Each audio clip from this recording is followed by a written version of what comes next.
2, 1. Thank you. Good morning, everybody. Recognizing a quorum, I am calling this meeting of the Cannabis Control Commission to order at 10 a.m. on November 18th, 2021. This meeting is being recorded. Thank you, Matt, for your producer role, and thank you to my fellow commissioners for joining us today. I have a few comments before we get started and before I review the agenda. And of course, after I make my comments, I welcome opening comments from my fellow commissioners as well. I want to note that this Saturday, the 20th of November, is the 3rd anniversary of the first 2 retail cannabis stores opening up in the state of Massachusetts. You know, the press has made a pretty big deal of it. There's been a fair amount of coverage, not just of the 3-year anniversary of the stores opening, but also concurrently the 5th anniversary of the passing of Question 4 in 2016. And while the press has covered it a lot and made a big deal of it, my inclination is not to make too big of a deal about it. We all recognize we have lots more to do to meet our legislative mandates, to live up to our mission statement, to meet our commitment of making Massachusetts the role model for this industry for the entire country. So we do have a lot of work to do, but I do want to acknowledge what we've accomplished over the history of this commission. Sean's going to show some numbers, as he always does in his presentation, about the number of licenses, the number of applications. I think everybody's aware, but just to bring everybody up to date, as of the 15th of November, the adult use industry has generated $2.3 billion of retail sales, a pretty phenomenal number. You know, I think on top of the numbers, one of the things I'm proudest of is just how smooth the rollout has been, and the growth of this industry has been. You know, there's certainly been, some things that have happened along the way, but for the most part, it's been an extraordinarily smooth rollout, and I would compare it favorably to any other state that either preceded us or opened at the same time we did. And so I'm very proud of that. I also want to point out, though, that most of the coverage in the press has been around the adult use industry, and that's where the anniversary is. But I also want to acknowledge, since the beginning of 2019, actually the end of 2018, we've had responsibility for the medical marijuana program as well. And during that period of time, the program has grown significantly. We have just under 100,000 active patients. We have taken many steps to make it more accessible in terms of getting rid of the annual fee for a medical card, expanding the ability to use telemedicine for your initial consultation, expanding the role of caregivers. So while all the coverage is about the adult use industry, I feel equally proud of how much progress we made on the medical side as well. And I just wanted to acknowledge that. I also wanted to acknowledge the new former commissioners that played such an important role in getting us to where we are. Commissioners Doyle, Flanagan, McBride, and Title. I actually was on Browdy last night with former Commissioner Title, and it brought back some good memories of the early days and how intense that was. I certainly want to thank our staff. We have built a great team. They work incredibly hard. They share the commitment to meeting our mandates and meeting our mission statement. And, I'm very proud of the team that we've assembled. And most importantly, I just wanted to recognize the leadership of Sean. I've said before, and I'll say it again, we wouldn't be where we are without Sean's leadership. And so I just want to acknowledge that and thank him for that. Again, we've got a lot to do, but I have complete confidence, certainly in the current composition of the commission, the great staff that I keep referring to, as well as Sean's leadership. We're going to get what we need to done, and we're going to build an industry that, as I said, is the role model for the rest of the country, and I'm very proud to be part of it. Now let's go back to work, but before I get into the agenda, as I said, do my fellow commissioners wish to make an opening statement? I'll just do this alphabetically. Commissioner Camargo? Sure, why not? Well, first of all, Chairman, you did a really good job yesterday on the show, and I think it's the first time I see you with a tie on. It is the second time in a year and a half I've worn a tie. So that was really nice. No, I just want to say thank you. I'm feeling very grateful. It's been 11 months that I've been at the commission, and for me as a leader who understands the importance of building talent pipelines and training and retaining our staff, it is so important to me as a commissioner that we continue to do that here at the CCC. And I think, for me today, I'm really celebrating staff. I know this may be our last meeting of the year. And when you look at today's agenda, it is so apparent all the work and the attention to detail that goes into these applications. I think we've had a record of renewals, which we'll see earlier today, but I just want to say thank you and congratulations to the former commissioners and to you, and obviously to Sean as well for getting us here on this anniversary on Saturday. So thank you. Thank you very much. Commissioner Concepcion. Commissioner Roy.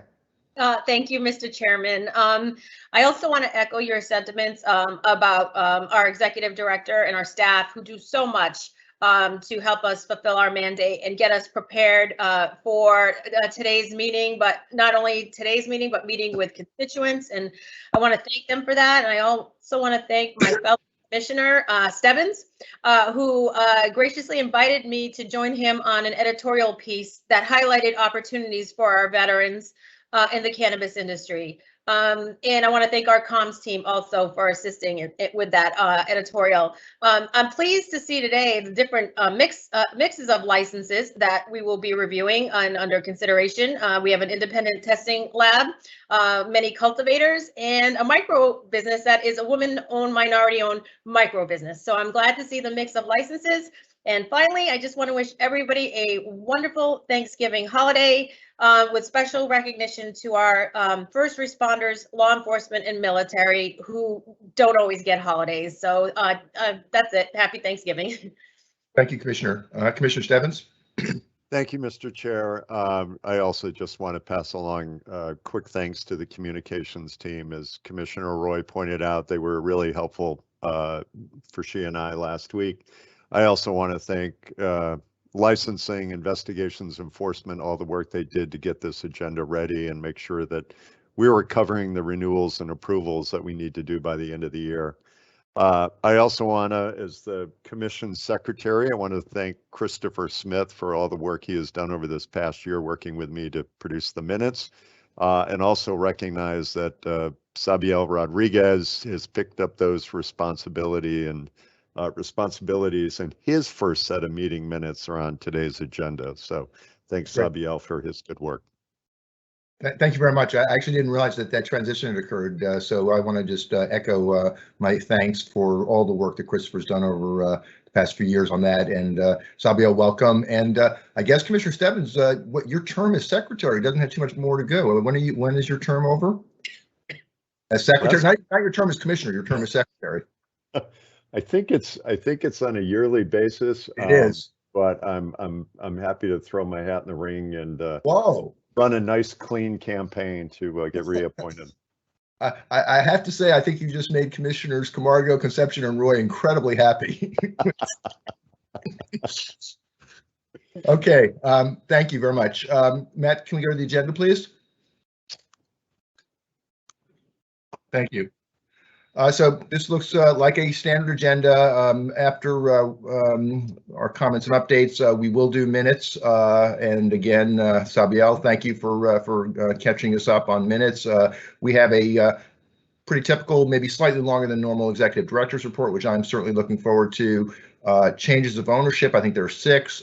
As I think as several commissioners have referenced, there are an enormous number of renewals. I think we're in the quintuple alphabet for the first time in our history. And I just wanted to acknowledge the fact that, since we are not planning on having a meeting in December, we've done everything possible to ensure that all licenses that need to be renewed before the end of the year are up to date. And that's a large number. And of course, that reflects an enormous amount of work on the part of our licensing staff. So thank you for that. We have, I think, a dozen final licenses, a typical like 36 provisional licenses, and then several topics for discussion and vote. I will make 2 comments. One is, as the publicly posted agenda noted, we might go into executive session at some point during the meeting today. If we do, I will make a motion and ask for a second and take a vote of the commission to go into executive session. If we do go into executive session, we will reconvene at the end of the executive session back into the public meeting. So again, there'll be plenty of warning if we do need to go into executive session. Unfortunately, I think this is going to be a pretty lengthy meeting, just given the number of things on the agenda as well as the meatiness of some of the topics on the agenda. So it's going to be a pretty long meeting. Therefore, I'm certain we're going to have to take a lunch break, and we'll find a reasonable time to do that. We'll take a break in the morning and perhaps one after lunch, depending how long the meeting goes. But please, my fellow commissioners, at any time if you need a break, just raise your hand, and we'll obviously take a break to accommodate that. There being, I guess, no further comments to open this. Let's get on the agenda, starting with the minutes for approval. And I don't have the date in front of me from our last meeting. It's just blanking. Commissioner Stebbins, do you have the date for the minutes from the last meeting that we're looking to approve? Sure. I know it was. Excuse me. Yeah, I'm sorry. I should have that in my notes by now. I apologize.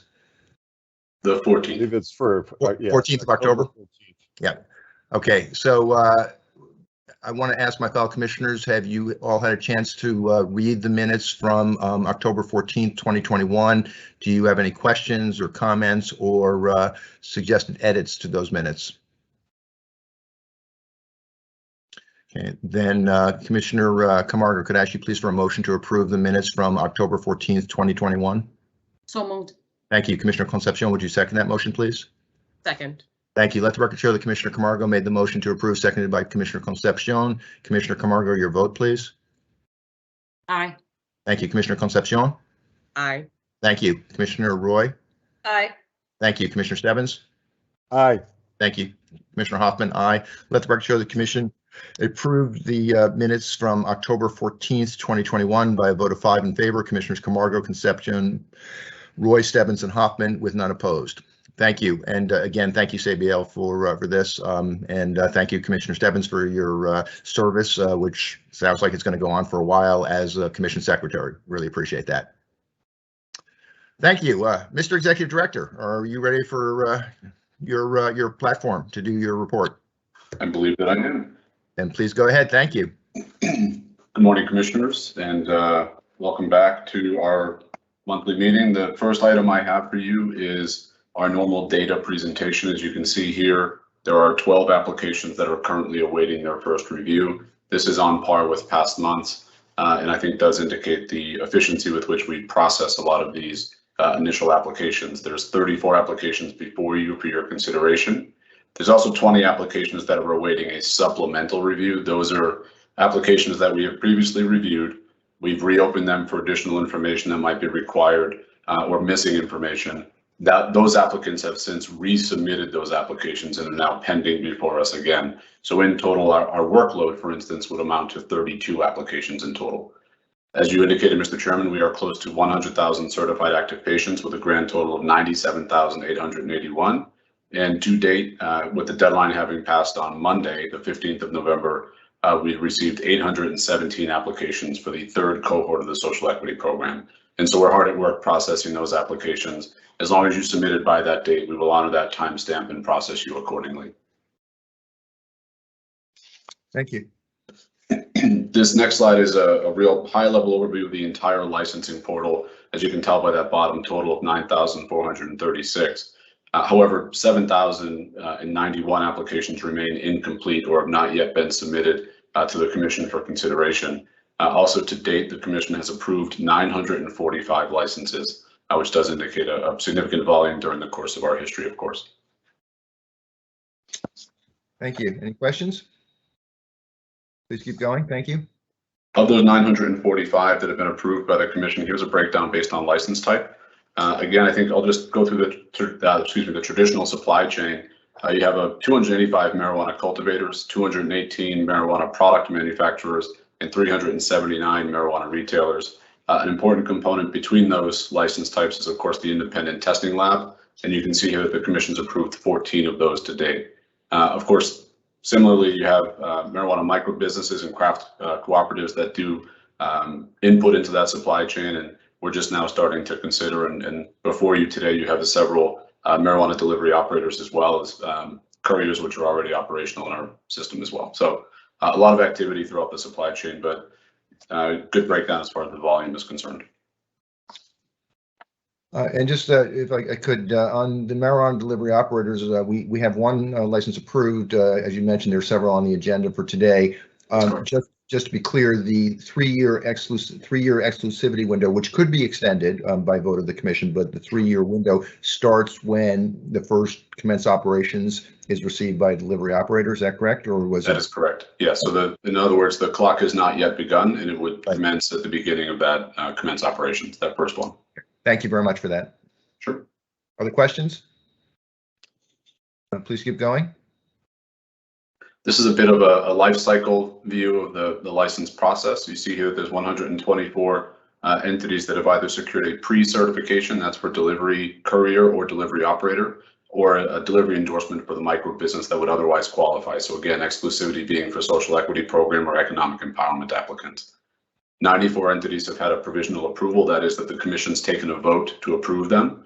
478 entities have a provisional license, that is the commission has taken a vote to approve them, plus they have paid that license fee.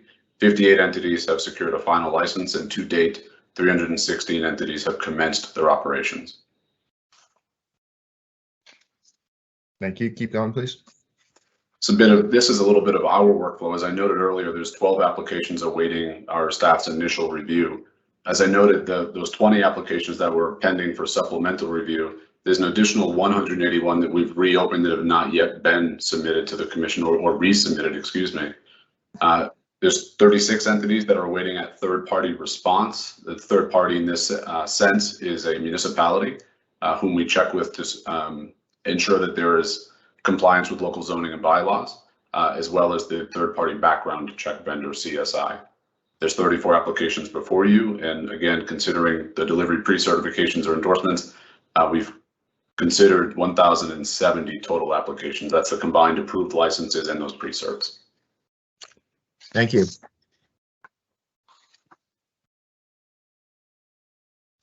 This information here is about those applications and how they break down based on priority or expedited review status or their status as a general applicant. You'll see here that 255 entities have utilized their MTC priority status. 99 entities have been prioritized based on their economic empowerment status. 422 applications have utilized expedited review. On the right-hand side table, you see that breakdown as to those 422 and how they have enjoyed that status, how they secured that status. 60 have done so just solely based on their license type. As a reminder, those licenses that qualify for expedited review are micro business, craft marijuana cooperative, independent testing lab, as well as outdoor cultivators. 162 entities have secured it by their participation in the social equity program. 138 are disadvantaged business enterprises as determined by the Supplier Diversity Office. And so that's women, minority, and veteran-owned businesses. And 62 applications have actually secured it based on 2 or more categories of qualification. And then 557 applicants remain as general applicants. Thank you. This information here is a bit of a breakdown based on status. So as I've indicated in the past, we want folks to flow downward through this table based on their status as either economic empowerment applicant, which is prioritized, social equity program participant, which is expedited, and the same is true for DBEs. You'll see here that in total, there's been 400 applications that have made their way somehow to the commission or hopefully through the commission to get to their commence operations, which represents 37.4% of total applications in our system, which is an increase of about 0.7% from last month. So gradual increase, certainly something we want to see continue trending upwards. But again, you really want to see folks advance downward through this table and get to that commence operations phase. Thank you. Any questions for the executive director before we move on? Please go ahead. This slide, I know you enjoy, Mr. Chairman. I do. I love it. I really love it. It's visually dense. What I do try to do so as to not confuse or just throw numbers at you is highlight the things that I think are pertinent for your consideration. As you noted, the marijuana couriers are operational on our system today. They're in our supply chain and actively participating in it. There's 5 of them that have commenced their operations. To your point, Mr. Chairman, that means that the clock has not begun ticking as far as that exclusivity period is concerned.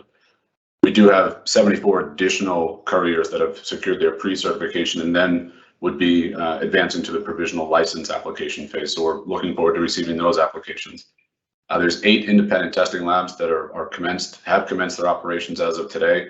which is certainly a trend we like to see continuing upward, as well as those 5 provisional licenses that we're certainly hopeful can advance to the final license phase.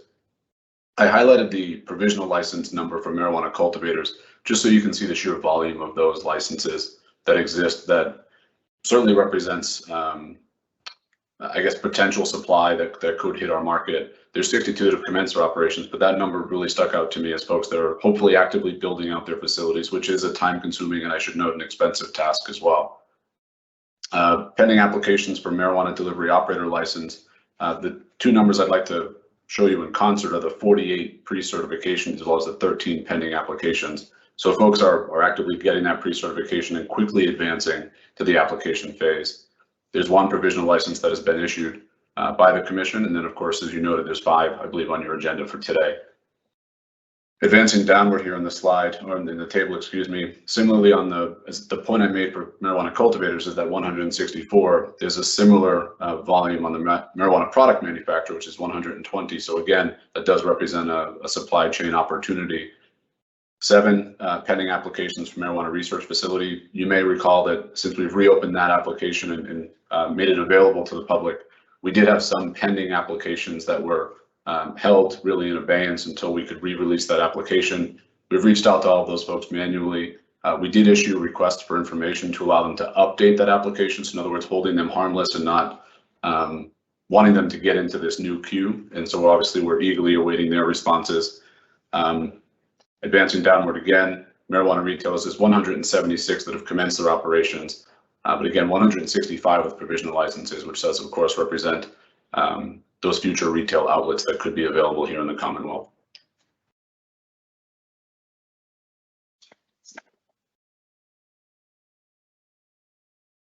This slide, as well as the next, are recently new. The next one is brand new. This one I was able to present to you last month.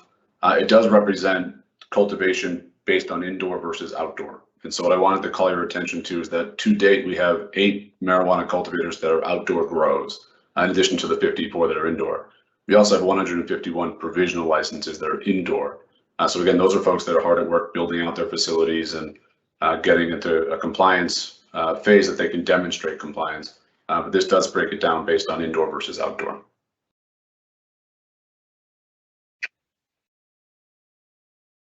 This slide is brand new, so I'll spend a little bit of time trying to demonstrate its significance to you. I believe it was Commissioner Roy, you might have requested that, is there a breakdown based on tier? And so we do have that information available, and the pertinent information I do want to call your attention to is, you see the volume here as really spread throughout the entire spectrum of tiers, including 15 that are tier 11 provisional licenses, tier 11 being the largest we offer, which is up to 100,000 square feet of canopy.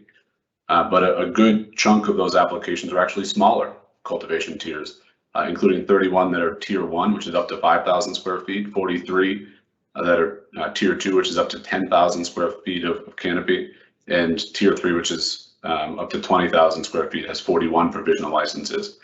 So that's the prospective and pending queue that could hit our supply chain. This information was a little surprising to me, to be honest. I had expected folks might come in with larger tiers, of course, then start to confront the operational components of that and the build out costs and expenses, and perhaps come in and seek to relegate those tiers downward. But a lot of folks are coming in with smaller proposals. Yeah, thank you, Commissioner Roy, for requesting the slide. It's fascinating. Go ahead, please, Commissioner Roy.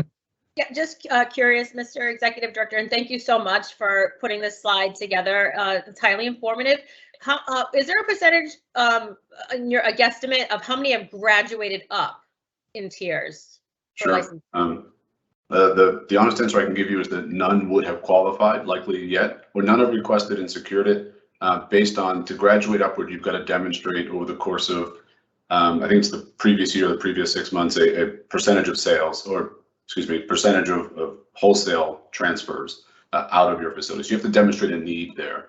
And a lot of folks just don't have that timeline behind them yet to demonstrate that. Some folks have chosen to come in and relegate, and we do allow that, but going upward does require a demonstration of need. Not in a, I want to be careful, demonstration of need is certainly a healthcare phrase that has significance. So it's more of represent that those transfers have occurred. I think this threshold is 75%, but I could be mistaken on that. Thank you. Commissioner Camargo, please. Yeah. First of all, thank you. This slide is great. Nice job, Commissioner Roy, in requesting this slide. I'm curious, Mr. Executive Director, moving forward, if we're going to continue to use this slide, which is a great slide. I'm also curious about how many economic empowerment and or social equity licenses are in this PowerPoint. in this right here. Yeah. Not you don't have to answer today, but I think it would be interesting to know moving forward. Yep, I think that's information we have, so we can certainly, I wouldn't want to guess today and certainly be inaccurate, but it's information we can absolutely gather and probably denote somewhere. So we'll take that under advisement and figure out a way to best present it. Because again, this is dense and I want to make sure it's not, it might just be that we break it out in a different slide. Sure. The denser the better, as far as I'm concerned. Commissioner Roy. I just want to make a comment and a special recognition to Justin Credible out in Western Mass, minority-owned cultivation, who innovatively are using QR codes to try with more information. And I think that could be the way of the future. And I just want to give them a shout out for that innovation. Many of us during COVID have used QR codes, whether it's scanning a menu. So it just provides more information readily available. So I just wanted to recognize Justin Credible for that innovative move that they did. Thank you.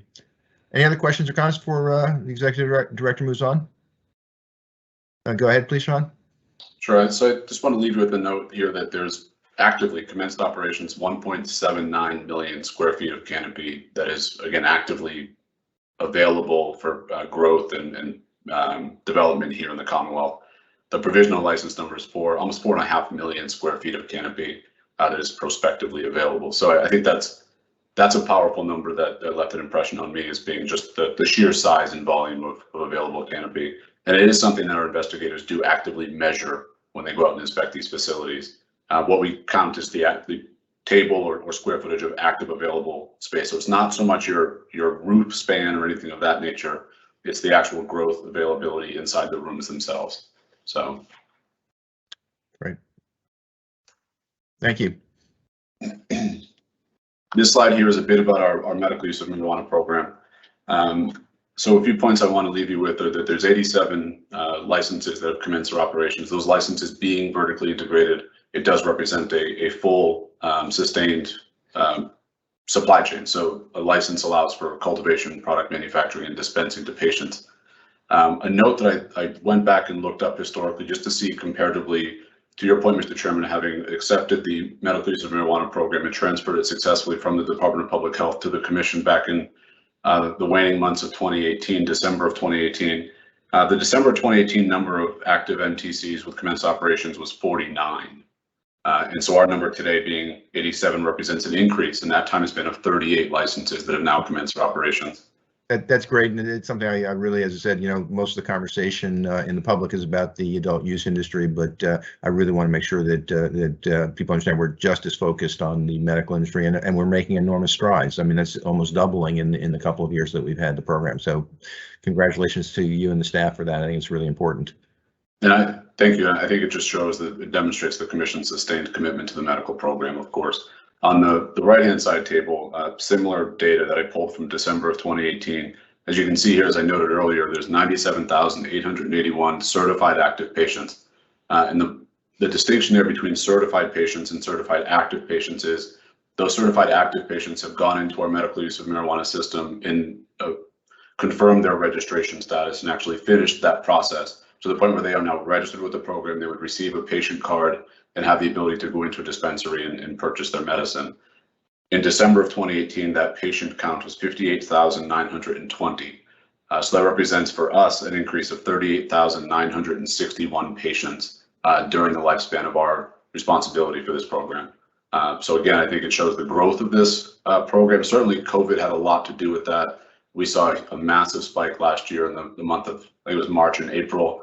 But we've sustained that growth as well and continue to serve patients with both additional dispensaries as well as having those additional certified active patients. So just wanted to call your attention to that lifespan though. Thank you. Commissioner Roy. Thank you, Mr. Executive Director. I was wondering, maybe in a future meeting, we could see a map by county to see where the MTCs are located, to make sure that there is adequate access for patients and there are no areas where it is completely devoid of MTCs. Just out of curiosity, if we could see that geographically. I think I can commit to producing that. I'm sure the staff will have something to tell me about it, but I think that's easy enough. We have that data, so absolutely. If we ever get back into our offices, I've always wanted to have a map exactly as you requested, Commissioner Roy, of where all the facilities are located, both adult use and medical. So hopefully if we produce for a meeting, as soon as we get back into our office, we can blow it up and hang it on the wall. Our objective is to have that map as stale as possible as soon as it's hung. So we want folks to continue opening and continue getting through their process. So we won't print it. We'll just update it periodically with thumbtacks or something. Well, we could just, use technology and make it a live map, and we can constantly update it. We are proud of our technology capabilities here. So I believe that concludes the data portion of our slide here. So the next item on my agenda portion, my portion of the agenda was reporting to the Commission on progress toward the calendar year 2021 goals. It's hard to believe that it's that time of year, that time of season. So thank you for, I guess, your support throughout the year, as well as not that long ago. Again, it feels like not that long ago, having supported these goals for me and, of course, through me to our entire agency. And I first want to just leave you with that comment and sentiment. That is, I did none of this work alone. This was the result of a lot of hard work on behalf of the entire agency. The same is true for the data presentations that you just heard me go through. Is the work behind those numbers is done by our staff. And again, if there's successes in sprinkled throughout my goals here, it's really because of the work of that team. And if there's work that still needs to be done, it's my responsibility to continue prioritizing it, focusing on it, and giving them the resources they need to be successful here. So I just wanted to go through, as you may recall, there's 11 of these. And so I will go through them as efficiently as possible, but also as completely as possible, in an attempt to provide some context as well where necessary. So the first goal was to maintain and improve the FY19 and FY20 levels of constituent service and support.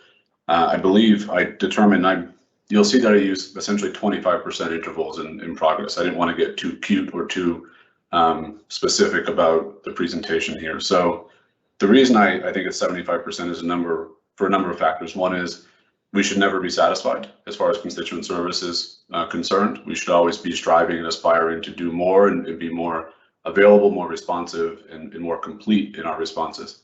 Our staff, though, however, does, I think, a fantastic job. And this year we've seen an influx of both human support, human capital, as far as adding to the ranks of our constituent services associates. My responsibility now is to support that human talent with the services and technology and other components that they need to be successful. That includes things like a rollout of a constituent service or constituent management platform. We have Dynamics. It can be a portal and a tool that we use there, as well as additional, I think, telephone enhancements, so that we can have better insight into how many people are on hold currently. Is there more resources that we can put toward that? Are there certain hours of the day that we're seeing a higher volume of calls, and just get smarter with those resources and invest them wisely. But again, I just wanted to note that we've restructured basically that constituent service operation. We're continuing to add support where I think it's necessary, and that's why I've declared this at 75%. Part of that, though, is because I just don't think we should ever rest on our laurels and consider this a done or completed task. I don't know, Mr. Chairman, if you want me to stop after each one, just blow it through. I'll, I think, pause for a second and see if there are any questions, but I don't see any hands raised right now. So are there questions on or comments on goal 1? Then let's go to number 2, please. So number 2 is complete rollout of Dynamics, as I had mentioned Dynamics earlier in the first goal, across all of our departments with 100% staff compliance on data entry. So here again is 75%. The reason I'm saying that is Dynamics is rolled out. We successfully deployed the Dynamics tool. Where it still needs work is where I think that that 25% comes into effect, and the staff compliance is there. The tools that they can use within that system they are actively using. Information is available. They're using it to assign work out. They're using it to leave notes to each other, so that way we're all on the same page. And it's really replaced what otherwise was keeping manual sheets. So we're very, as I mentioned earlier, and not in jest in any way, we are very proud of our technological capabilities. But in some instances, I don't want to be overly reliant upon it or too manual about it. So our licensing staff having the ability to log information and make sure that investigators can view it. Our investigators leaving notes and updating, uploading files that the Enforcement Council can then have immediate access to and review. And it shouldn't matter who has it in their email or as an attachment or on their desktop. That's the value ultimately of Dynamics. Having rolled it out, of course, there's still going to be those quirks and those adjustments that have to get made, and we are actively making them now, to the point where we have a consultant working with us on what I would describe as a punch list equivalent of things that just need to get done. One aspect of that is commissioners need access to this information as well. You deserve to have it at your fingertips, and that way you can see the workflow and workload that our staff is managing and dealing with and capably managing on a day-to-day basis. So to look at the technical language here, Dynamics is rolled out. I think we can check that box. We have a lot of work left to do in making it, enhancing it so that it's most effective for our staff and for commissioners for that matter. Thank you, John. Any questions on number 2? Okay, number 3, please. This one, this goal here, I kind of describe as a bit of our open data backbone, and commissioners probably won't be surprised to hear me talk about open data. It's something I'm quite proud of and something that I think we can certainly demonstrate the value and utility of. I'm putting this at 50% based on where I think we are right now and the work that remains.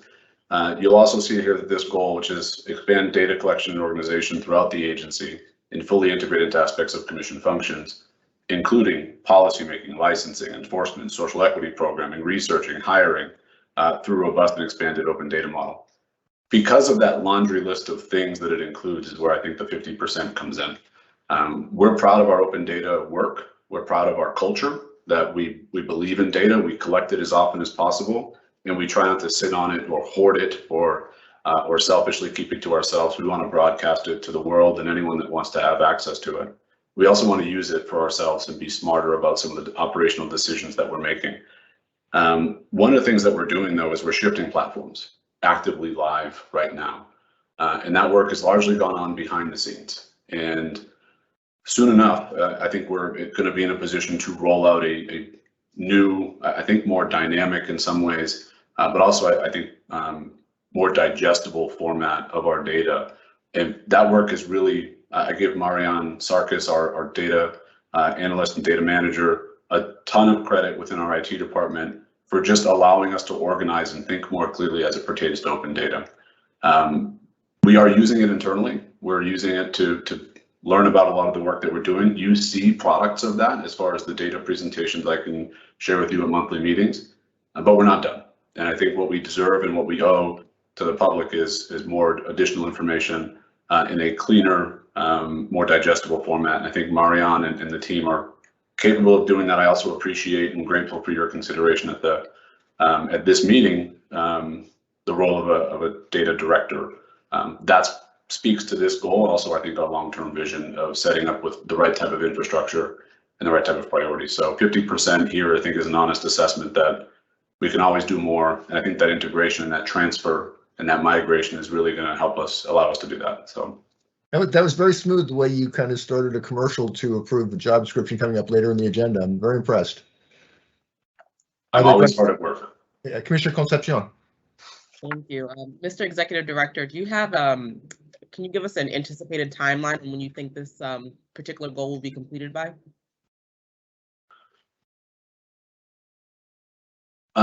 You'll see that it carries into next year. And so as far as, I don't want to get too far ahead of myself, but as far as the calendar year 2022 goals, this is one that for me is a bit like the constituent service aspect, where I hope we're never done pursuing, but that migration in particular, that shift, and full disclosure, we're shifting to a Tableau system. That I think is relatively imminent. I haven't consulted with Marianne yet, so I don't want to get too far ahead of her. but I've seen enough of the kind of mock-ups visuals that I know that she's got at least some portions of it. So I would say probably early calendar year 2022. Thank you. Any other questions on number 3 or comments? And Marianne's head might have just exploded if I was wrong, so I'm sorry in advance. Okay, thank you. Please go on to number 4. Sure. So this one is a pretty straightforward task ultimately, which is the agency-wide job classification study, ensuring that we continue to implement a proper structure, identifying similar roles across the agency within departments, and that we're built for long-term organizational success. This goal is underway. We have a consultant, Ernst & Young, in-house working with us today. They've been with us for a short period of time now. There's a few things I think I want to just leave you with on this goal.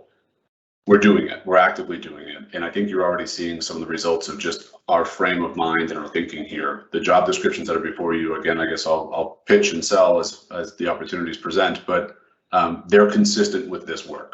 So you're seeing things across the agency where we've realized a lot of success, we're starting to mirror that organizational structure. So we're really proud of the work that our licensing team does. They're led by Kyle Poppin, your director, but they've also got licensing managers and licensing specialists, and that structure is really successful. Similarly, you have really a mirrored structure over on the investigation team where you have Noam as our director of investigations. You have a series of investigations managers and then investigators compliance officers kind of falling within that, the rest of that structure. We're starting to mirror that throughout the agency, and another example being the constituent services operation. You have Kathy as your director, constituent services manager, and then the constituent services associate. So we're trying to bring that work already prior to, so we haven't gotten a final report from Ernst & Young yet. That work still remains, but some of this is somewhat predictable, and we're trying to live that expectation already while this other work goes on in the background. So that's why I've declared it at 50%. Thank you. Commissioner Camargo. Yeah. Mr. Executive Director. Uh-oh. So you and I have talked a little bit about this one in particular, and I would love to hear a little bit about how does this, and I see it's at 50%, so obviously there's work to do. My concern is that I know that we didn't have a performance management evaluation process for staff before. And I know that we have, you know, yearly raises and cost of living. Does that all factor in here? And would love to hear where that's at in this 50%, but then also where would it be afterwards in terms of progress? Sure. So the performance management system was actually a goal. Setting it up and establishing it was a goal for calendar year 2020, and that's really when a lot of that work had begun. And it actually begun prior, to be completely honest. And so part of it coincides with our growth. And I think we're now an agency that is still, despite what feels like a long time in existence, we're still maturing. And I'll touch on a bit later as far as we've added staff this calendar year. So we're building our ranks. And as we get bigger, one of the things that kind of identifies and reveals itself is something going on with our structure. And that's where I think this work really comes in. As far as the performance management system, some of that actually harkens back to our engagement work and listening to our staff and asking them how are things? How are you feeling? What questions or curiosities do you have for us? And give us that feedback. So we survey our staff often, and some of the feedback we had gotten was, I don't know what's expected of me, or what is some of the priorities are continuously shifting, and so how am I supposed to stay focused, or where do you want me focusing my time and energy? And performance management as a system and as a concept allows for that clarity, both on expectations as well as the priorities that are then declared. Your work here today and previously with me as far as setting my goals allows for further clarity, because my goals should cascade to each department. And if the staff are not focused on my goals, it certainly doesn't bode well for my success, but it does allow for some chaos to creep in as far as the agency is concerned. So your declaration of goals for me sets, I always describe it to our staff as kind of, it points the ship. And my job, of course, is to get it underway so that we can get there in a timely, efficient way. So as far as I wouldn't count this goal in particular as being a performance management necessarily. I think the structure is really vital, but then performance management folds into that structure of who's supervising my work, who oversees my work. It also frankly allows, and this is I think important to me, and I think the commission agency-wide, for folks to kind of view across the entire agency, what does upward mobility look like for me? What is my career ladder that's available? And ideally, we want it to be here with us. We've been really successful in, I think, recruiting and attracting talent. We want to keep them here. And I think the more opportunity they see to grow and mature, and the more that our performance management system aligns with that of, if I meet my goals, I have a long-term future here. I have a home here. And as well as the opportunity to grow financially as well. We want to create those incentives. Yeah, no, and I thank you for saying that last part, because I think the key part here is that folks grow, but that they're also growing financially, right? I think That's right. we, you know, this is no lie here. I mean, I've been here 11 months. I've worked in state government. I've worked in corporate. I've seen folks, I've seen staff. We have an amazing team. You all have done a really good job of diversifying our staff, and the expertise that is at this commission is remarkable. And I want to make sure that we keep folks and that we are financially compensating people for their expertise. So thank you. Sure. Commissioner Roy. Thank you, Mr. Chairman. Mr. Executive Director, I just want to thank you also for, as we build out, being mindful of the medical side of the ledger. I had the opportunity to meet 4 new constituent services navigators when I was at the headquarters, and we'll be onboarding or interviewing for constituent services manager. And as Mr. Chairman said at the beginning of our meeting, we're almost at 100,000 certified registered medical patients. So I want to thank you for your attention to the medical side and continued attention to the medical side as you know, as we need to. Okay. Other questions or comments on number 4 before we move on? Go ahead, please, Mr. Executive Director, number 5. Sure. So we're almost halfway through, so I will bear with me. This next one I think is relatively straightforward. I can surely describe it as build and then go get a budget that allows us to continue meeting our operational needs as well as strategic goals. And then once that budget is secure, spend accordingly. And the FY21-22 budget cycle is a bit unique, and we've talked about some of those circumstances that we managed as well. I think we managed them as responsibly as we could, which is particularly as the FY21 budget was unfolding, it was in the midst of a pandemic. There was not a lot of certainty as to what that financial situation would be. We were ultra conservative in our approach, and I will admit and confess to that every step of the way, because it was a responsible thing to do. Not having a budget scenario in place from the legislature, because they were still, I think, trying to reconcile what revenues were going to amount to. We operated with a not quite worst case scenario aspect, but a what is realistic as far as if we are level funded and don't get an additional dime available to us. We were then very fortunate that our advocacy was successful and there was an infusion of resources late or mid fiscal year. As a result, an entire year's worth of enhancements came to us, and it would not have been responsible to spend that much money in that short amount of time. We did end up reverting as a result a good amount of money. The legislature recently reverted back to us or sent back to us with a prior authorization continued to us about $500,000, which does give us a bit of a cushion for this fiscal year. To me, what that represents, I think, is confidence in our budget making, as well as confidence in our stewardship of taxpayer resources, as well as our ability to generate that revenue back to them, knowing that our non-tax revenue as well as the excise tax revenue far exceeds what we cost as an agency. So within that, I did declare this as 100% because as an agency, we continue to grow. As an agency, we continue to pursue our mission. And I think in every step of the way, we've been responsible stewards with the resources granted to us.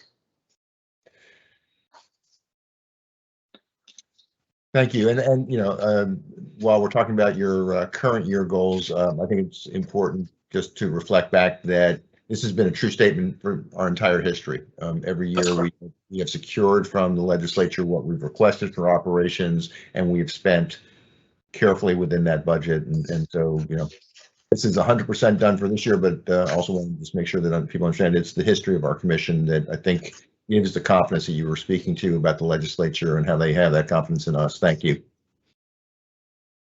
Other questions or comments before we move on? Okay, let's go to number 6, please. So similarly, number 6 is continuing to anticipate and meet all legislatively mandated deadlines for filing and reporting.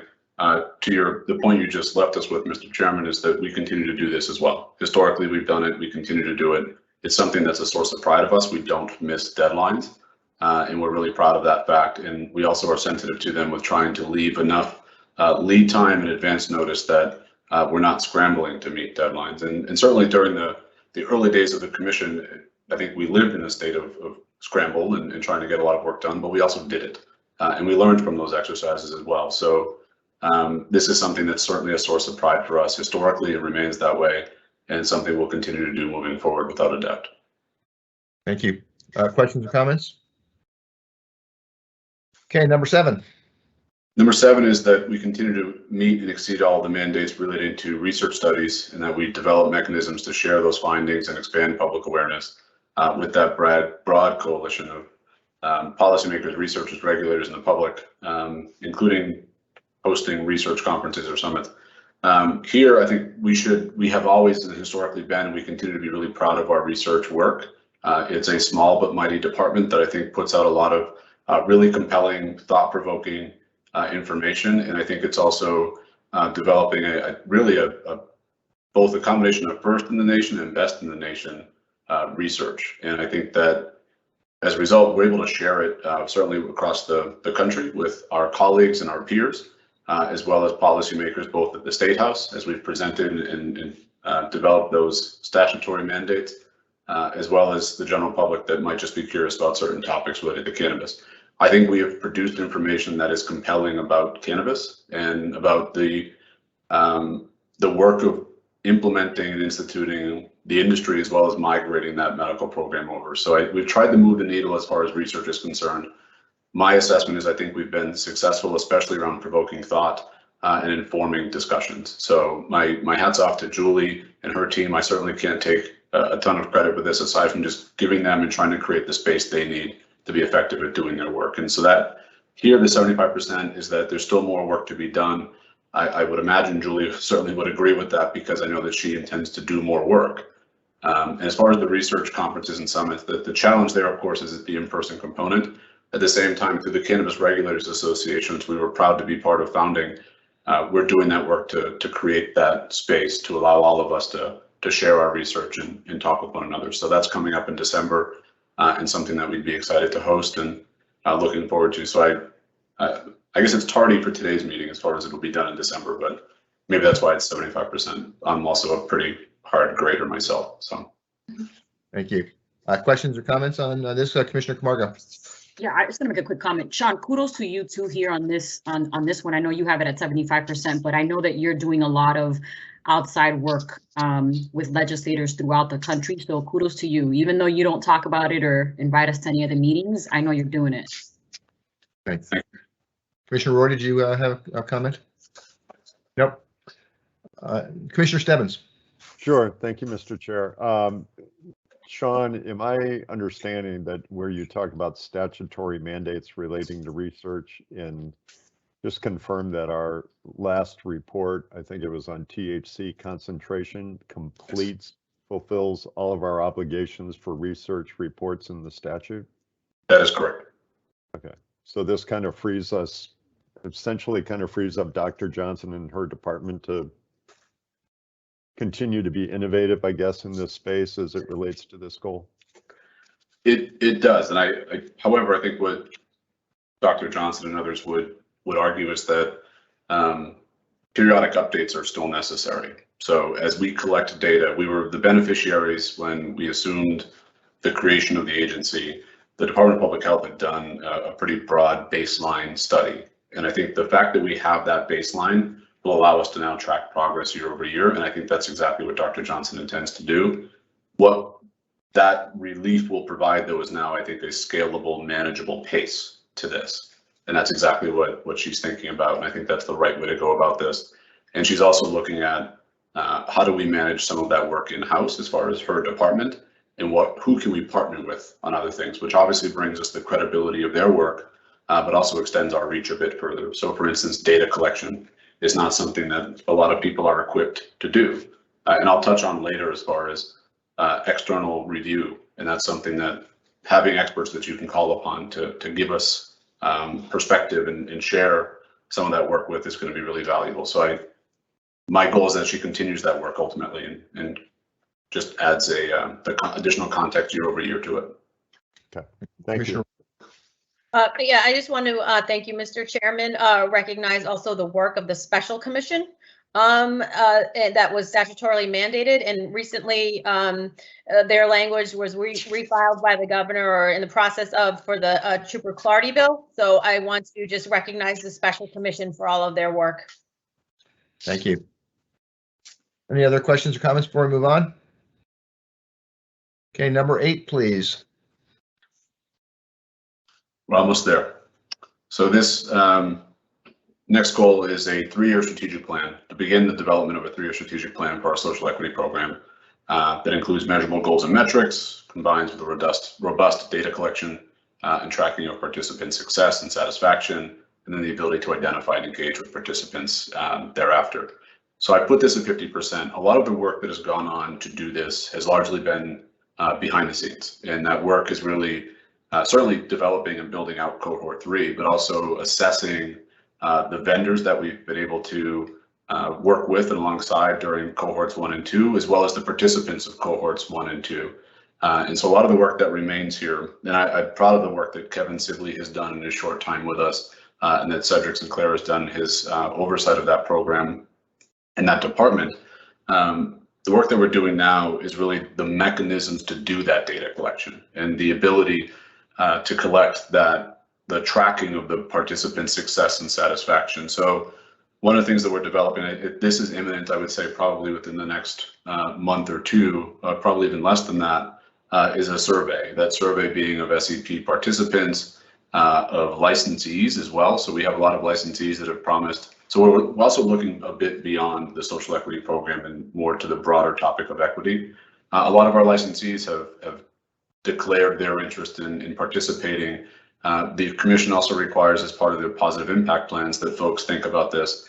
And so surveying licensees, their principals and owners, as to what their reflections are, in addition to policymakers, then policymakers in this instance being you, commissioners, that is really going to, I think, be a key milestone. That's the sharing of that survey, but also the results that we're able to obtain through it in setting up this planning process to allow us to complete the planning process.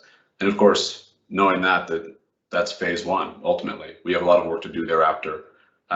So again, as I noted, a lot of the work has been behind the scenes. So as a result, it's tough to kind of demonstrate that progress, but I also acknowledge that work still needs to be done. So I've declared this at 50%. Questions or comments? Commissioner Camargo and then Commissioner Concepcion. Commissioner Camargo. Yeah, I'll be quick. Sean, thank you for this. And I think you and I have had conversations. Like you said, so much has happened behind the scenes. And as a sitting commissioner in the social justice seat, I am really excited about this, this number 8, and looking forward to that 3-year strategic plan, because the market is getting saturated. And we need to be able to think a little bit bigger, think a little more long term, and how do we get there and how do we support our social equity applicants? So I'm all in on this. I know I'm a commissioner, not a staffer, but I'm in it. So looking forward to it. Okay. Commissioner Concepcion.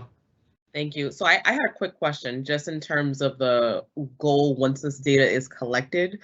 Is the idea to then release this on the open data platform? Who will have access to the information?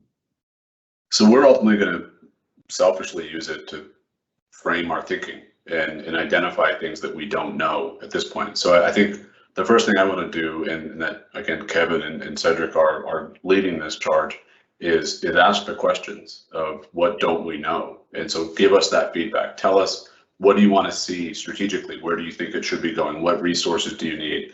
If you had to do it again, what would you do differently? And so gathering that perspective, I think, is going to be valuable for us to just, I think, take that step back and realize that we live inside of this space. So in a way, the risk there is that there might be some blind spots for us. And so I think that's why we also want to survey, yes, commissioners, yes, cohort participants, as well as the vendors themselves, but also licensees, knowing that we want this program, this is the program itself, the social equity program, to be successful as a pipeline for folks to identify talent themselves, as far as if you're interested in working in the industry.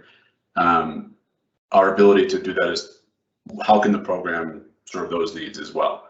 Ultimately, we want to broaden the scope, and you'll see in my draft goals for 2022, I think this should be bigger than just the social equity program itself, though. And so I think that survey is intended to really guide. I describe to our staff as kind of training our eyes on a bigger horizon of let's look up and think about how can we establish equity in the industry. So the survey results, I don't know if it would be right for an open data platform. I think it's certainly compelling from a public interest standpoint, though. What do we know? I think at the very least, in terms of measuring success, it will be helpful to know the number of participants who are operating and have, are licensed and operating. I think that data set, I mean, without going into the other elements of the data that will be collected, that's something that would be helpful. Yeah. And also really quickly too, even the ancillary services, right? We've been talking about this since we first got here. So I think that, we're not even there yet with ancillary services. So I think being able to track that and see where folks are at, because not everyone's going to come into the industry opening up a retail space or delivery or a lab. There's still room in the ancillary services. So I think it'll be great to see that. Thank you. Other questions or comments? Okay, Mr. Executive Director, can we move on to number, I guess we're on number 9 now. Sure, and just to close the comment on it, and Commissioner Camargo, I agree with you that so tracking successes, we have data today. We can track if an SAP participant becomes an agent. We can track if an SAP participant becomes an owner or licensee. That ancillary component is massive, and I think that's why the surveys are really powerful. Of knowing that success is really subjective for some people, and I think we want to be sensitive to that. So number 9 also speaks to a point you had made earlier as far as the performance management process. And that cascading goal. So I put this at 100% because we are in the midst of, we've rolled it out. It is deployed right now. I conduct this process for the staff that reports to me. They conduct that process for the staff that reports to them. It does include things like the setting of goals, setting of departmental goals, as well as the setting of personal goals, also the setting of professional development goals. And that is really a mutual discussion between the manager and the employee. Where do you want to go and how can we help you get there? It also includes things like a mid-year check-in. Where are we at? What's our progress? Do we have to reassess some of this? Did something else come up as far as the priorities that allowed you or disallowed you to actually tackle those goals? So I find it to be really engaging. I find it to be really productive. And at the end, it does have that incentive process of performance increases as well as COLA. So I think it meets all of those objectives. And it's something that we have successfully rolled out. We're also in the middle of our first year, so there'll be iterations to this and we'll learn from it. But I think this is something we've sincerely embraced, and I give a lot of credit to our HR department, specifically Erica White, our Chief People Officer, for pulling this off and getting the agency lifted in this direction. Thanks, John. Commissioner Roy. And I apologize, Mr. Executive Director, but my question is back to number 8. When you send out those surveys, I'm hoping we can also include a survey about what's working in the PIP plans. So if we could survey whether it's mentorship programs, expungement clinics, incubators, mentorships, if we could get a grasp on what has been working in the PIPs, that would be of interest to me to hear that. I will bring that to the team. Thank you. Thank you. Any comments on number 9 or questions on number 9? No, it's I have no problem with going back to number 8, but let's go to number 9 now. Okay, let's go. I think you have 2 more, Sean, if I'm correct, 10 and 11. So yes, 10 and 11. So these are the final 2 slides, or final 2 goals, excuse me. So number 10 is utilizing the results of our employee engagement survey to look at structural change, if necessary, organizational change, strategic change. And the operative phrase I've put here is where necessary, because I was ultimately very pleased with the results of our first employee engagement survey. It revealed that our staff they enjoy the work that they do. They find meaning and value in that work. And so I don't always look at change as being necessary, or in fact, it could be preservation of an environment. It could be preservation of a culture. And that too requires work. So it's not as if just take it for granted and don't do anything. Instead, it's then let's fight and scratch and claw to maintain what we have. especially as we continue to grow and introduce new personalities, new people into that culture. So here we've done some of those things. I think one of the ultimate findings was what is required of me, what is expected of me. Performance management assists with that. What does upward mobility look like for me? This feels somewhat flat. I don't know where I can go with my career.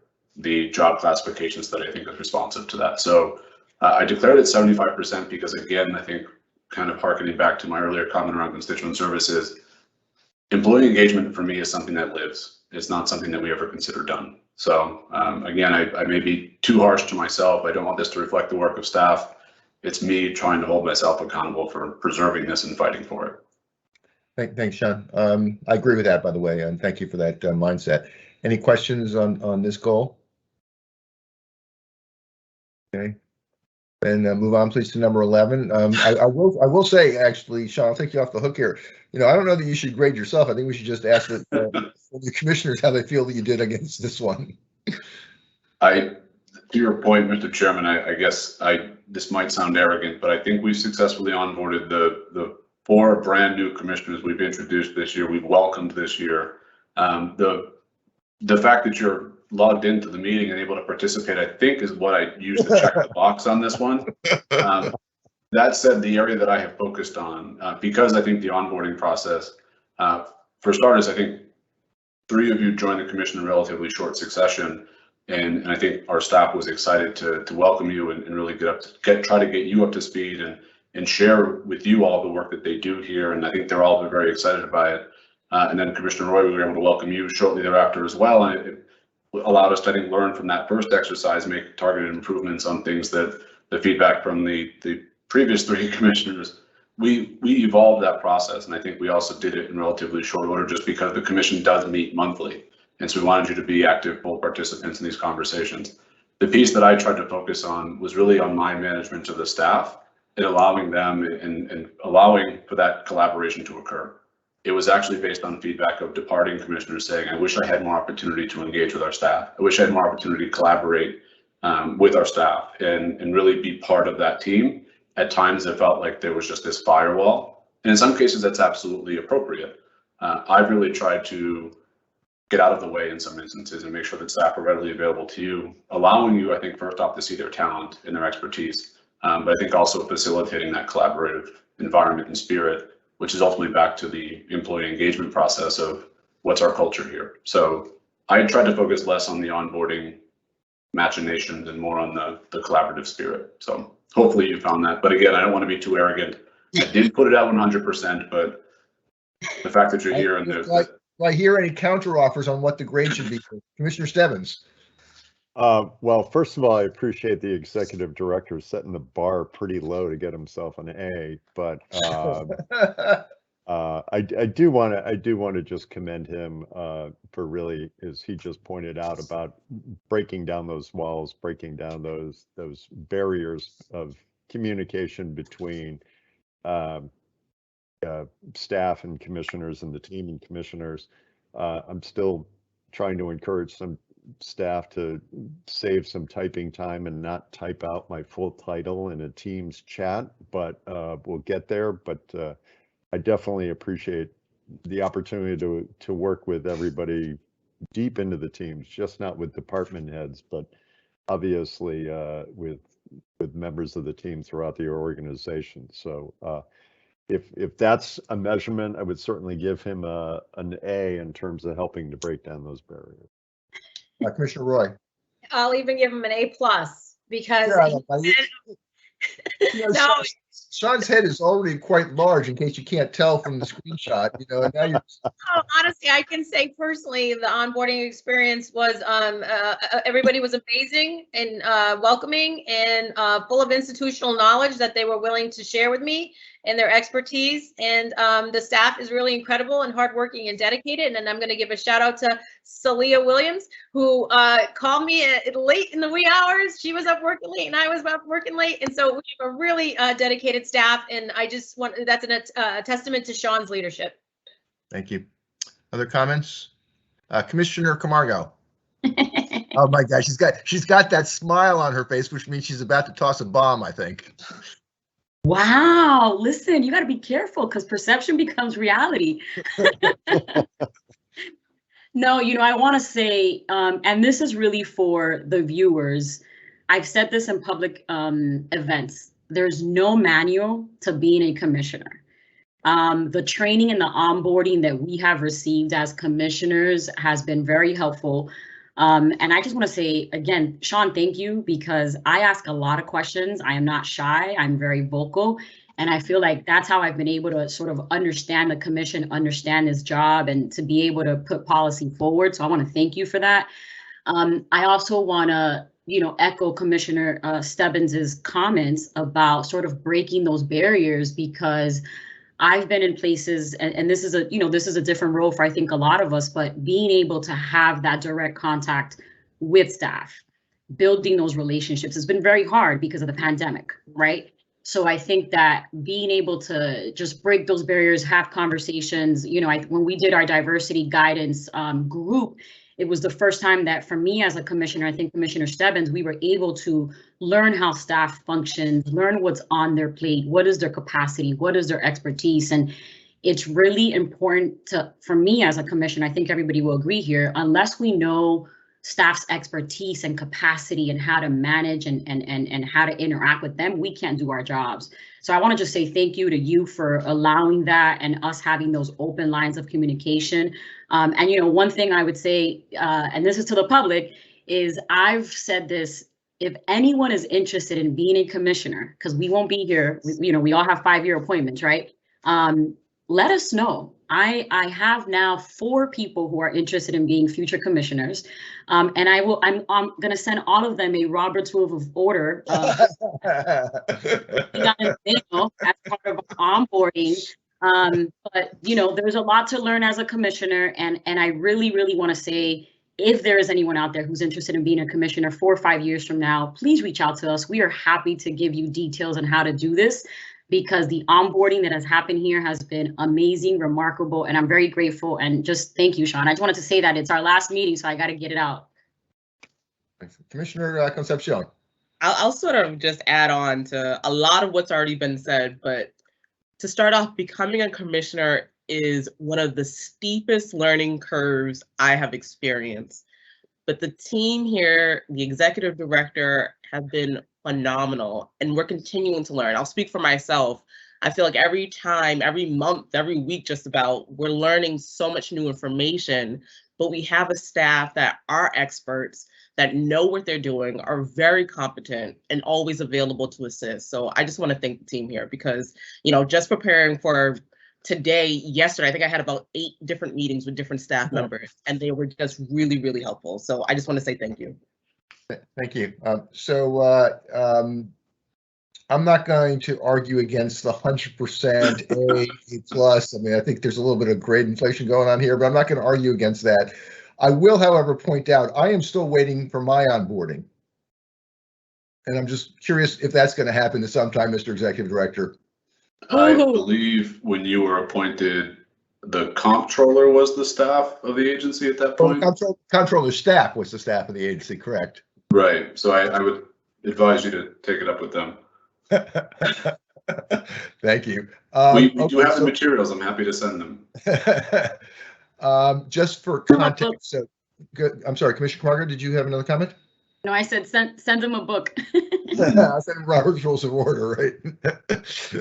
So for context, later on this meeting, we're going to do 2 things that build on what Sean just went through. One is start the dialogue about Sean's goals for the coming year, 2022, and we've got a draft to discuss, review. We can either, if we're comfortable with it, take a vote on it today, or perhaps there's some suggestions we'll make and ask Sean to go back and take another iteration. But we'll start that process today.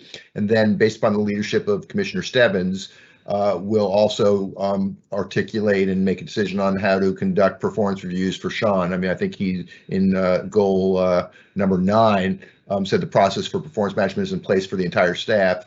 That is true, except for Sean. We've had kind of an ad hoc approach to this in the past. I think, again, with the leadership of Commissioner Stebbins, he's got a proposal to make that far more disciplined and consistent with the performance management process that we have in for the rest of the staff. So that'll be on the agenda later on today. Mr. Executive Director, how much more time do you think you've got? You've been going for over an hour. I wanted to see whether you needed a break. How much more do you have covered, do you think, in your report? I've got just a few additional slides relative to organizational-wide updates, which I can get through in pretty short order. It's up to you. Would you like to take a break, or do you want to just plow through to the end? I'm content to motor through if you'll go ahead. Go ahead. So thank you for that. I think allowance just to go through that process.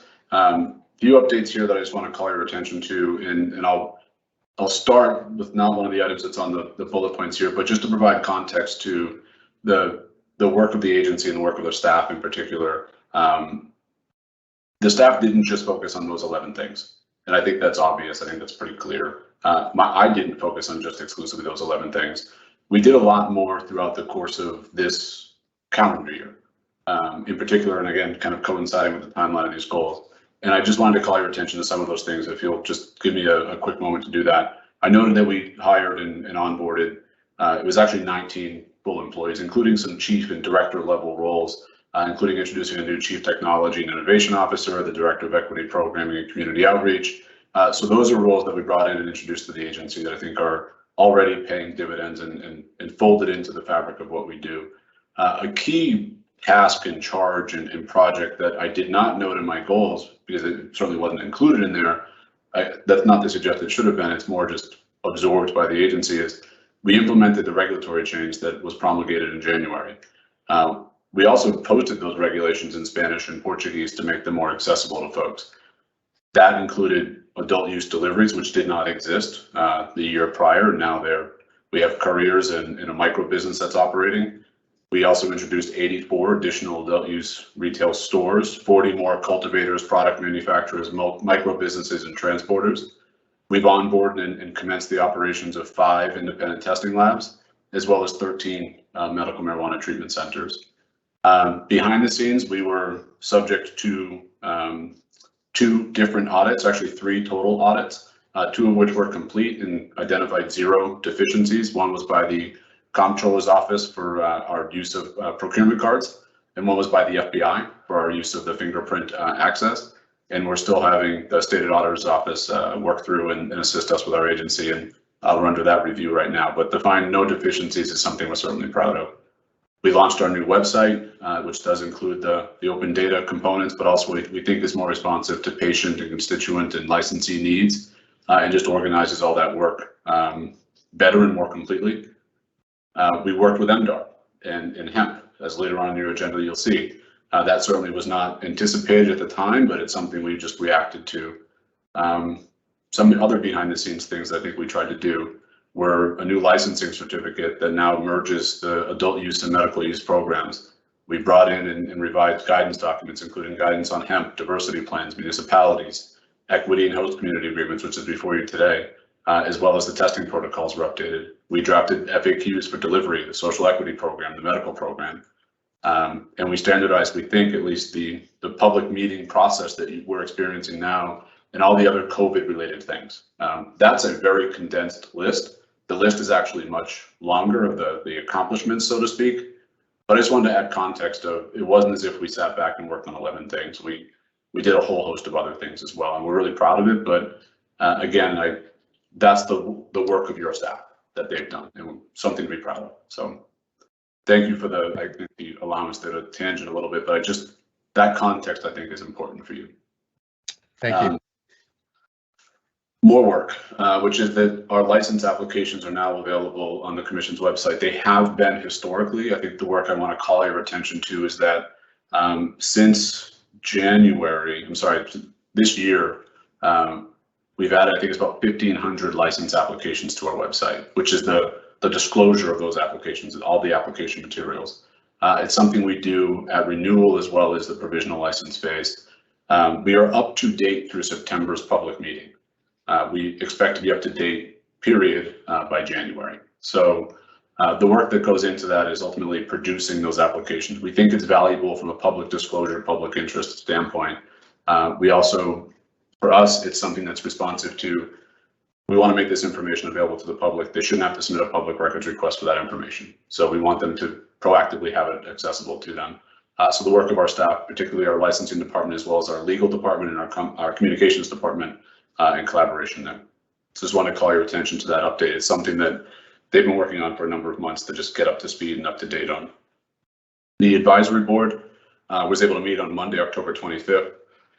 It was a general update. We had some new members that we introduced, and it was certainly great to welcome them to the advisory board. We'll meet again after the first of the year. We're trying to meet quarterly as a good habit, and certainly we're asking the advisory board subcommittees to meet in between and conduct their business. And also really grateful to the commissioners for your liaison approach to those subcommittees. This is an FYI, I just wanted to call the public's attention to it. I was speaking recently with our constituent service associates, and one of the questions I posed to them is, what are people calling about and what are people asking? And they flagged this issue for me, so I wanted to just call your attention to it, but use your meeting as a platform to speak to the public. When you're renewing your registration with the medical program, there's two steps. One is to certainly update your certification with your provider, your healthcare provider. So it could be a doctor, a nurse practitioner, or a physician assistant. After you're done with that, the provider may communicate with you that you're all set. See you next year. And there's a natural human reaction to that is, then I'm all set. There's nothing left for me to do. But in reality, you must go into the medical use of marijuana program or software and renew that registration as well. And so some folks are not taking that second step because as they hear that they're all set, they can leave the provider's office, they make an assumption. And what they'll find out shortly thereafter is when they go to present at a dispensary, their registration has unfortunately expired. So then they call and they talk to us and we can reconcile and work them through it. But I just wanted to be proactive and offer them an FYI that you do have to take that second proactive step. And we'll work on other ways to communicate this to patients and providers to update that language and also make sure that providers are able to advise patients properly as to what next steps are in fact required.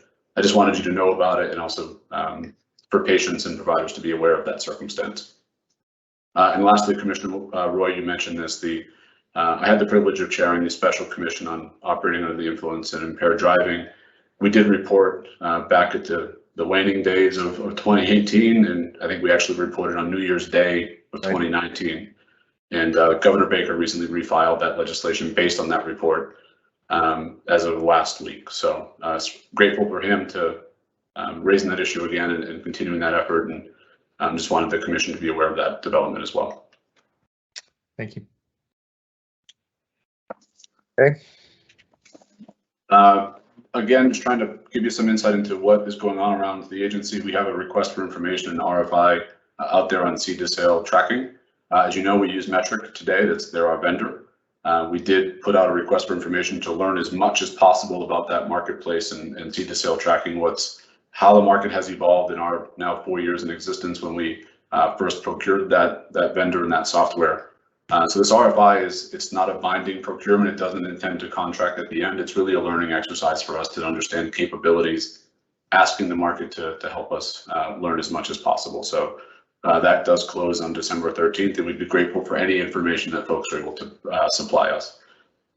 As I mentioned in the context of Julie, Dr. Johnson's research and her ongoing desires to get into a more routine, predictable, manageable pace, we are looking for an external review panel, someone that we can assemble to review our research and give us that ability to outsource some of the review to make sure it's sound.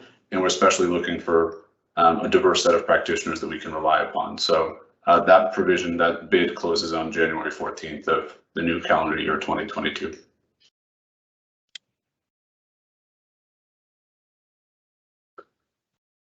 The next few slides are about the social equity program. So as I mentioned, we have 817 applications for cohort 3. That deadline closed on the 15th, the extended deadline closed on the 15th.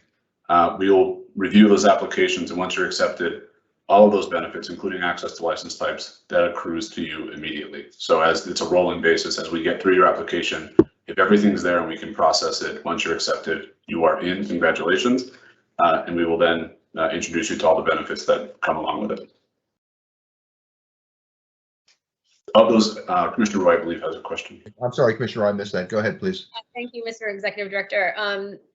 Could you just share with us how helpful it was that we extended it as a commission by 2 months? And did I don't know if you have a number or a guess of how many more applicants we were able to get in that extended window? Sure. The best guess I can give you based on the month-to-month breakdown is it probably resulted in several hundred additional applications coming in. The value, though, that I think also extends there is of that initial, let's say we started at 500 prior to the extension being authorized. Some of those applications were also reopened because they were missing information. It allowed us to conduct several workshops. It allowed us to bring folks in and help them perfect their application to the point where they, absent that workshop, they might not have been approved. And so hopefully we're able to move the needle on not just getting applications in, but improving the quality of those applications such that we could actually accept them into the program. So it's really a two-found: volume plus the quality of that application. And they were able to do that in several instances. And the other point I want to leave you with for that period, how we used it, speaking to the agency and the quality of our staff, our licensing specialists are experts in systems and process, and they were able to come over and help Kevin and several others in processing those applications and lending a hand, so to speak, in that process. And they're still there doing that work today. And so it's something I'm obviously grateful for their willingness to do that, but also I think it just speaks to the camaraderie of the agency too. So just to piggyback on that, so then as a commission, should we consider keeping that size window open moving forward? I think that's a fair consideration. Sure. I think at this point, once we tackle those applications, I think there will absolutely be a Monday morning quarterbacking or a postmortem on how was this experience, what did we learn from it. We've done that after each cohort as well. So I think that's a fair consideration, absolutely. And the other aspect is just making sure we get those workshops scheduled and coordinated in a timely way. So, which we did here, just a process enhancement we provided. Commissioner Camargo? Yeah, just quickly, I just want to also just, this is not an endorsement of any company, but I also do want to thank outside partners, Elevate Northeast, who helped us with workshops and community outreach. Prince LaBelle actually set up a website specifically for people who needed help in filling out their applications. So I've heard a lot of really positive feedback.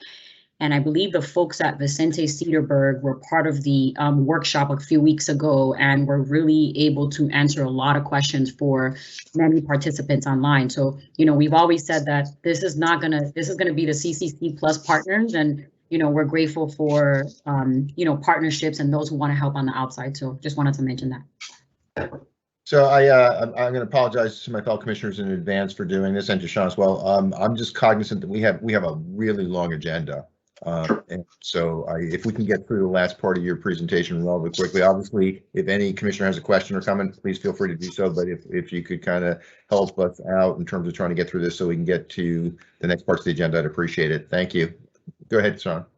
I can do that. So I guess, Matt, that's also a message to you to be ready for quick advancement here. 2 items here. 519 have been reopened for additional information. 276 have been approved. So that 519 is likely to decrease with the approval picking upward, hopefully. So this is a breakdown of total applications. So of the 817, I believe it was, 434, 53% identify as Black African American, 138 or 16.8% identify as Hispanic, Latinx, or Spanish, and 18% of 154 identify as white. The vast majority, 649 or almost 80%, are seeking the entrepreneur track. Again, total application breakdown based on gender: 67% identify as male. Farmer status, the large majority, 92%, do not identify as farmers. And again, similar, 773 or 94% do not identify as a veteran. This slide here is of the approved participants, so that smaller number. 50% identify as Black African American, 13% identify as Hispanic, Latinx, or Spanish, 25% identify as white. 85% are pursuing the entrepreneur track. And again, that's the approved participants in the program for cohort 3. As far as gender breakdown, 72% identify as male, 92% do not identify as a farmer, and 95% do not identify as veterans. or as a veteran. Thank you. That's the SEP. Any questions on those data before we move on? I think this is the last slide we've got, John, is your hiring. Yes. Yep. Any questions on the demographics of the social equity of the third cohort? Thank you. Then please go ahead, Mr. Executive Director. Sure. So this is the last slide, as you indicated. This is the hiring update as far as activity and where we are in the process. So we were able to onboard and welcome a new associate enforcement counsel earlier this week as of Monday. We are in the final stages of identifying an executive assistant here at the agency. We are screening and interviewing for the roles of constituent services manager, desktop support analyst, and director of testing. So those are in the interview stage. And we have 2 active postings right now on our website, which is another associate enforcement counsel, which closes on the 29th of November, as well as the investigations and enforcement assistant, which closes, I believe, tomorrow. So those are posted. If anyone's interested, if you know of anyone that would be interested, I would encourage anyone to apply, and we look forward to assessing their ability to join our team. Thank you very much, Mr. Executive Director. Let me ask, are there questions either about hiring or any other questions or comments that you, my fellow commissioners, have for the Executive Director before we move on to the next agenda item? Then I want to thank you, Mr. Executive Director. That was, I think that might have been your longest report, history to date. So thank you. I thought it was incredibly informative. The new slides I thought added extraordinary value. So I appreciate your work and the work of staff to get those done. So thank you very much. I'm going to suggest it's 11:31 before we start the next part of our agenda, which is the licensing part of the agenda. Why don't we take a 14-minute break, if that works for everybody, and we'll reconvene at 11:45. Is that all right with everybody? Okay, then we are in recess until 11:45 a.m. Thank you.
Welcome back, Commissioner.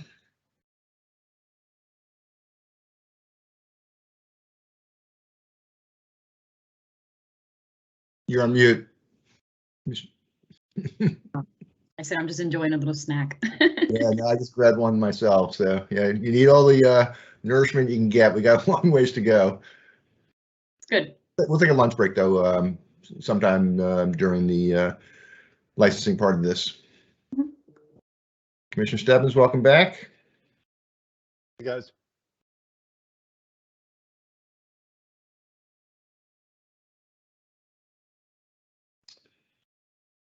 Commissioners Concepcion and Roy, are you both back?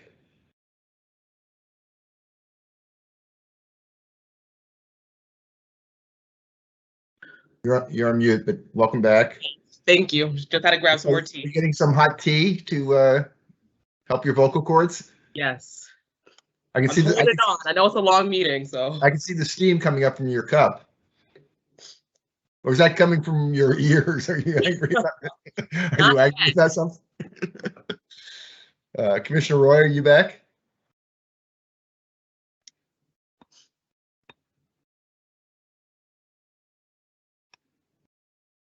It is so nice outside. I took a walk for 10 minutes.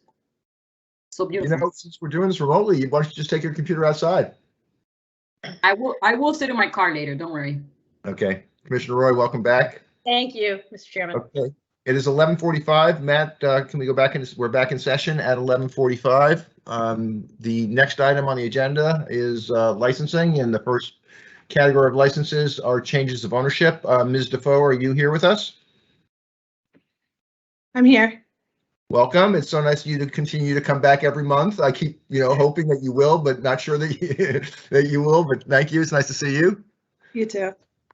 So as I mentioned, the first order of business is to go through, I think we have 7 changes of ownership. If you could start, please, with Delta 420 LLC. Okay.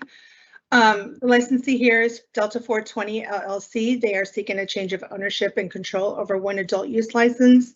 They are requesting to add 6 individuals. Additional information is contained within the executive summary for the Commission's review and consideration. Therefore, Commission staff do recommend the review and decision on this request, and if approved, do request your approval be subject to the conditions before you. Thank you, Ms. Defoe. Are there questions or comments on this change of ownership application? Then could I ask Commissioner Camargo, would you please make a motion to approve the staff recommendation on change of ownership for Delta 420 LLC? So moved. Thank you. Commissioner Concepcion, could I ask you to second that, please? Second. Thank you. Let the record show that Commissioner Camargo made the motion to approve, seconded by Commissioner Concepcion. Commissioner Camargo, your vote, please. Aye. Thank you, Commissioner Concepcion. Aye. Thank you, Commissioner Roy. Aye. Thank you, Commissioner Stebbins. Aye. Thank you, Commissioner Hoffman. Aye. Let the record show that the Commission approved the staff recommendation on change of ownership for Delta 420 LLC by a vote of 5 in favor. Commissioners Camargo, Concepcion, Roy, Stebbins, and Hoffman with none opposed. Thank you. Ms. Defoe, next up is 4 Trees Holyoke LLC. Yes, the licensee here is 4 Trees Holyoke LLC. They are seeking a change of ownership and control over 2 adult use licenses. They are requesting to add 2 entities and 2 individuals. Additional information is contained within the executive summary for the Commission's review and consideration. Therefore, Commission staff do recommend review and decision on this request, and if approved, do request your approval be subject to the conditions before you. Thank you, Ms. Defoe. Are there any questions or comments on this change of ownership application? Then could I ask Commissioner Concepcion, would you please make a motion to approve the staff recommendation on change of ownership for 4 Trees Holyoke LLC? So moved. Thank you. Commissioner Roy, would you second that motion, please? Second. Thank you. Let's make sure that Commissioner Concepcion made the motion to approve, seconded by Commissioner Roy. Commissioner Camargo, your vote, please. Aye. Thank you, Commissioner Concepcion. Aye. Thank you, Commissioner Roy. Aye. Thank you, Commissioner Stebbins. Aye. Thank you, Commissioner Hoffman. Aye. Let the record show that the Commission approved the staff recommendation on change of ownership for 4 Trees Holyoke LLC by a vote of 5 in favor. Commissioners Camargo, Concepcion, Roy, Stebbins, and Hoffman with none opposed. Thank you very much. Ms. Defoe, next up is Holistic Industries Incorporated. The licensee here is Holistic Industries Incorporated. They are seeking a change of ownership and control over 4 adult use licenses and 2 MTCs. They're requesting to add 1 entity and 6 individuals. Additional information is contained within the executive summary for the Commission's review and consideration. Therefore, commission staff do recommend the review and decision on this request, and if approved, do request your approval be subject to the conditions before you. Thank you very much, Ms. Defoe. Are there questions or comments on this application for change of ownership?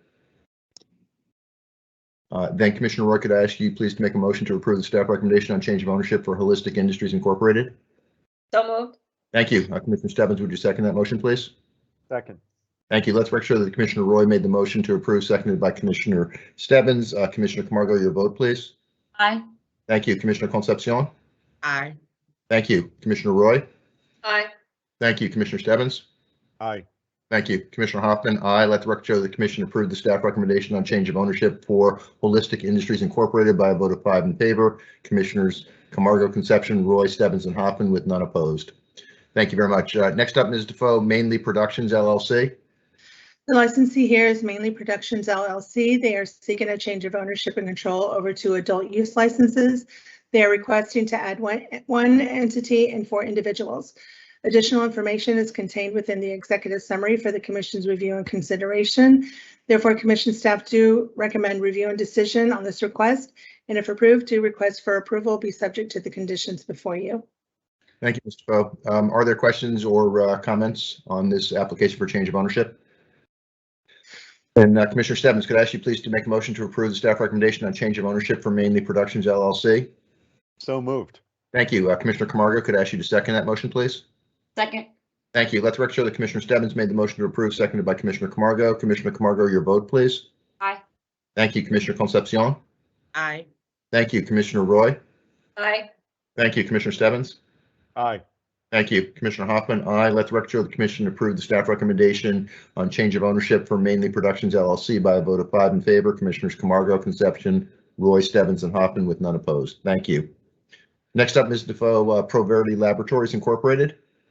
The licensee here is Proverity Labs Incorporated. They are seeking a change of ownership and control over 2 adult use licenses. They are requesting to add 2 individuals. Additional information is contained within the executive summary for the commission's review and consideration. Therefore, commission staff do recommend review and decision on this request, and if approved, do request your approval to be subject to the conditions before you.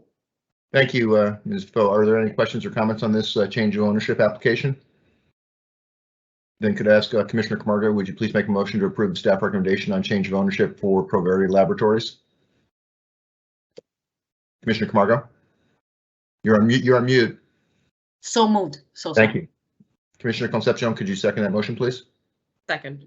Thank you. Let the record show that Commissioner Camargo made the motion to approve, seconded by Commissioner Concepcion. Commissioner Camargo, your vote, please. You're still on mute. You got to say it verbally. I know. I'm sorry. I was coughing, Chairman. Okay. I'm sorry. Do you have some tea or something in front of you? I do. Aye. Thank you very much. Commissioner Concepcion, your vote, please. Aye. Thank you. Commissioner Roy. Aye. Thank you. Commissioner Stebbins. Aye. Thank you. Commissioner Hoffman. Let the record show that the commission approved the staff recommendation on change of ownership for Proverity Laboratories Incorporated by a vote of 5 in favor. Commissioners Camargo, Concepcion, Roy, Stebbins, and Hoffman with none opposed. Thank you. Excuse me. Next up, Ms. Defoe, is the Hubcraft LLC. The licensee here is the Hubcraft LLC.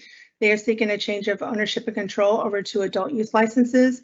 They are requesting to add 1 entity and 4 individuals. Additional information is contained within the executive summary for the commission's review and consideration. Therefore, commission staff do recommend review and decision on this request, and if approved, do request your approval be subject to the conditions before you. Thank you very much, Ms. Defoe.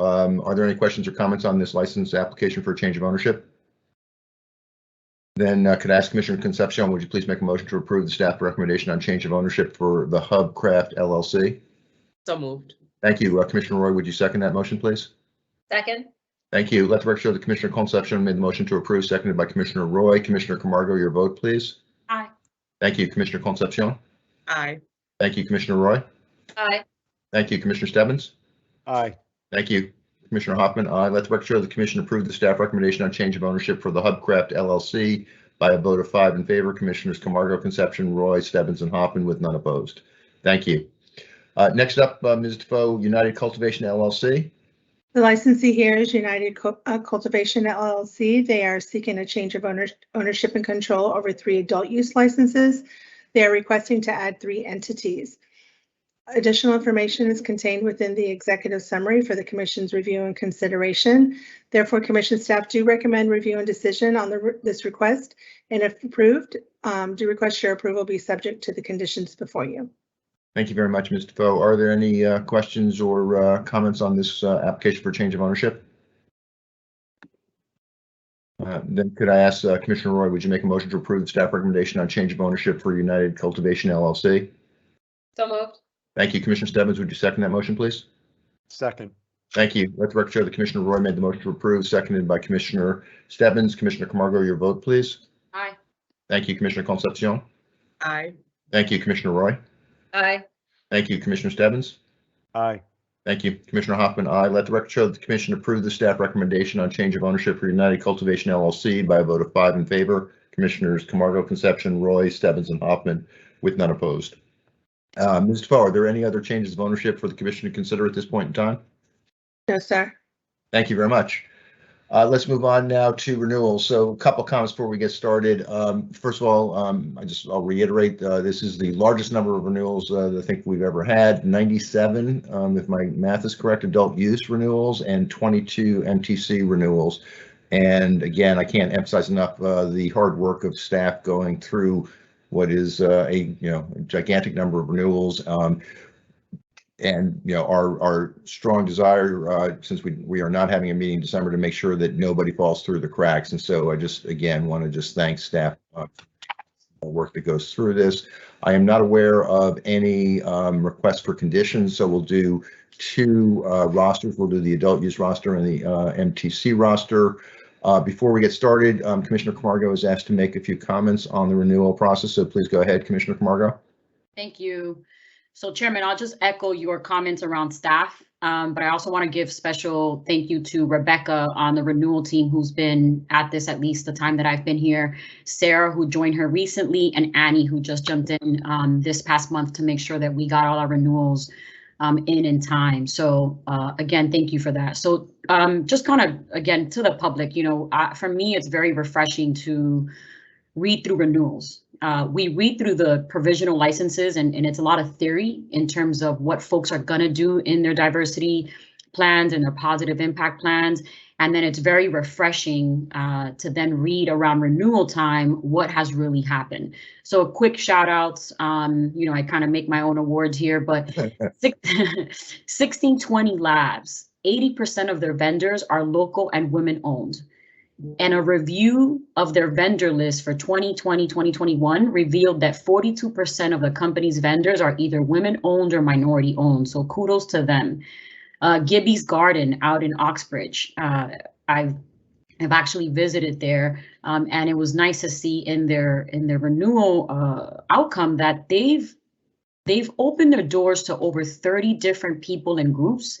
Who have visited their facilities, and out of those folks, about 12 equity applicants.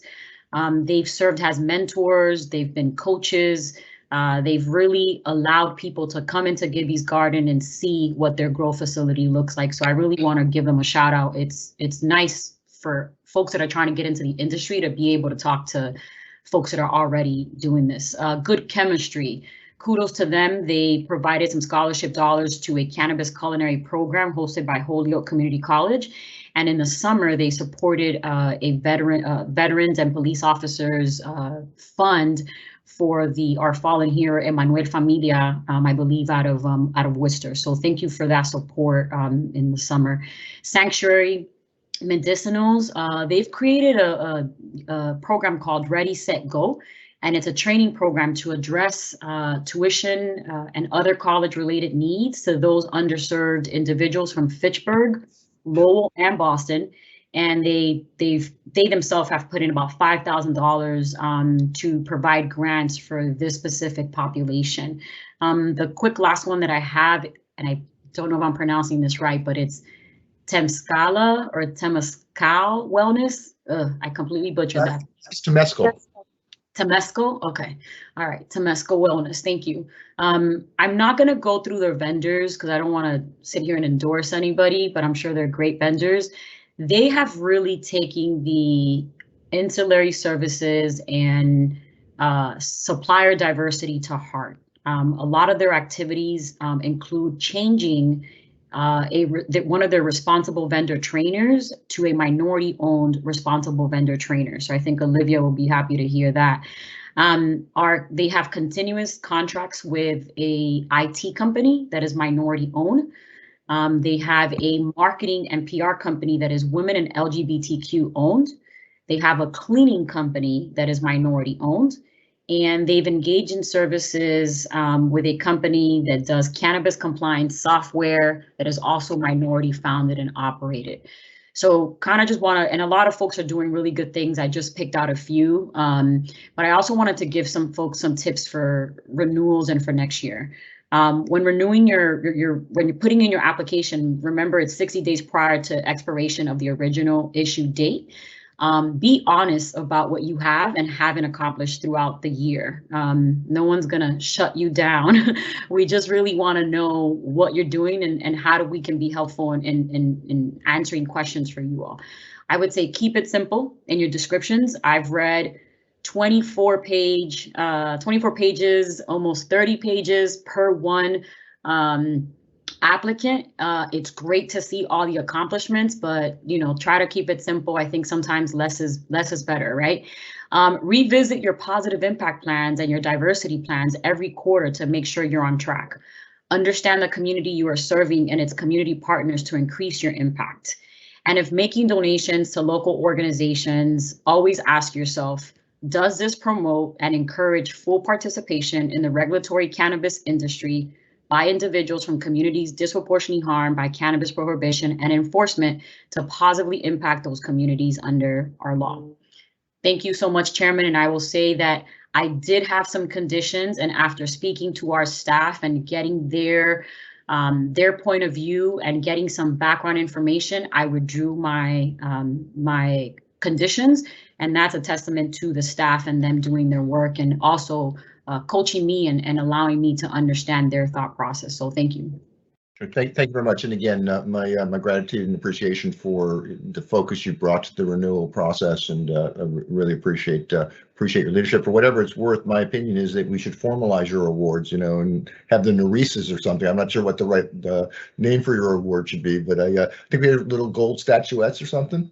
Well, I don't want to take credit for no awards. I will say that I believe there is, and Kyle is probably going to fall out of his chair, but this is something that we're gonna try to work on next year. There is awards in our regulations. Yes. And I did have a staff meeting with our director of licensing, Noam, and her staff. And I remember that one of her staff members actually brought it up, and it's something that staff is also looking at. So we're going to get there. For now, I'm making my own awards, but we're going to get there. And thank you. Yeah, no, I appreciate it. And I think we should do something along the lines you just suggested. So thank you. Mr. Defoe, before I ask for motions and votes, anything that you care to mention on the renewal process? No, sir. Okay, thank you. So again, since there are no requested conditions, we will do two rosters. The first roster is for adult use, and that, for clarity, is license A through quadruple S. I will ask for a motion second, but before I do, are there any questions or comments on that roster? Then I totally have forgotten who made the last motion. Was that you, Commissioner Stebbins? It might have been, but you choose. Well, I'm going to start with you anyway. Would you please make a motion to approve the staff recommendation on renewals for the roster of adult use licenses A through quadruple S? So moved. Thank you. Commissioner Camargo, would you second that motion, please? Second. Thank you. Let the record show that Commissioner Stebbins made the motion to approve, seconded by Commissioner Camargo. Commissioner Camargo, your vote, please. Aye. Thank you. Commissioner Concepcion? Aye. Thank you. Commissioner Roy? Aye. Thank you. Commissioner Stebbins? Aye. Thank you. Commissioner Hoffman, aye. Let the record show that the commission approves the staff recommendation on the adult use roster for renewals, licenses A through quadruple S, by a vote of 5 in favor. Commissioners Camargo, Concepcion, Roy, Stebbins, and Hoffman, with none opposed. Thank you. I would next like to ask the commission to consider the staff recommendations on renewals for the MTCs on the roster. They are quadruple T through quintuple 0. or quintuple O. I will point out that that is the first time I've used the word quintuple in a public meeting, or frankly in my entire life, as far as I can tell.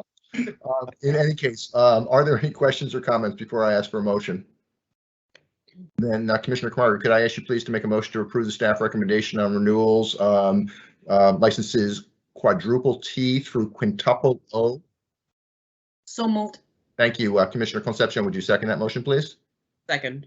Thank you. Let the record show that Commissioner Camargo made the motion to approve, seconded by Commissioner Concepcion. Commissioner Camargo, your vote, please. I'm sorry? Aye. Thank you. Commissioner Concepcion? Aye. Thank you. Commissioner Roy? Aye. Thank you. Commissioner Stebbins? Aye. Thank you. Commissioner Hoffman? Aye. Let the record show that the commission approves the staff recommendation on MTC renewals, licenses quadruple T through quintuple O by a vote of 5 in favor. Commissioners Camargo, Concepcion, Roy, Stebbins, and Hoffman with none opposed. Are there any other renewals at this point, Ms. Defoe, for the commission to consider? No, there's not. Thank you very much. Then let's move on to final licenses. We do this as a roster.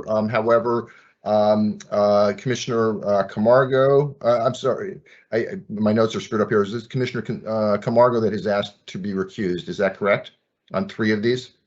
So, the lettering here, okay, the lettering is better on this final version than my version, but I'm going to propose that we do a roster of E, F, and G, the 3 Commonwealth Alternative Care final licenses, and then we'll do a roster of the remainder.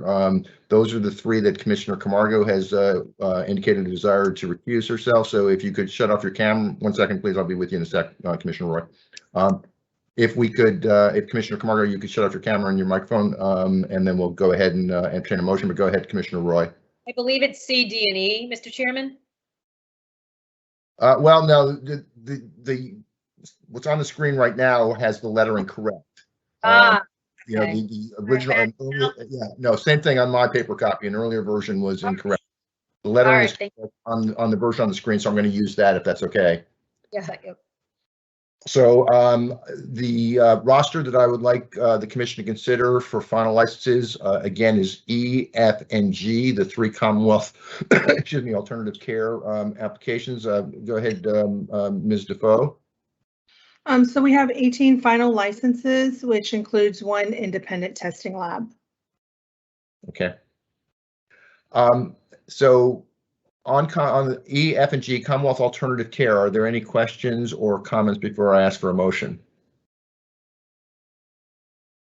Then could I ask, please, Commissioner Roy, would you make a motion to approve the staff recommendation to issue final licenses to E, F, and G, 3 licenses for Commonwealth Alternative Care? Would you make such a motion, please, Commissioner Roy?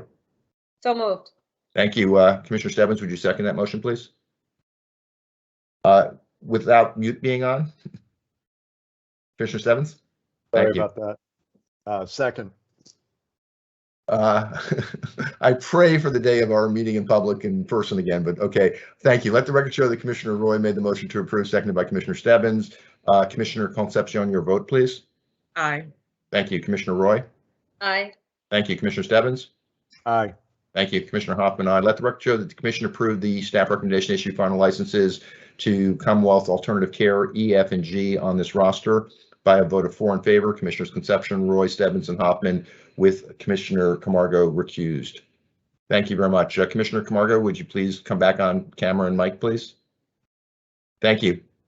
I would next like to ask the commission to consider the remainder of the final license roster, just to be explicit, A through D and H through P. Are there, I'm sorry, H through R, I apologize. So let me just do that one more time. A through D. Can you go back to the previous slide, please, Matt? So, okay, A through D and H through, go to the next slide, please. H through R, thank you. I would like the commission to consider that roster. Are there any questions or comments before I ask for a motion? Then Commissioner Stebbins, would you make a motion to approve that the staff recommendation issue final licenses to that roster, please? So moved. Thank you. Commissioner Camargo, would you second that motion, please? Second. Thank you. Let the record show that Commissioner Stebbins made the motion to approve, seconded by Commissioner Camargo. Commissioner Camargo, your vote, please. Aye. Thank you. Commissioner Concepcion. Aye. Thank you, Commissioner Roy. Aye. Thank you, Commissioner Stebbins. Aye. Thank you, Commissioner Hoffman. I'd let the record show the commission approve the staff recommendation to issue final licenses to the articulated roster by a vote of 5 in favor. Commissioners Camargo, Concepcion, Roy, Stebbins, and Hoffman with none opposed. Thank you. Are there any additional final licenses for the commission to consider at this point? Ms. Defoe? No, sir. Okay, thank you very much. Then what I'm going to suggest, let's get started on provisionals. We'll make it partway through before I think I'm going to need a mental health break, and then we'll take a lunch break at that point in time and get back to the remainder after lunch. Is that okay with everybody? Okay, so let us get going, and let me just get my notes ready. Let's go. Ms. Defoe, the first provisional license up for commission consideration is Advanced Cultivators Llc. Please go ahead. The applicant here is Advanced Cultivators LLC. The proposed location is 100 Phoenix Avenue, Units 3 and 5, located in Lowell. They're seeking a cultivation Tier 2 indoor license. The applicant received general review. Additional information is contained within the executive summary for the commission's review and consideration. Therefore, commission staff do recommend the issuance of a provisional license subject to the conditions before you. Thank you, Ms. Defoe. I do not have any requests for additional conditions on this license, but are there? Go ahead, Commissioner Roy. I do have a blanket condition for. Oh, I'm so sorry. I'm so sorry. Before we get started, I truly apologize, Commissioner Roy. Commissioner Roy has requested the opportunity to recommend and have a vote on additional conditions that she wishes to place on all of the marijuana enterprises that are being considered for provisional licenses. Just to be explicit, that is A through double H. Commissioner Roy, please go ahead. Yep, thank you very much, Mr. Chairman. I just want to remind all of our current provisional licenses for adult use and future licenses that being a responsible vendor designee is mandatory. It's mandated, and it has been brought to my attention that compliance has been very subpar, very spotty, barely 50%. So I'm just going to read a brief statement, and then would you like me to read the condition, Mr. Chairman, or? Please go ahead, Commissioner. Okay. Yes. Okay, the Responsible Vendor Training Program is mandatory curriculum for all employees involved in the handling or sale of marijuana. To date, compliance of this mandate is only at 50% within the Massachusetts cannabis industry. Less than 12,000 industry employees have completed the RVT Basic Core Curriculum. A recent data poll at the Commission shows that this percentage may be even lower. This is a reminder that failure to maintain responsible vendor status is grounds for action by the commission. So therefore, in light of that, my blanket condition will be responsible vendor condition for all provisional licenses other than medical.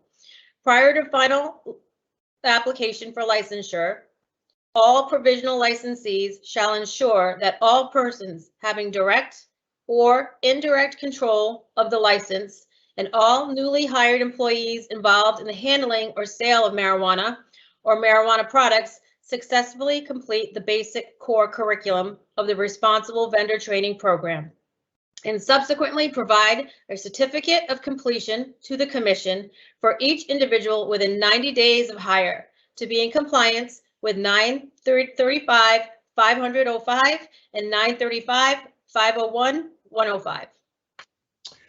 Thank you, Commissioner Roy. So I think for administrative ease, what I'm going to propose is, first of all, to see if people have any questions or comments on the suggestion of Commissioner Roy to add a condition to all of the adult use provisional licenses. If there are no objections, then I'm going to suggest that every time we take a vote on the conditional license, it is explicitly with the intention of adding Commissioner Roy's condition. That way I don't have to repeat it 34 times. So are there any objections to, again, you're not voting on her recommendation, you're just explicitly accepting that every time we vote on a provisional license is explicitly with the additional condition just requested by Commissioner Roy. Are there any concerns or questions about that? Commissioner Stebbins. Sure. No, thank you, Mr. Chair. I think Commissioner Roy brings up a great point, and as we kind of move forward, we won't go back and revisit it, but yeah, this is something that the Commission should examined, especially as we go through renewals. But I appreciate her bringing it up, and it certainly doesn't hurt to remind people moving through the application period how important we know the RBT training is for, and its requirement for all the employees who handle cannabis. So I greatly appreciate her bringing this idea forward, and happy to have it attached to the conditions for all the provisional licenses.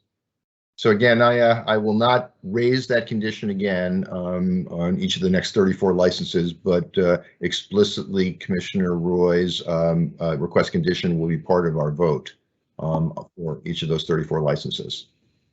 Okay. Let's go ahead then. So thank you, Ms. Defoe. On the table is Advanced Cultivators Llc.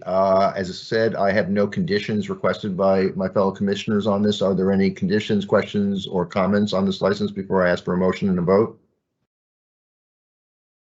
Then, Commissioner, I think it's up to you, Commissioner Camargo. Would you please make a motion to approve staff recommendation to issue a provisional license to Advanced Cultivators Llc? So moved. Thank you. Commissioner Concepcion, would you second that motion, please?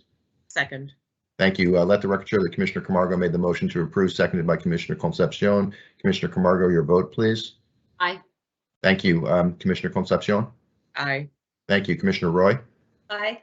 Thank you. Commissioner Stebbins. Aye. Thank you. Commissioner Hoffman. Let the record show that the commission approved the staff recommendation to issue a provisional license to Advanced Cultivators Llc by a vote of 5 in favor. Commissioners Camargo, Concepcion, Roy, Stebbins, and Hoffman, with none opposed. Thank you. Ms. Defoe, next up, Apical Incorporated. I hope I pronounced that correctly. Yes. The applicant here is Apical Incorporated, doing business as Ember. The proposed location is 144 King Street, located in Northampton. They are seeking a retail license, and the applicant received general review. Additional information is contained within the executive summary for the commission's review and consideration. Therefore, commission staff do recommend the issuance of a provisional license subject to the conditions before you. Thank you very much, Ms. Defoe. I have 2 conditions requested by my fellow commissioners. First, from Commissioner Camargo. The condition is prior to final licensure, applicant to submit a partnership letter from hiring organizations under program section number 3. From Commissioner Concepcion, the following is a requested additional condition. Prior to final licensure, the applicant shall provide an updated security plan stating that the appropriate law enforcement authorities and the commission shall be notified of any breach of security or other reportable incidents defined in 500.110 section 9 immediately, and in no instance more than 24 hours following discovery of the breach or incident. Are there any other conditions requested, or questions or comments on this application? Then could I ask Commissioner Concepcion, would you please make a motion to approve the staff recommendation to issue a provisional license to Apical Incorporated, subject to the additional conditions requested by Commissioners Camargo and Concepcion? So moved. Thank you. Commissioner Roy, would you second that motion, please? Second. Thank you. Let the record show that Commissioner Concepcion made the motion to approve, seconded by Commissioner Roy. Commissioner Camargo, your vote, please. Aye. Thank you. Commissioner Concepcion. Aye. Thank you. Commissioner Roy. Aye. Thank you. Commissioner Stebbins. Aye. Thank you, Commissioner Hoffman. Aye. Let the record show that the commission approved staff recommendation to issue a provisional license to Apical Incorporated, subject to the additional conditions requested by Commissioners Camargo and Concepcion by a vote of 5 in favor. Commissioners Camargo, Concepcion, Roy, Stebbins, and Hoffman, with none opposed. Thank you. Next up, Ms. Defoe, is it BOT or I guess it's BOT Realty LLC? Yes. Thank you. Please go ahead. The applicant here is BOT Realty LLC, doing business as OMG. The proposed location is 223 Lewenberg Street, located in Fitchburg. They are seeking a retail license, and the applicant received general review. Additional information is contained within the executive summary for the commission's review and consideration. Therefore, commission staff do recommend the issuance of a provisional license subject to the conditions before you. Thank you very much, Ms. Defoe. I have requests from commissioners, let's see, Commissioners Concepcion, Stebbins, and Roy for additional conditions on this license. So let me go ahead from Commissioner Concepcion. Prior to final licensure, review positive impact plan and provide an update on any strategy for outreach to the residents of Fitchburg, a designated area of disproportionate impact. From Commissioner Stebbins, two additional conditions requested. First, prior to final application for licensure, identify goals for positive impact plan with a focus on disproportionate impact and host community of Fitchburg. We'll come back to that in a second. Second additional condition requested by Commissioner Stebbins, prior to final application for licensure, provide second goal or more detail for strategies and diversity plan beyond hiring strategies. And then from Commissioner Roy, to positively impact the community of your marijuana establishment and prior to final application for licensure, please include the city of Fitchburg in your positive impact plan, in addition to the already stated communities of Walpole and Mansfield. So it seems like we have a little bit of an overlap there. Can I ask my fellow commissioners how you'd like to see? Go ahead, Commissioner Roy. I'll gladly withdraw mine because we have, they're so similar, but I just want to add, although we love the communities of Walpole and Mansfield, I Google mapped it and it's 58 miles from Fitchburg. So I think that's the reason why Commissioner Concepcion and Stebbins, we all have basically the same condition. So I will gladly withdraw mine. I just want to make that point that we need to positively impact the community in which we have our marijuana establishment or surrounding communities. So it's 58 miles, even though we love Walpole and Mansfield. Spoken like a true politician. Commissioner Stebbins.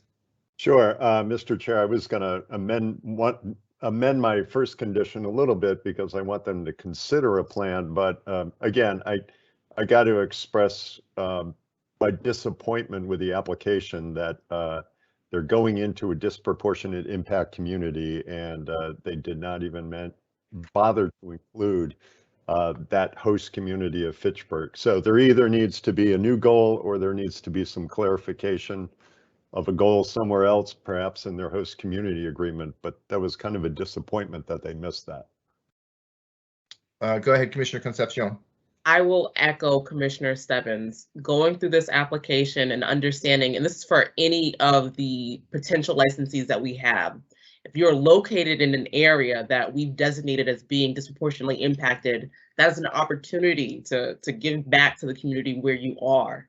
So I just want others to keep that in mind. And also, there are some others who we'll probably get into later on. They're right next door to an ADI, but instead they reach farther away where, you know, it just makes common sense says to go to that area that's closest to where you're located. In terms of my condition, I think I heard Commissioner Stebbins' condition, and I feel like that it includes the spirit and my intention, so I can withdraw mine as well. Okay, thank you. So just to make sure I'm proceeding the right way. So right now, I'll ask for a motion to approve staff recommendation to issue a provisional license to BOT Realty with the additional condition requested by Commissioner Stebbins. Is that okay with everybody? Yeah, and I would just change you want to edit that? Yeah, I want to edit it if it's okay. I think please go ahead. What I'm going to do, Commissioner Stebbins, is ask you to state your motion with the edits, and then we'll make that the motion and we'll act on it. So go ahead, please. Sure.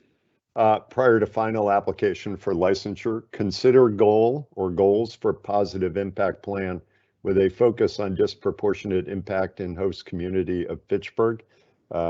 I think from our discussion, we've made it pretty clear what we anticipate. So I'm comfortable with that language if my colleagues are.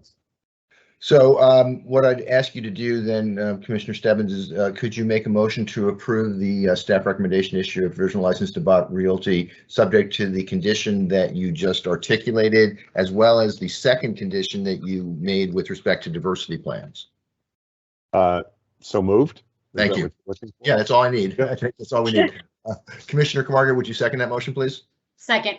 Thank you. Let the record show that the motion was made by Commissioner Stebbins, seconded by Commissioner Camargo. Commissioner Camargo, your vote, please. Aye. Thank you, Commissioner Concepcion. Aye. Thank you, Commissioner Roy. Aye. Thank you, Commissioner Stebbins. Aye. Thank you, Commissioner Hoffman. Aye. Let the record show that the commission approved the staff recommendation to issue a provisional license to BOT Realty LLC, subject to the two additional conditions requested by Commissioner Stebbins by a vote of 5 in favor. Commissioners Camargo, Concepcion, Roy, Stebbins, and Hoffman with none opposed. Thank you. Next up, Ms. Defoe, there are two applications from Bada Bloom Incorporated that these are co-located. So if you could go through one summary and then we'll have separate votes, please go ahead. Okay, the applicant here is Bada Bloom Inc. The proposed location is 44 Old Ting Road, building number 3, located in Tingsboro. They're seeking a cultivation tier 1 indoor and product manufacturing license.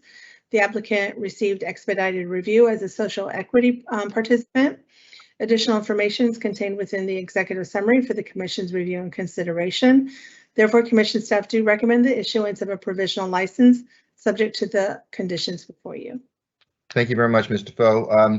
I have a request for additional condition from Commissioner Stebbins, and Commissioner Stebbins, this condition would apply to both licenses. Is that correct? That's correct. Thank you. The condition requested is specifically prior to final application for licensure, consider a goal for positive impact plan with a focus on employment opportunities for disproportionate impact community of Lowell. I assume that's kind of similar to the last conversation we had. I don't believe they're located in Lowell, but they're I think to Commissioner Concepcion's point, they're pretty close by. We just want them to consider it. Okay, thank you. Are there any other questions or comments on? Yes, go ahead, Commissioner Roy. I just want to thank them. First of all, kudos to a very creative name. It brought a smile on my face, but nonetheless, I just want to thank them for their in their PIP for planning to work with and donate to our veterans. Okay. Thank you. Other questions or comments or requests for additional conditions? Okay, again, we'll take these up, these two licenses up separately. So let's start with Bada Bloom Incorporated, MCN 283393. Can I ask for a motion, please, Commissioner Camargo, to approve the staff recommendation, issue a provisional license subject to the additional condition requested by Commissioner Stebbins? So moved. Thank you, Commissioner Concepcion. Could I ask you to second that motion, please? Second. Thank you. Let the record show that Commissioner Camargo made the motion to approve, seconded by Commissioner Concepcion. Commissioner Camargo, your vote, please. Aye. Thank you, Commissioner Concepcion. Aye. Thank you, Commissioner Roy. Aye. Thank you, Commissioner Stebbins. Aye. Thank you, Commissioner Hoffman. Aye. Let the record show that the commission approved the staff recommendation to issue a provisional license to Bada Bloom Incorporated, MCN 283393, subject to the additional condition requested by Commissioner Stebbins by a vote of 5 in favor. Commissioners Camargo, Concepcion, Roy, Stebbins, and Hoffman with none opposed. Excuse me. Next up is the second Bada Bloom application, MPN 282024. Can I ask, please, for a motion? And again, I've lost track of whose turn it is to make the motion. I think yours, Commissioner Concepcion. Is that right? Thank you. So could I ask Commissioner Concepcion, would you please make a motion to approve staff recommendation to issue a provisional license to Bada Bloom Incorporated, MPN 282024, subject to the additional condition requested by Commissioner Stebbins? So moved. Thank you. Commissioner Roy, would you second that motion, please? Second.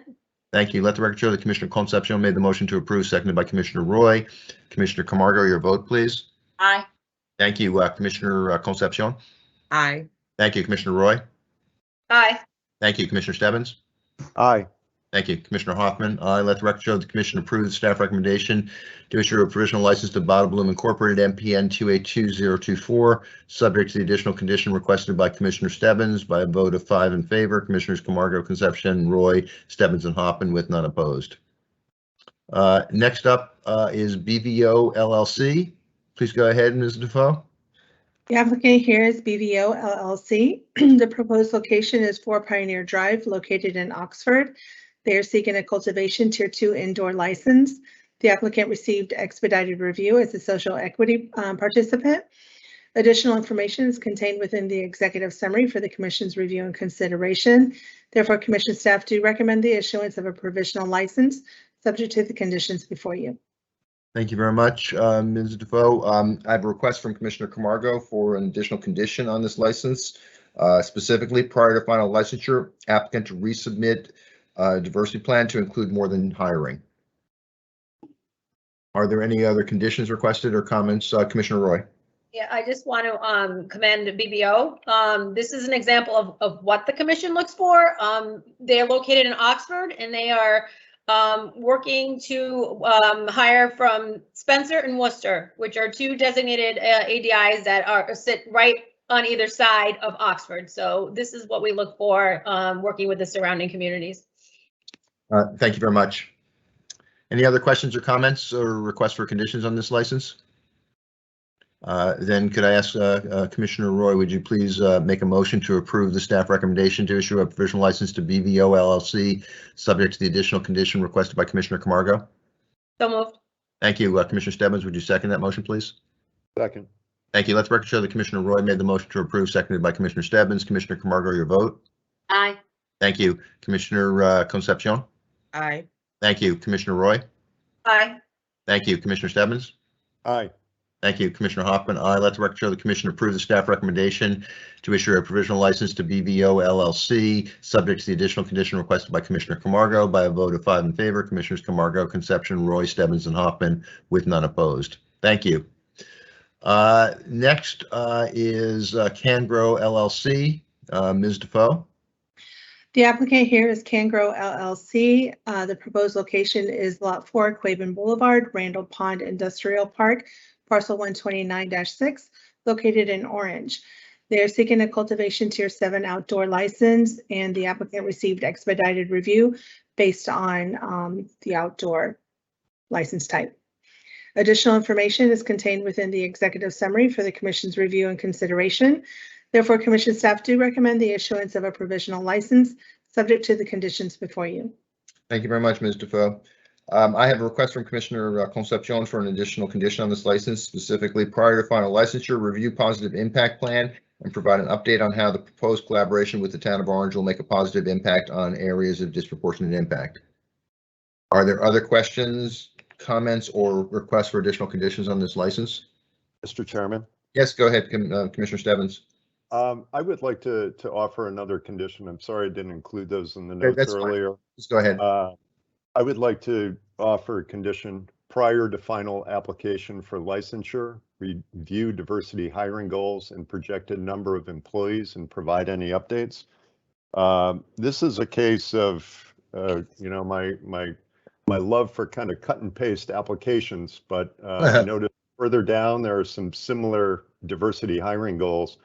And I was a little disappointed to be seeing some of the applications in our provisional agenda this month that set pretty low expectations for hiring women. I'm not sure the reason for that, but it's why I'm suggesting that both CanGrow and a couple of others go back, review their diversity hiring goals and provide us any updates. Thank you. So we have a request for additional conditions from Commissioner Concepcion. Commissioner Stebbins, would you explicitly state the condition you're looking for on this license? Sure. Prior to final application for licensure, review diversity hiring goals and projected number of employees and provide any updates. Thank you. Are there any other questions or comments or requests for additional conditions on this license? Then I think it's your turn, Commissioner Stebbins. Could you please make a motion to approve the staff recommendation to issue a provisional license to CanGrow LLC, subject to the additional conditions requested by Commissioner Stebbins and Concepcion? So moved. Thank you. Commissioner Camargo, would you second that motion, please? Second. Thank you. Let the record show that Commissioner Stebbins made the motion, seconded by Commissioner Camargo. Commissioner Camargo, your vote, please. Aye. Thank you. Commissioner Concepcion? Aye. Thank you. Commissioner Roy? Aye. Thank you. Commissioner Stebbins? Aye. Thank you, Commissioner Hoffman. Let the record show that the commission approved the staff recommendation to issue a provisional license to CanGrow LLC, subject to the additional conditions requested by Commissioners Concepcion and Stebbins by a vote of 5 in favor. Commissioners Camargo, Concepcion, Roy, Stebbins, and Hoffman with none opposed. Thank you. Next up, Ms. Defoe, Canna Testing LLC. The applicant here is Canna Testing LLC. The proposed location is 241 Route 20, located in Chester. They are seeking an independent testing laboratory license, and the applicant received expedited review based on their license type. Additional information is contained within the executive summary for the commission's review and consideration. Therefore, commission staff do recommend the issuance of a provisional license subject to the conditions before you. Thank you very much, Ms. Defoe. I have a request from Commissioner Stebbins for an additional condition on this license, specifically prior to final application for licensure, review diversity hiring goals and projected number of employees and provide any updates. I'm not aware of any additional requests for conditions on this license, but are there questions, comments, or requests for additional conditions? Go ahead, Commissioner Roy. I just want to say I'm happy to see another independent testing lab Yep, I think we've got 8 operational and a few more. Yeah. So I think that's great. I agree with you. And just for history, that was hard work.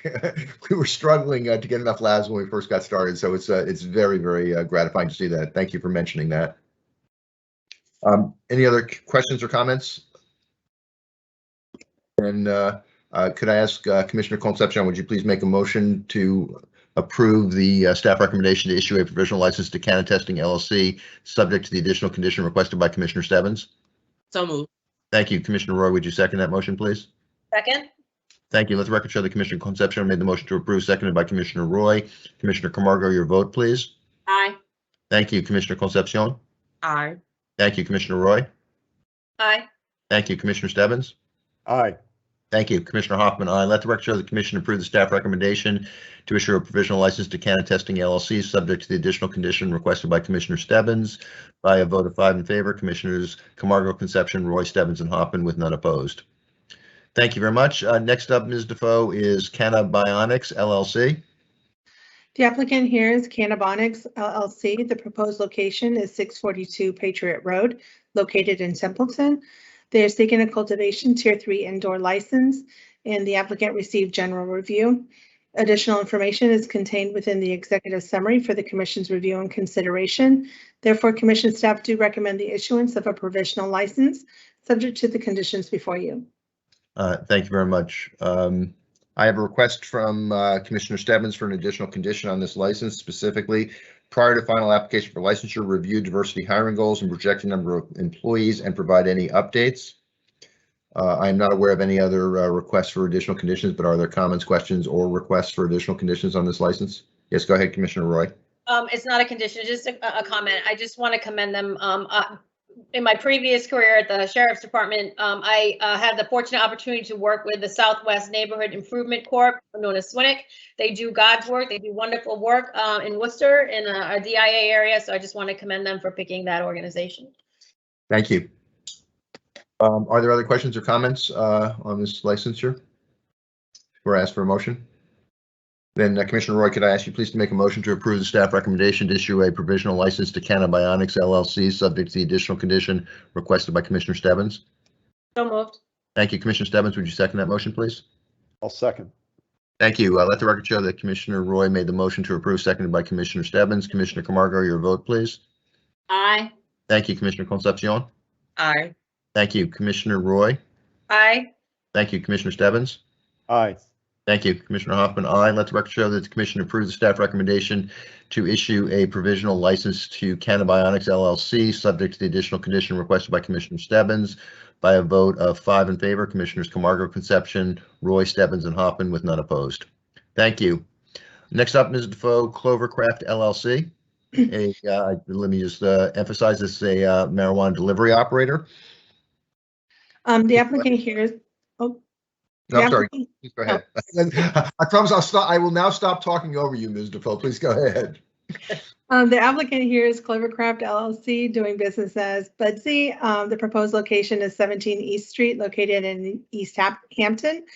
They are seeking a marijuana delivery operator license, and the applicant received expedited review as a social equity participant. Additional information is contained within the executive summary for the commission's review and consideration. Therefore, commission staff do recommend the issuance of a provisional license subject to the conditions before you. Thank you very much. I have a request from Commissioner Roy for a additional condition on this license. And I do want to point out, Commissioner Roy, that your list of conditions was out of alphabetical order. I just noticed that. My apologies. I know. That's okay. I'm struggling enough when things are in order. My apologies, Mr. Chairman. Nonetheless, we will still consider your request for an additional condition, even though you violated the norms. Sorry.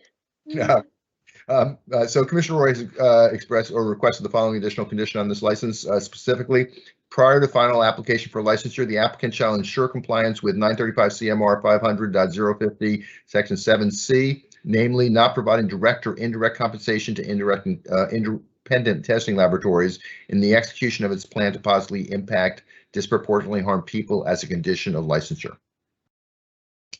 Yes, and may I just add a comment that please go ahead. in no way is it to demean what they're trying to do with pro bono services and to help other equity applicants, but in the regs, there can be no financial gain given or services given to an independent testing lab because they are the ultimate arbiter of the quality of the product. So it's not to minimize what Clovercraft is trying to do. It's just to safeguard the whole process. Yep, thank you. I think it's a good catch and I appreciate that. Are there any other questions or comments, requests for additional conditions on this license? If I'm correct, I think it's up to you, Commissioner Stebbins. Could you please make a motion to approve the staff recommendation to issue a provisional license to Clovercraft LLC subject to the additional condition requested by Commissioner Roy? So moved. Thank you. Commissioner Camargo, would you second that motion, please? Second. Thank you. Let's record show that Commissioner Stebbins made the motion to approve, seconded by Commissioner Camargo. Commissioner Camargo, your vote, please. Aye. Thank you. Commissioner Concepcion. Aye. Thank you. Commissioner Roy. Aye. Thank you. Commissioner Stebbins. Aye. Thank you. Commissioner Hoffman. Aye. Let the record show the commission approved the staff recommendation to issue a provisional license to Clovercraft LLC, subject to the additional condition requested by Commissioner Roy by a vote of 5 in favor. Commissioners Camargo, Concepcion, Roy, Stebbins, and Hoffman with none opposed. Thank you. Next up, these two Darkstream applications are co-located, correct, Ms. Defoe? Yes. Thank you. So we'll have one summary and then two separate votes. Please go ahead, Darkstream LLC, 2 applications for provisional license. The applicant here is Darkstream LLC, doing business as Days Cannabis. The proposed location is 116 Davis Street, located in Douglas. They are seeking cultivation tier 2 indoor and a product manufacturing license, and the applicant received general review. Additional information is contained within the executive summary for the commission's review and consideration. Therefore, commission staff do recommend the issuance of a provisional license subject to the conditions before you. Thank you very much, Ms. Defoe. I have a request from Commissioner Stebbins for an additional condition, and that condition applies to both of their licenses. Is that correct, Commissioner Stebbins? Yes, it does. Thank you. The condition requested by Commissioner Stebbins is as follows. Prior to final application for licensure, review diversity hiring goals based upon statistics of community and region and not just based on overall state statistics. Are there any other comments, questions, or requests for additional conditions on these 2 licenses? Okay, then we will go ahead and do them separately, starting with Darkstream LLC, MCN 283887. Could I ask, please, Commissioner Camargo, would you make a motion to approve the staff recommendation to issue a provisional license subject to the additional condition requested by Commissioner Stebbins? So moved. Thank you. Commissioner Concepcion, could I ask you to second that motion, please? Second. Thank you. Let the record show that Commissioner Camargo made the motion to approve, seconded by Commissioner Concepcion. Can I have your vote, please, Commissioner Camargo? Aye. Thank you. Commissioner Concepcion? Aye. Thank you. Commissioner Roy? Aye. Thank you. Commissioner Stebbins? Aye. Thank you. Commissioner Hoffman? Aye. Let the record show the commission approved the staff recommendation to issue a provisional license to Darkstream LLC, MCN 283887, if I'm correct. Yeah, 887. Subject to the additional condition requested by Commissioner Stebbins by a vote of 5 in favor. Commissioners Camargo, Concepcion, Roy, Stebbins, and Hoffman with none opposed. Could I next ask, please, for a motion to approve the staff recommendation to issue a provisional license to Darkstream LLC, MPN 282042, subject to the additional condition requested by Commissioner Stebbins. Could I have such a motion, please, Commissioner Concepcion? So moved. Thank you. Commissioner Roy, would you second that motion, please? Second. Thank you. Let's record show that Commissioner Concepcion made the motion to approve, seconded by Commissioner Roy. Commissioner Camargo, your vote, please. Aye. Thank you. Commissioner Concepcion? Aye. Thank you. Commissioner Roy? Aye. Thank you. Commissioner Stebbins? Aye. Thank you. Commissioner Hoffman? Aye. Let the record show the commission approve the staff recommendation to issue a provisional license to Darkstream LLC, MPN 282042, with the additional condition requested by Commissioner Stebbins by a vote of 5 in favor. Commissioners Camargo, Concepcion, Roy, Stebbins, and Hoffman with none opposed. Thank you. Next up, Ms. Defoe, debilitating medical condition treatment centers. Please go ahead. The applicant here is Debilitating Medical Condition Treatment Centers. The proposed location is 3 River Road, located in Watley. They are seeking a product manufacturing license. The applicant received priority review based on their MTC. Additional information is contained within the executive summary for the commission's review and consideration. Therefore, commission staff do recommend the issuance of a provisional license subject to the conditions before you. Thank you. Thank you very much, Ms. Defoe. I am not aware of any additional conditions requested on this application. Are there questions, comments, or requests for additional conditions? Commissioner Roy? Not a condition, but a comment. I had mentioned in past meetings the importance of community colleges, the majority of them falling in areas of disproportionate impact. So I just want to give a nod to this licensee for their partnership with their local Greenfield Community College, and they will focus on farm and food systems curriculum, plant and soil science curriculum, and other farm and food curriculum. So I just want to recognize them for reaching out to their local community college in partnership. Thank you very much, Commissioner Roy. Are there any other comments or questions or requests for additional conditions on this license? Then could I ask Commissioner Roy, would you please make a motion to approve staff recommendation issue a provisional license to debilitating medical condition treatment centers? So moved. Thank you. Commissioner Stebbins, could I ask you to second that motion, please? Second. Thank you. Let the record show that Commissioner Roy made the motion to approve, seconded by Commissioner Stebbins. Commissioner Camargo, your vote, please.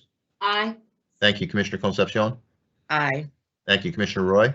Aye. Thank you. Commissioner Stebbins. Aye. Thank you. Commissioner Hoffman, aye. Let the record show the Commission approved the staff recommendation to issue a provisional license to debilitating medical condition treatment centers by a vote of 5 in favor. Commissioners Camargo, Concepcion, Roy, Stebbins, and Hoffman, with none opposed. Thank you. Next up, Ms. Defoe, Elevation Retail 2 LLC. The applicant here is Elevation Retail 2 LLC. The proposed location is 240 Bridge Street, located in Fairhaven. They are seeking a retail license and they received general review. Additional information is contained within the executive summary for the Commission's review and consideration. Therefore, Commission staff do recommend the issuance of a provisional license subject to the conditions before you. Thank you very much, Mr. Defoe. I have a request from Commissioner Stebbins to add 2 conditions to this license, additional conditions to the license, and then I also have a request from Commissioner Roy for an additional condition. Starting with Commissioner Stebbins, 2 additional conditions requested. First, prior to final application for licensure, applicant shall review advertising strategies on social media and compliance with Commission Regulations 935 CMR 500.105 Section 4 and confirm with CCC Licensing Division. Second condition requested by Commissioner Stebbins, prior to final application for licensure, review diversity hiring goals and projected number of employees and provide any updates.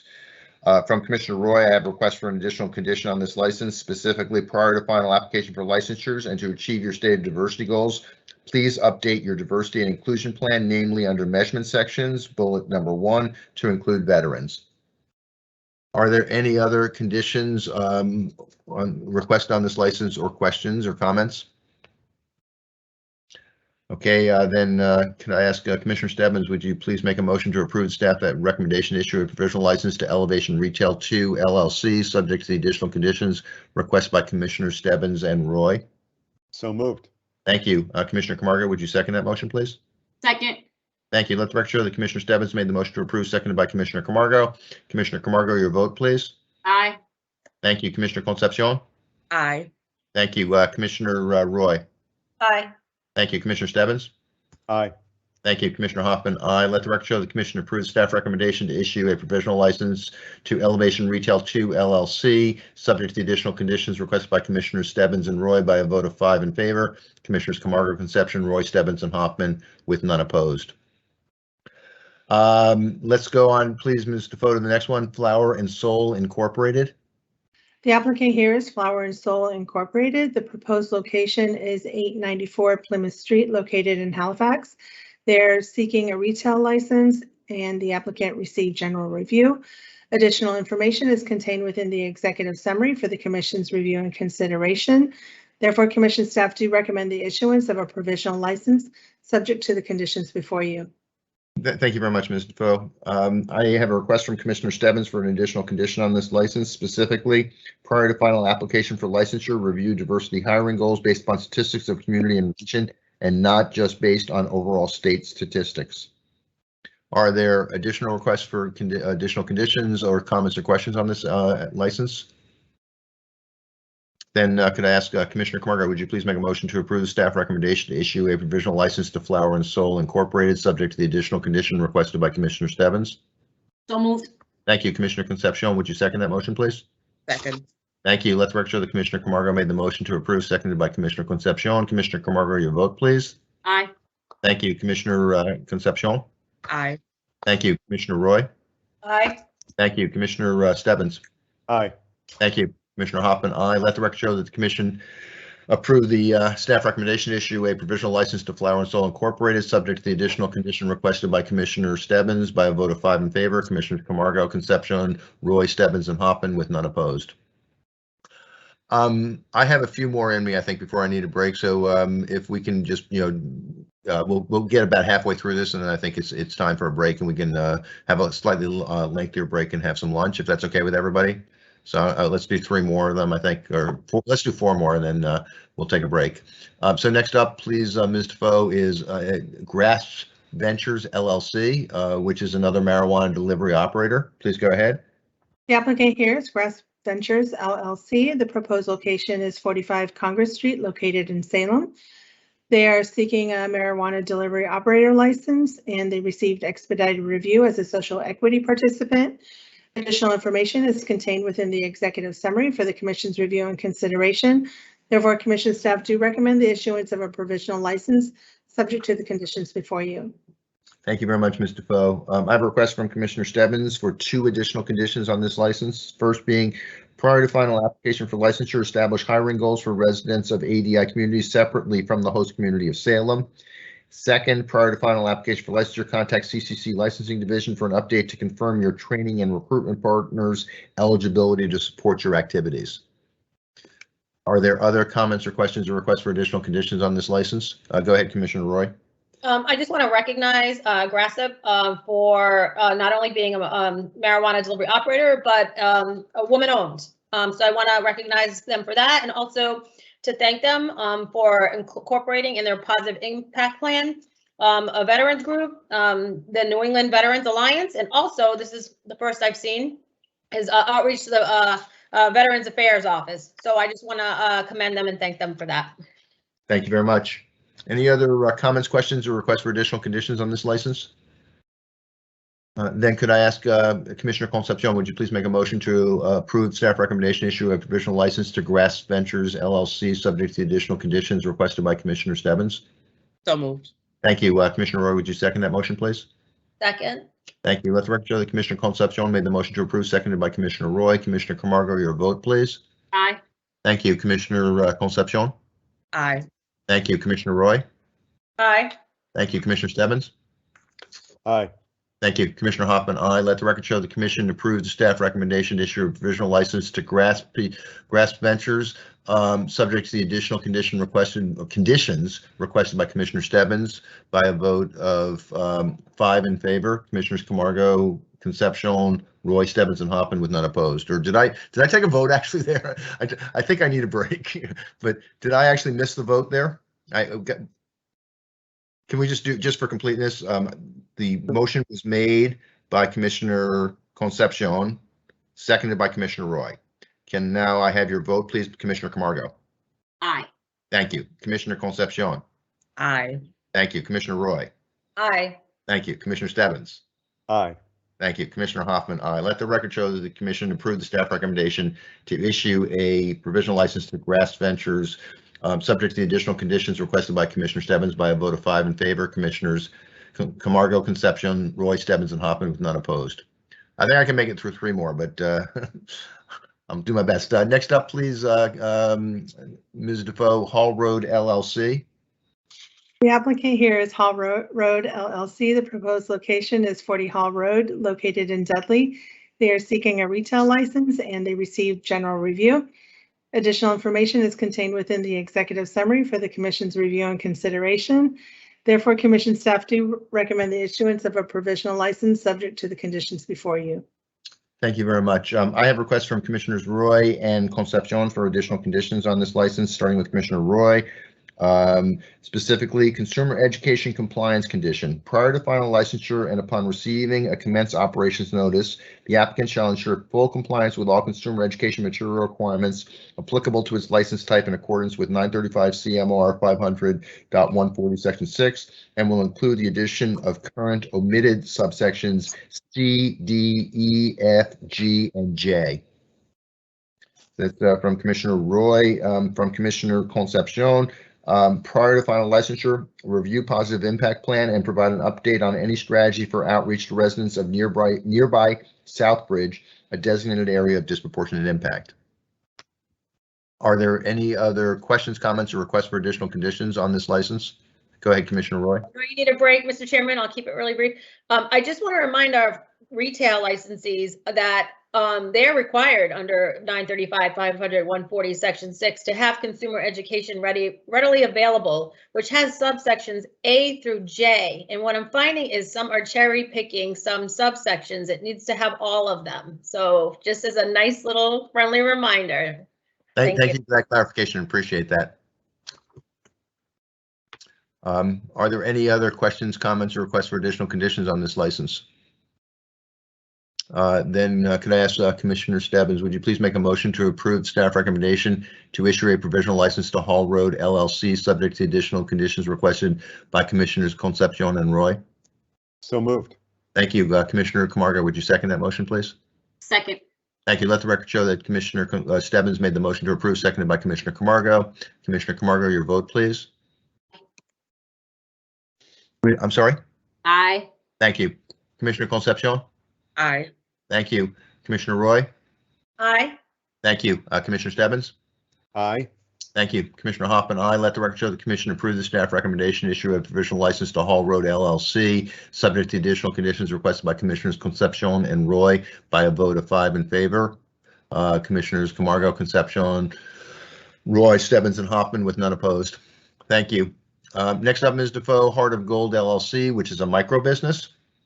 Yes, the applicant here is Heart of Gold LLC. The proposed location is 1141 Worcester Road, located in New Braintree. They are seeking a micro business, which includes cultivation and product manufacturing license. The applicant received expedited review as a woman-owned business and based on their license type. Additional information is contained within the executive summary for the commission's review and consideration. Therefore, commission staff do recommend the issuance of a provisional license subject to the conditions before you. Thank you very much, Ms. Defoe. I'm not aware of any requests for additional conditions on this license. Are there any comments, questions, or requests for conditions on this license? Then let's see, if I'm correct, I'm up to Commissioner Camargo. Would you please make a motion to approve the staff recommendation to issue a provisional license to Heart of Gold LLC? So moved. Thank you. Commissioner Concepcion, would you second that motion, please? Second. Thank you. Let the record show that Commissioner Camargo made the motion to approve, seconded by Commissioner Concepcion. Commissioner Camargo, your vote, please. Aye. Thank you, Commissioner Concepcion. Aye. Thank you, Commissioner Roy. Aye. Thank you, Commissioner Stebbins. Aye. Thank you, Commissioner Hoffman. Aye. Let the record show the commission approved the staff recommendation to issue a provisional license to Heart of Gold LLC by a vote of 5 in favor. Commissioners Camargo, Concepcion, Roy, Stebbins, and Hoffman with none opposed. Let's do one more before we take a break. And before you get started, Ms. Defoe, Commissioner Concepcion has asked to be recused from this consideration. So I see you've already turned off your microphone and camera. Thank you very much, Commissioner. Please go ahead, Ms. Defoe with High Hawk Farm LLC.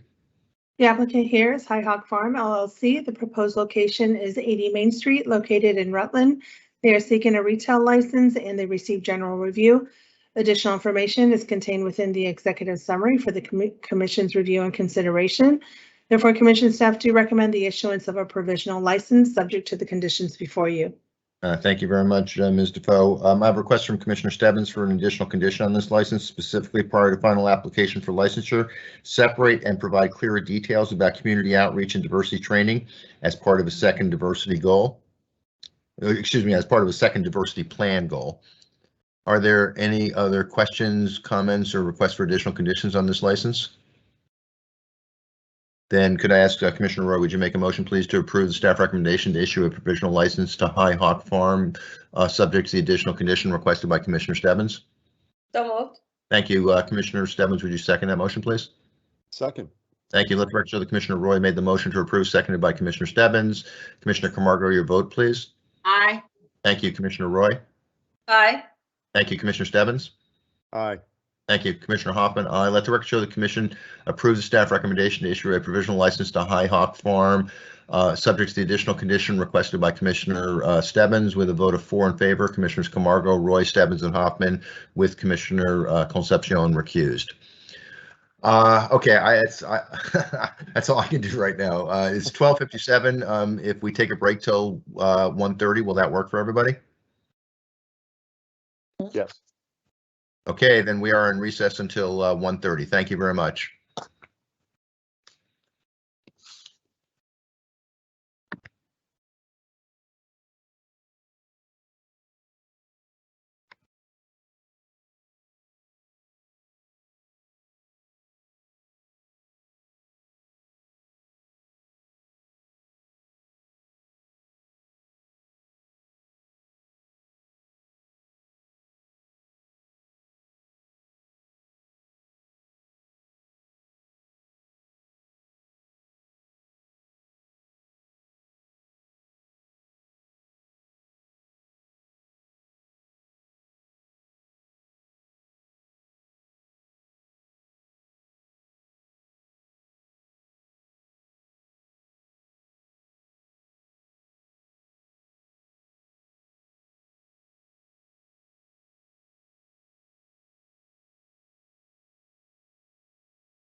Commissioner Stebbins, welcome back. Commissioner Camargo, welcome back. Commissioner Concepcion, welcome back. Happy to be back, even though Commissioner Camargo was right. It is a beautiful day outside.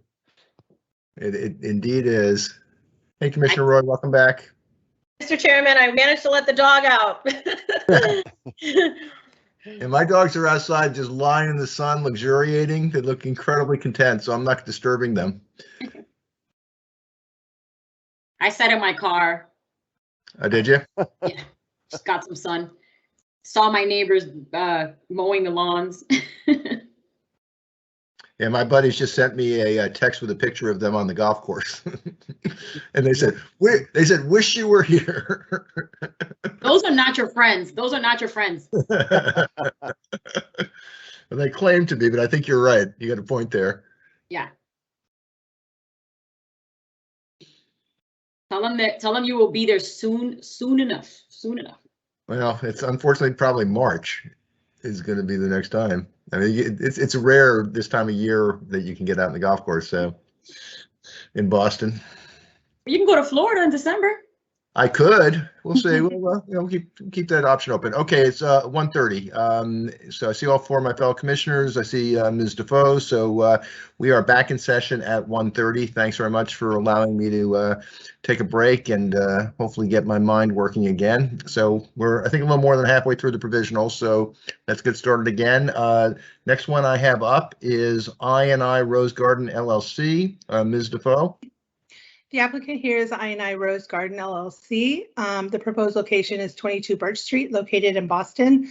They are seeking a product manufacturing license and they receive priority review as an economic empowerment participant. Additional information is contained within the executive summary for the commission's review and consideration. Therefore, commission staff do recommend the issuance of a provisional license subject to the conditions before you.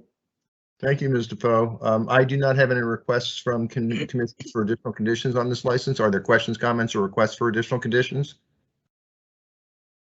Yes, go ahead, Commissioner Roy. I just want to say a comment that I appreciate their creativity in their PIP. They have a paid volunteer program where current employees are given paid time off to volunteer up to 20 hours a year with nonprofits and service organizations that support formerly incarcerated individuals. So I thought that was pretty good. Thank you, Commissioner Roy. Other questions, comments, or requests for conditions? Okay, since I have no idea where we ended up, I'm just going to start again from the beginning. So Commissioner Camargo, would you please make a motion to approve the staff recommendation to issue a provisional license to I&I Rose Garden LLC? So moved. Thank you. Commissioner Concepcion, would you second that motion, please? I'm sorry? Second. Thank you. Let the record show that Commissioner Camargo made the motion to approve, seconded by Commissioner Concepcion. Commissioner Camargo, your vote, please. Aye. Thank you. Commissioner Concepcion. Aye. Thank you. Commissioner Roy. Aye. Thank you. Commissioner Stebbins. Aye. Thank you. Commissioner Hoffman. Aye. Let the record show the commission approved the staff recommendation to issue a provisional license to I&I Rose Garden LLC by a vote of 5 in favor. Commissioners Camargo, Concepcion, Roy, Stebbins, and Hoffman with none opposed. Thank you very much. Next up is Jolly Green Incorporated. Ms. Defoe. The applicant here is Jolly Green Incorporated. The proposed location is 246 Suffolk Lane, located in Gardner. They're seeking a cultivation tier 3 indoor license and receive general review. Additional information is contained within the executive summary for the commission's review and consideration. Therefore, commission staff do recommend the issuance of a provisional license subject to the conditions before you. Okay, thank you very much, Ms. Defoe. I have a request from Commissioner Roy for an additional condition on this license, specifically prior to final application for licensure and to achieve your stated diversity goals, please update your diversity plan under program section, namely bullet 1, to also include veterans in the stated language and posting quarterly employment advertisements. Are there any? I'm sorry, go ahead. If I just may add, I am grateful that they have such a lofty goal of 30% veterans. This isn't meant to ping Jolly Green. It's just to help them achieve their goal, because I noticed in the language when they are doing their advertisements for employment opportunities, they left out the word veteran. So I'm just trying to help them achieve their goal that they set out. Thank you very much, Commissioner Roy. Are there any other questions, comments, or requests for conditions on this license? Then could I ask Commissioner Concepcion, would you please make a motion to approve the staff recommendation issue a provisional license to Jolly Green Incorporated, subject to the additional condition requested by Commissioner Roy? Moved. Thank you, Commissioner Roy. Would you second that motion, please? Second. Thank you. Let the record show that Commissioner Concepcion made the motion to approve, seconded by Commissioner Roy. Commissioner Camargo, your vote, please. Aye. Thank you, Commissioner Concepcion. Aye. Thank you, Commissioner Roy. Aye. Thank you, Commissioner Stebbins. Aye. Thank you, Commissioner Hoffman. Aye. Let the record show the commission approved the staff recommendation to issue a provisional license to Jolly Green Incorporated, subject to the additional condition requested by Commissioner Roy by a vote of 5 in favor. Commissioners Camargo, Concepcion, Roy, Stebbins, and Hoffman with none opposed. Thank you. Next up, we have 2 applications from Milkman Cultivation Llc. They are co-located, if I'm correct, Ms. Defoe? Yes, they are. Thank you. We'll go ahead with your summary of both, and then we'll have separate votes. Please go ahead. Okay. Thank you. The applicant here is Milkman Cultivation LLC, doing business as Milkman Cannabis. The proposed location is 75 Green Street, Suite 3, located in Clinton. They are seeking cultivation Tier 2 indoor and product manufacturing licenses. The applicant received general review. Additional information is contained within the executive summary for the commission's review and consideration. Therefore, commission staff do recommend the issuance of a provisional license subject to the conditions before you. Thank you, Ms. Defoe. I have a request from Commissioner Stebbins for 2 additional conditions on this license. First, prior to final application for licensure, review positive impact plan and any strategy for outreach to residents of nearby disproportionate impacted designated community of Fitchburg for employment and applicants' educational programs, and provide any updates. Second, prior to final application for licensure, provide updated partnership letter from Last Prisoner Project, Massachusetts offices, and agreed upon engagement strategies and purpose of donation. Are there any other conditions, questions, or comments on this license? On these 2 licenses, excuse me? Then Commissioner Roy, could you please make a motion to approve the staff recommendation, issue a provisional license to Milkman Cultivation LLC, MCN 283474, subject to the additional conditions requested by Commissioner Stebbins? Vote. Thank you. Commissioner Stebbins, would you second that motion, please? Second. Thank you. Let the record show that Commissioner Roy made the motion to approve, seconded by Commissioner Stebbins. Commissioner Camargo, your vote, please. Aye. Thank you. Commissioner Concepcion? Aye. I'm sorry? Aye. Thank you. Commissioner Roy? Aye. Thank you. Commissioner Stebbins? Aye. Thank you. Commissioner Hoffman, aye. Let the record show the commission approved the staff recommendation to issue a provisional license to Milkman Cultivation LLC, MCN 283474, subject to the additional conditions requested by Commissioner Stebbins by a vote of 5 in favor. Commissioners Camargo, Concepcion, Roy, Stebbins, and Hoffman with none opposed. Next up is the second Milkman Cultivation license application, MPN 282065. Commissioner Stebbins, could I have a motion, please, to approve the staff recommendation to issue a provisional license subject to the additional conditions requested by Commissioner Stebbins? So moved. Thank you. Commissioner Camargo, would you second that motion, please? Second. Thank you. Let's record show that Commissioner Stebbins made the motion to approve, seconded by Commissioner Camargo. Commissioner Camargo, your vote, please. Aye. Thank you. Commissioner Concepcion? Aye. Thank you. Commissioner Roy? Aye. Thank you. Commissioner Stebbins? Aye. Thank you. Commissioner Hoffman, aye.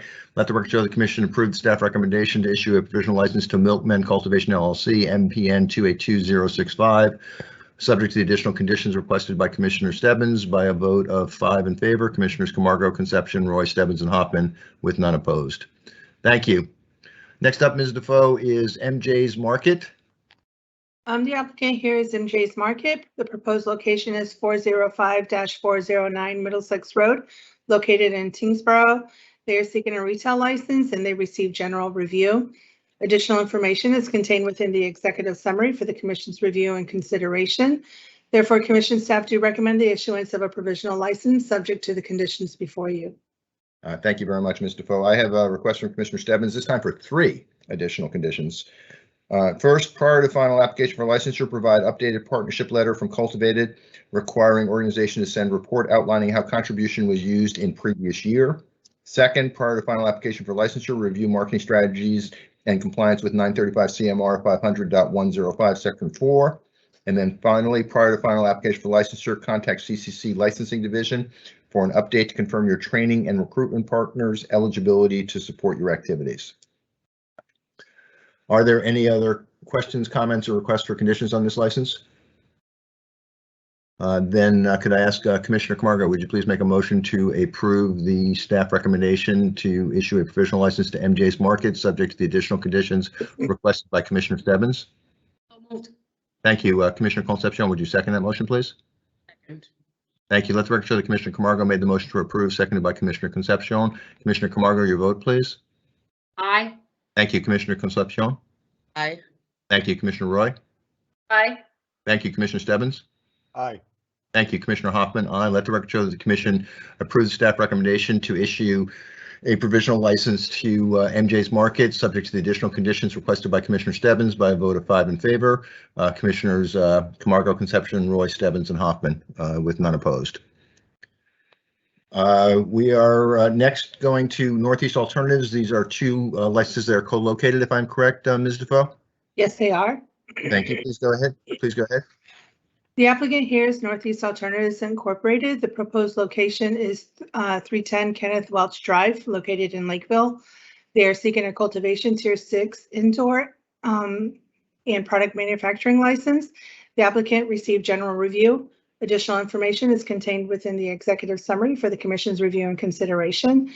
Therefore, commission staff do recommend the issuance of a provisional license subject to the conditions before you. Thank you very much, Mr. Lowe. I am not aware of any additional conditions being requested on this these two license applications. Are there questions or comments before I ask for a motion?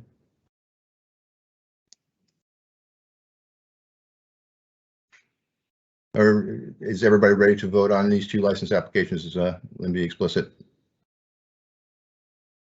I'm sorry, did you raise your hand, Commissioner Concepcion? I did not. Okay. Commissioner Stebbins? All set, I believe. Okay, Commissioner Roy? Yep. Commissioner Camargo? Okay.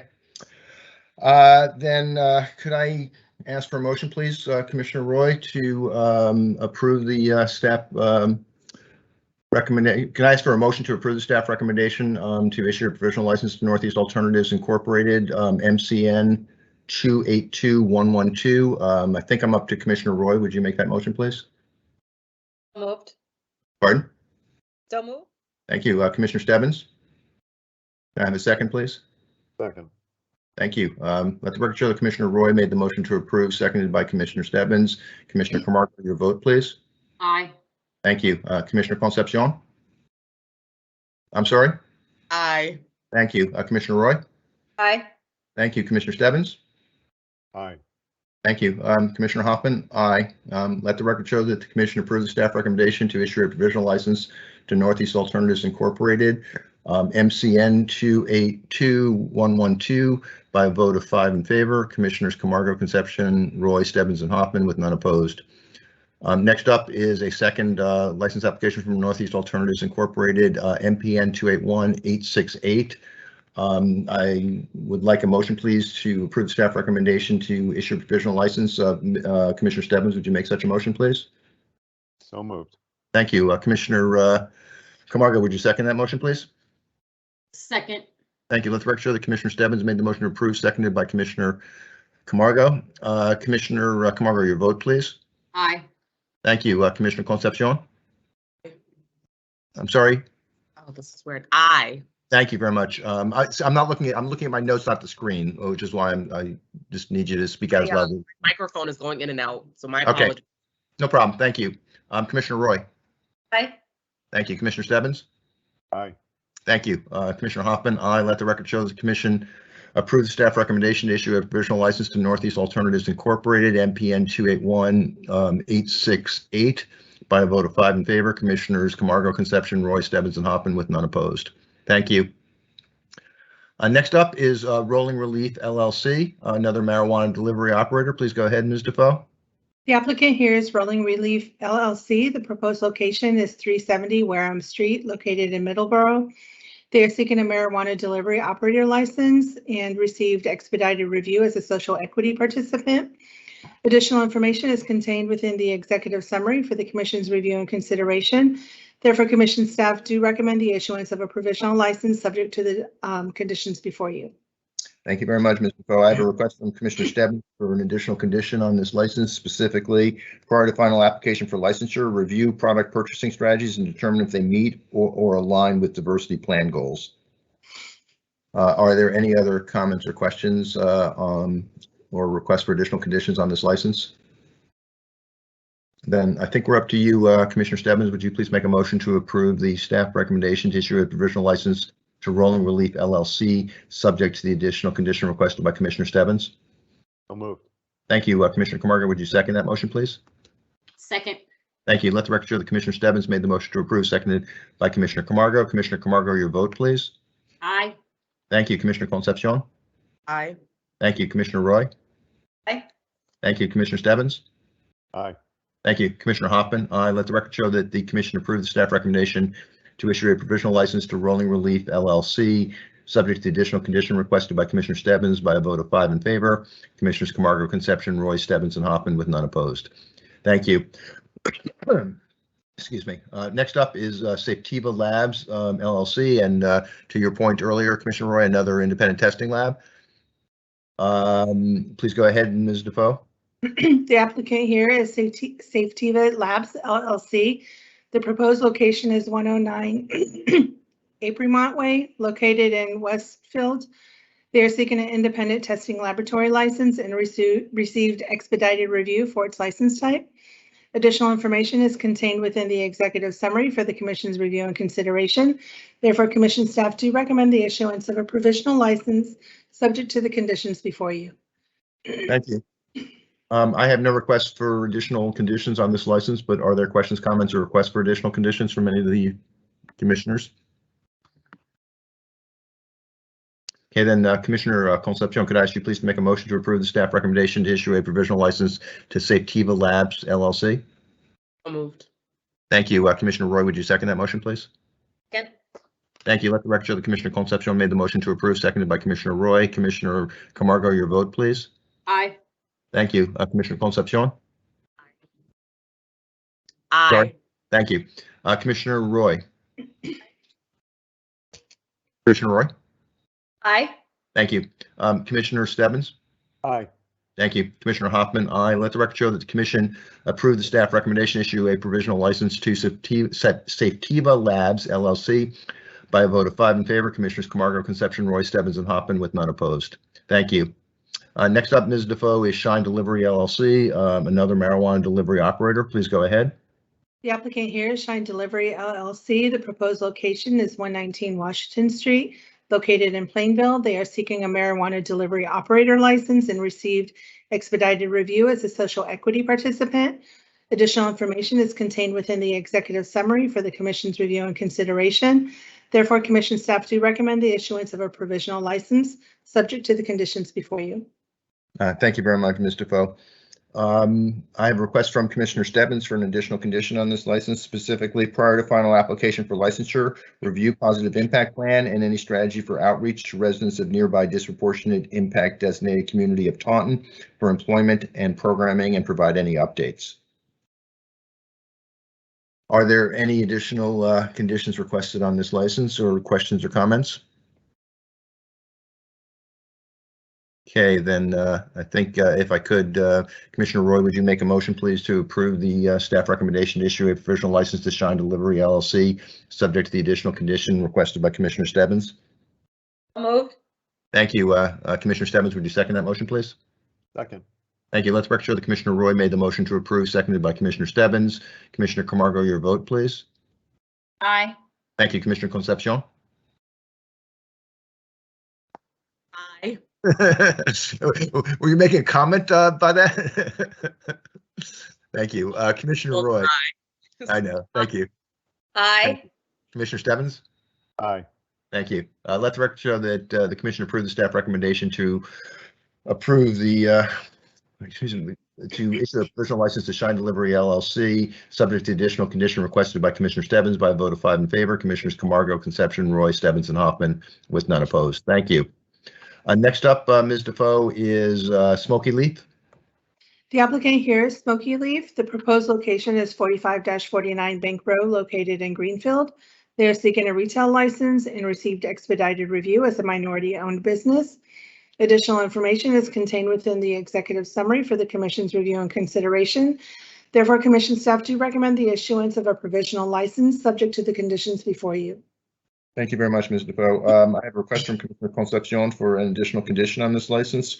Specifically, prior to final licensure, the applicant shall provide an updated security plan stating that the appropriate law enforcement authorities and the commission staff shall be notified of any breach of security or other reportable incident defined in 500.110 Section 9 immediately and in no instance more than 24 hours following discovery of the breach or incident. Are there any other comments, questions, or requests for additional conditions on this license? Then could I ask Commissioner Stebbins, would you please make a motion to approve the staff recommendation to issue a provisional license to Smoky Leaf, subject to the additional condition requested by Commissioner Concepcion? So moved. Thank you. Commissioner Camargo, would you second that motion, please? Second. Thank you. Let the record show that the motion was made by Commissioner Stebbins, seconded by Commissioner Camargo. Commissioner Camargo, your vote, please. Aye. Thank you. Commissioner Concepcion? Aye. Thank you. Commissioner Roy? Aye. Thank you. Commissioner Stebbins? Aye. Thank you. Commissioner Hoffman, aye. Let the record show that the commission approves the staff recommendation to issue a provisional license to Smoky Leaf, subject to the additional condition requested by Commissioner Concepcion by a vote of 5 in favor. Commissioners Camargo, Concepcion, Roy, Stebbins, and Hoffman with none opposed. Thank you. Can move on to the next slide, please, Matt. Thank you. Next up, Ms. Defoe, Sun Grown Alternatives LLC. Please go ahead. The applicant here is Sun Grown Alternatives LLC. The proposed location is 0 Progress Avenue, located in Westfield. They are seeking a cultivation tier 3 indoor license and receive general review. Additional information is contained within the executive summary for the Commission's review and consideration. Therefore, Commission staff do recommend the issuance of a provisional license subject to the conditions before you. Thank you very much, Ms. Defoe. I have a request from Commissioner Stebbins for 2 additional conditions on this license. Specifically, prior to final application for licensure, identify any hiring goals for individuals with disability and LGBTQ residents. Second, prior to final application for licensure, identify specific outreach strategies for diversity plan educational trainings. Are there any other questions, comments, or requests for additional conditions on this license? Then could I ask Commissioner Camargo, would you please make a motion to approve the staff recommendation to issue a provisional license to Sun Grown Alternatives LLC, subject to the additional conditions requested by Commissioner Stebbins? So moved. Thank you. Commissioner Concepcion, would you second that motion, please? Second. Thank you. Let the record show that Commissioner Camargo made the motion to approve, seconded by Commissioner Concepcion. Commissioner Camargo, your vote. Aye. Thank you. Commissioner Concepcion. Aye. Thank you. Commissioner Roy. Aye. Thank you. Commissioner Stebbins. Aye. Thank you. Commissioner Hoffman, aye. Let the record show the commission approved the staff recommendation to issue a provisional license to Sun Grown Alternatives LLC, subject to the additional conditions requested by Commissioner Stebbins by a vote of 5 in favor. Commissioners Camargo, Concepcion, Roy, Stebbins, and Hoffman with none opposed. Thank you. Next up, Ms. Defoe, there are 2 license applications from Trava Incorporated. They are co-located. If I'm correct, please go ahead with your summary for both, and then we'll take separate votes. Thank you. The applicant here is Trava Incorporated. The proposed location is 3119 Cranberry Highway, located in Wareham. They are seeking a cultivation tier 2 indoor and product manufacturing license, and they receive general review. Additional information is contained within the executive summary for the Commission's review and consideration. Therefore, Commission staff do recommend the issuance of a provisional license subject to the conditions before you. Thank you very much. I have a request from Commissioner Stebbins for an additional condition on both licenses, specifically prior to final application for licensure, consider and identify any specific outreach strategies for diverse and local vendors as highlighted in the company's application documents. Are there any additional conditions, requests, or comments or questions on this these 2 applications? Then could I ask Commissioner Concepcion, would you please make a motion to approve the staff recommendation to issue a provisional license to Trava Incorporated MCN 283495, subject to the additional condition requested by Commissioner Stebbins? So moved. Thank you. Commissioner Roy, would you second that motion, please? Thank you. Let the record show that Commissioner Concepcion made the motion to approve, seconded by Commissioner Roy. Commissioner Camargo, your vote, please. Aye. Thank you. Commissioner Concepcion. Aye. Thank you. Commissioner Roy. Aye. Thank you. Commissioner Stebbins. Aye. Thank you. Commissioner Hoffman, aye. Let the record show the commission approve the staff recommendation to issue a provisional license to Trav Incorporated MCN 283358, subject to the additional condition requested by Commissioner Stebbins by a vote of 5 in favor. Commissioners Camargo, Concepcion, Roy, Stebbins, and Hoffman with none opposed. Thank you. Next up, if I could ask Commissioner Roy, would you make a motion to approve the staff recommendation issue a provisional license to Trav Incorporated MPN 282069, subject to the additional condition requested by Commissioner Stebbins? Moved. Thank you. Commissioner Stebbins, would you second that motion, please? Second. Thank you. Let the record show that Commissioner Roy made the motion to approve, seconded by Commissioner Stebbins. Commissioner Camargo, your vote, please.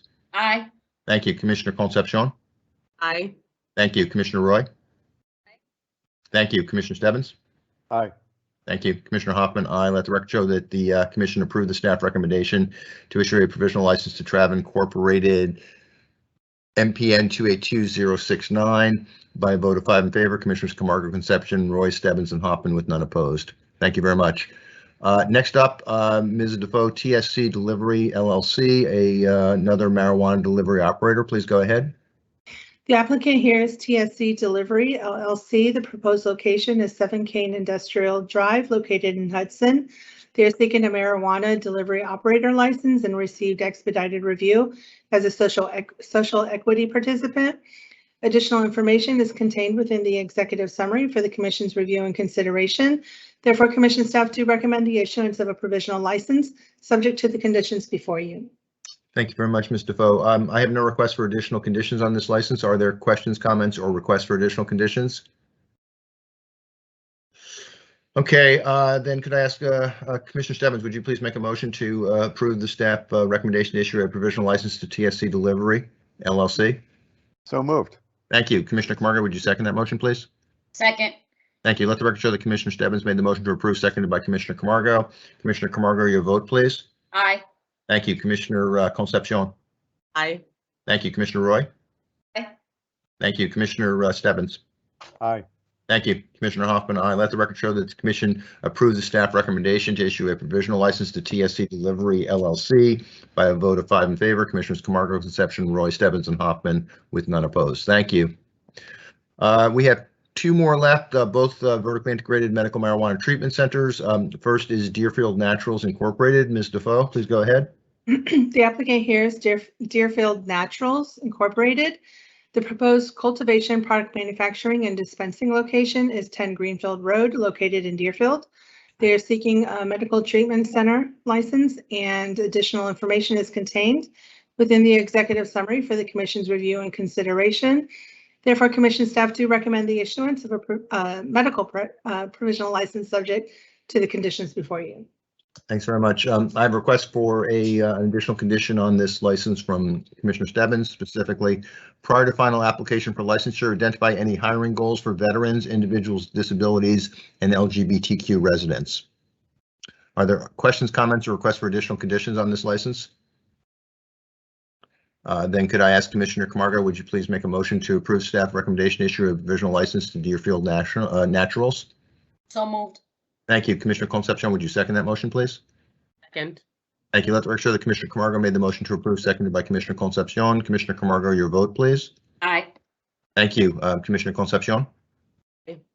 Thank you. Commissioner Roy. Aye. Thank you. Commissioner Stebbins. Aye. Thank you. Commissioner Hoffman, aye. Let the record show the commission approved the staff recommendation to issue a provisional license to Deerfield Naturals Incorporated, subject to the additional condition requested by Commissioner Stebbins by a vote of 5 in favor. Commissioners Camargo, Concepcion, Roy, Stebbins, and Hoffman with none opposed. Thank you very much. Next up, another MTC, NSAJO Holdings LLC. Please go ahead, Ms. Defoe. The applicant here is NSAJO Holdings LLC. The proposed cultivation, product manufacturing, and dispensing location is 20 Authority Drive, located in Fitchburg. They are seeking a medical treatment center license. Additional information is contained within the executive summary for the commission's review and consideration. Therefore, commission staff do recommend the issuance of a medical provisional license subject to the conditions before you. Thank you very much, Ms. Defoe. I have requests from Commissioner Stebbins for 3 additional conditions on this license. First, prior to final application for licensure, provide letter confirming support and acceptance of financial contribution from Massachusetts Opportunity Council. Second, prior to final application for licensure, review diversity hiring goals based upon statistics of community and region and not just based upon overall state statistics. And finally, prior to final application for licensure, clarify and limit positive impact plan goals for the host community of Fitchburg and pending provisional application for Fitchburg operations. Do I have any other questions, comments, or requests for additional conditions on this license? Go ahead, Commissioner Roy. Just a comment that for those that are watching, if you notice, we have 2 medical licenses and almost 30 adult use, and I'm glad to see now patients in Fitchburg and the Deerfield areas will have another option for access. They have enormous build outs. They are vertically integrated. So it is an enormous undertaking to be an MTC. So I just wanted to point that out, that patients will have more options and access in the Fitchburg and Deerfield once they are able to commence ops. And that's the reason why you see so few medical versus adult use. Thank you, Commissioner. Other questions, comments, or requests for additional conditions on this license? Then Commissioner Concepcion, could I ask you please to make a motion to approve the staff recommendation to issue a provisional license to NSAJO Holdings LLC, subject to the additional conditions requested by Commissioner Stebbins? So moved. Thank you. Commissioner Roy, would you second that motion, please? Second. Thank you. Let the record show that Commissioner Concepcion made the motion to approve, seconded by Commissioner Roy. Commissioner Camargo, your vote, please. Aye. Thank you. Commissioner Concepcion. Aye. Thank you. Commissioner Roy. Aye. Thank you. Commissioner Stebbins. Aye. Thank you. Commissioner Hoffman, aye. Let the record show the commission approved the staff recommendation to issue a provisional license to NSAJO Holdings LLC, subject to the additional conditions requested by Commissioner Stebbins by a vote of 5 in favor. Commissioners Camargo, Concepcion, Roy, Stebbins, and Hoffman with none opposed. Thank you. At this point, Ms. Defoe, are we done? Are there other provisional applications for the commission to consider? There are not. I just wanted to make a comment. Please go ahead. On behalf of the Chief of Investigations and Enforcement, I want to thank our departments, licensing specialists, investigators, compliance officers, enforcement counsel, program coordinators, and testing and laboratory analysts for all their efforts in working together to make this month's recommendations to the commission. And thank you, and our appreciation to that group as well, and to you specifically, Ms. Defoe, for all your work and your willingness to sit in front of us during these meetings. We certainly hope to see you back in January. Actually, it'll be Derek Chamberlain's turn. So in other words, you're done with us? You want nothing more to do with us? I would love to stay with you guys, but hey, I gotta share the wealth. Okay, well, I'm hopeful at some future meeting we'll see you, but just since it sounds like we won't see you for a while, I just want to thank you for what you've done over the several months you've been doing this. Really grateful, and you've done a great job. Thank you. Yep, and I'd like to thank all of you for the opportunity for the professional growth and presenting. Thank you very much, Ms. Defoe. I think you're off the hook for the day. Thank you. Thank you, Sue. Okay, so we are done with the licensing part of our agenda. I'm sorry, Commissioner Roy, did you have your hand up? I want to thank Suko. She did a fabulous job, and I want to thank, echo her sentiments, and thank all the departments for their hard work with compliance and licensing and investigation. And I want to thank all of our provisional licensees and MEs for in advance. I'm going to thank them for doing the RFT basic core curriculum, and I look forward to seeing those certificates come in. And it's 4 hours of their time, and we are grateful in advance for them being in compliance. Thank you, Commissioner. Okay, let's move on to the next part of our agenda, which is several topics for commission discussion and vote. So first, as I mentioned, when our executive director went through his self-assessment of his performance versus goals for the current year, I pointed out that was the beginning of a process where he would propose goals for the coming year that we could discuss and review and perhaps vote on, or ask him to go back and make some modifications. But I think to give that conversation context, it's going to be useful to talk about what we're proposing for a performance management process for the executive director, and I want to thank Commissioner Stebbins for his leadership on this. As I said, we've done this kind of on an ad hoc basis up to this point. I think it makes perfect sense to be more formal about it and to make sure that it is consistent with the way we're conducting performance reviews for the entire staff. So thanks again for the time and leadership you've shown here, Commissioner Stebbins, and please go ahead.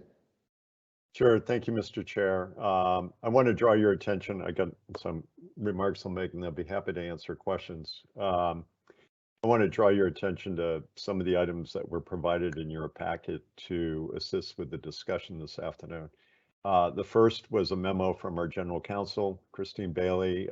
General Counsel Bailey was of tremendous assistance in reviewing any process refinements with an eye continued compliance with the open meeting law. So I want to thank her for her help. The second is a memo with me, and I could not have pulled it together without input from our COO, Alyssa Stack, as well as our Chief People Officer, Erica White. Thank them for their help over the past few months. Their input, their ideas, suggestions, and some patience and overview on how the ED's performance review aligns with the performance management system being implemented across the commission.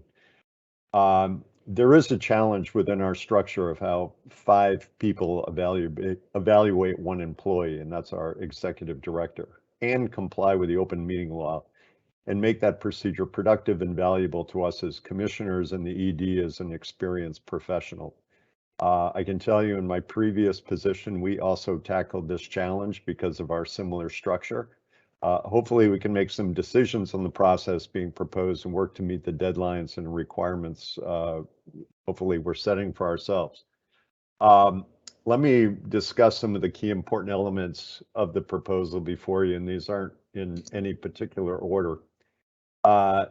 First, this performance review process suggestions allows our top HR person within the commission, the Chief People Officer, to play a critical and appropriate role in managing the process, compiling feedback, creating an executive summary of the evaluation, and offering support to the commission to help us keep compliant with the open meeting law. Secondly, this plan allows us to offer a performance review of the executive director using an evaluation tool used previously, so we will not be changing kind of the game as this year winds up.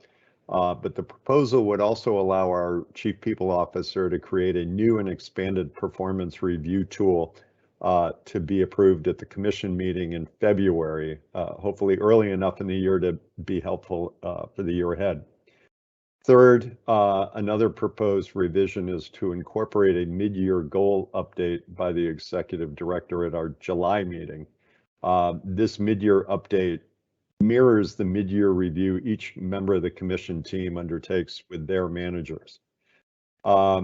Next, we're proposing to revise the process to, I think, allow the ED to engage with the commission more actively to review a compiled performance review and engage in discussion about his or her salary.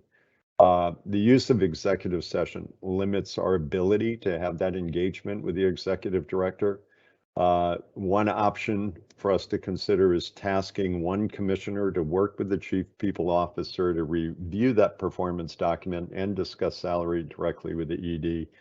That effort, again, helps the commission comply with the open meeting law while allowing the executive director to engage in his or her review process and the salary discussions.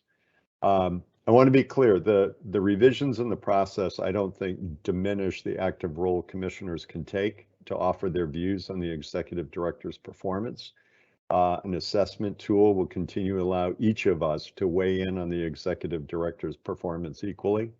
That compiled performance review can be shared with the ED as allowed by the open meeting law, but the open meeting law doesn't allow a public body to consider or provide a performance evaluation in executive session.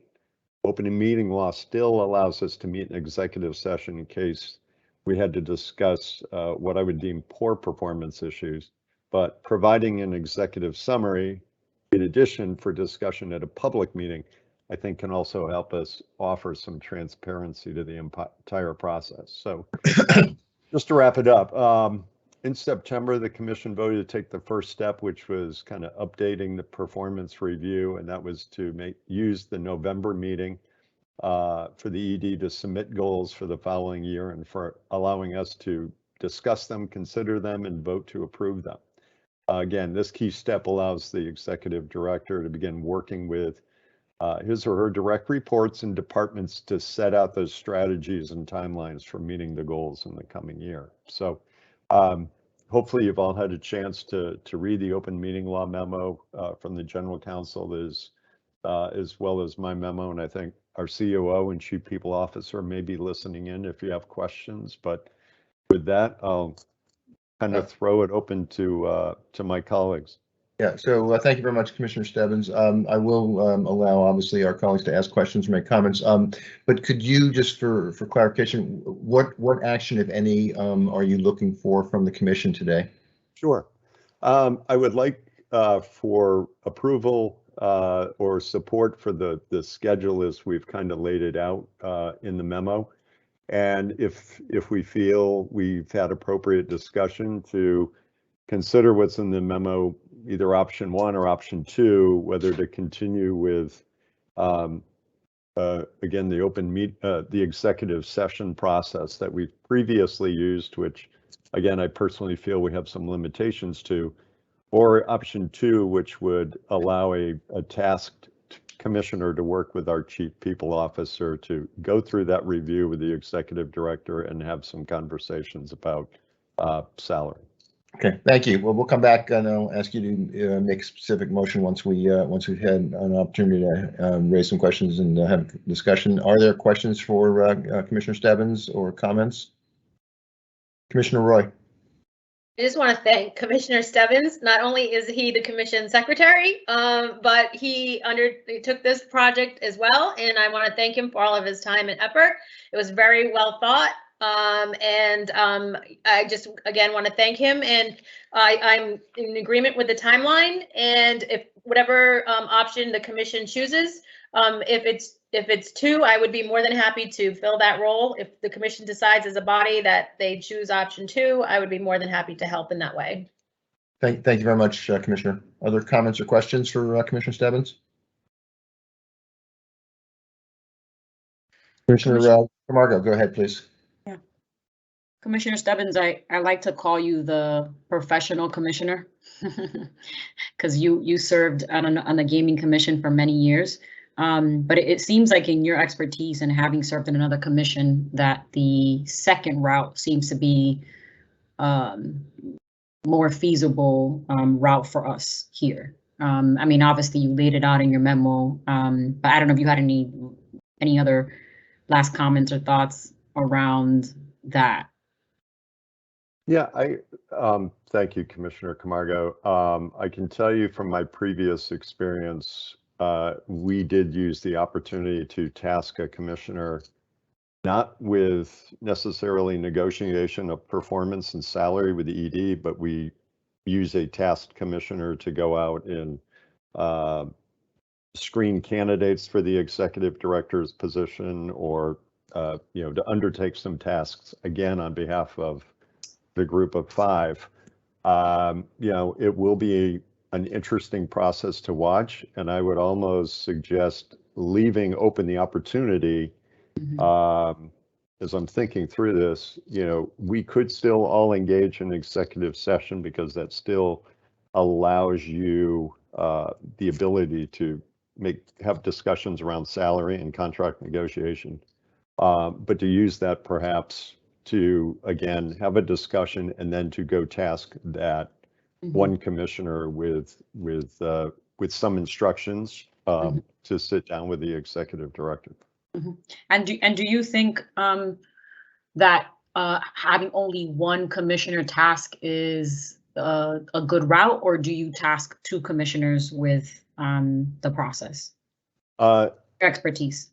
Sure. No, it's a great question. I do believe the open meeting law only allows us, and the general counsel helped me out with this, only does allow one commissioner to have that role. And certainly For us, we could do that on kind of a rolling obligation. You know, we don't want the executive director to butter up one commissioner during the process. So we could certainly each kind of take I that. think take Sean that is on. more than talented enough to butter all 5 of us up, so I'm not sure that.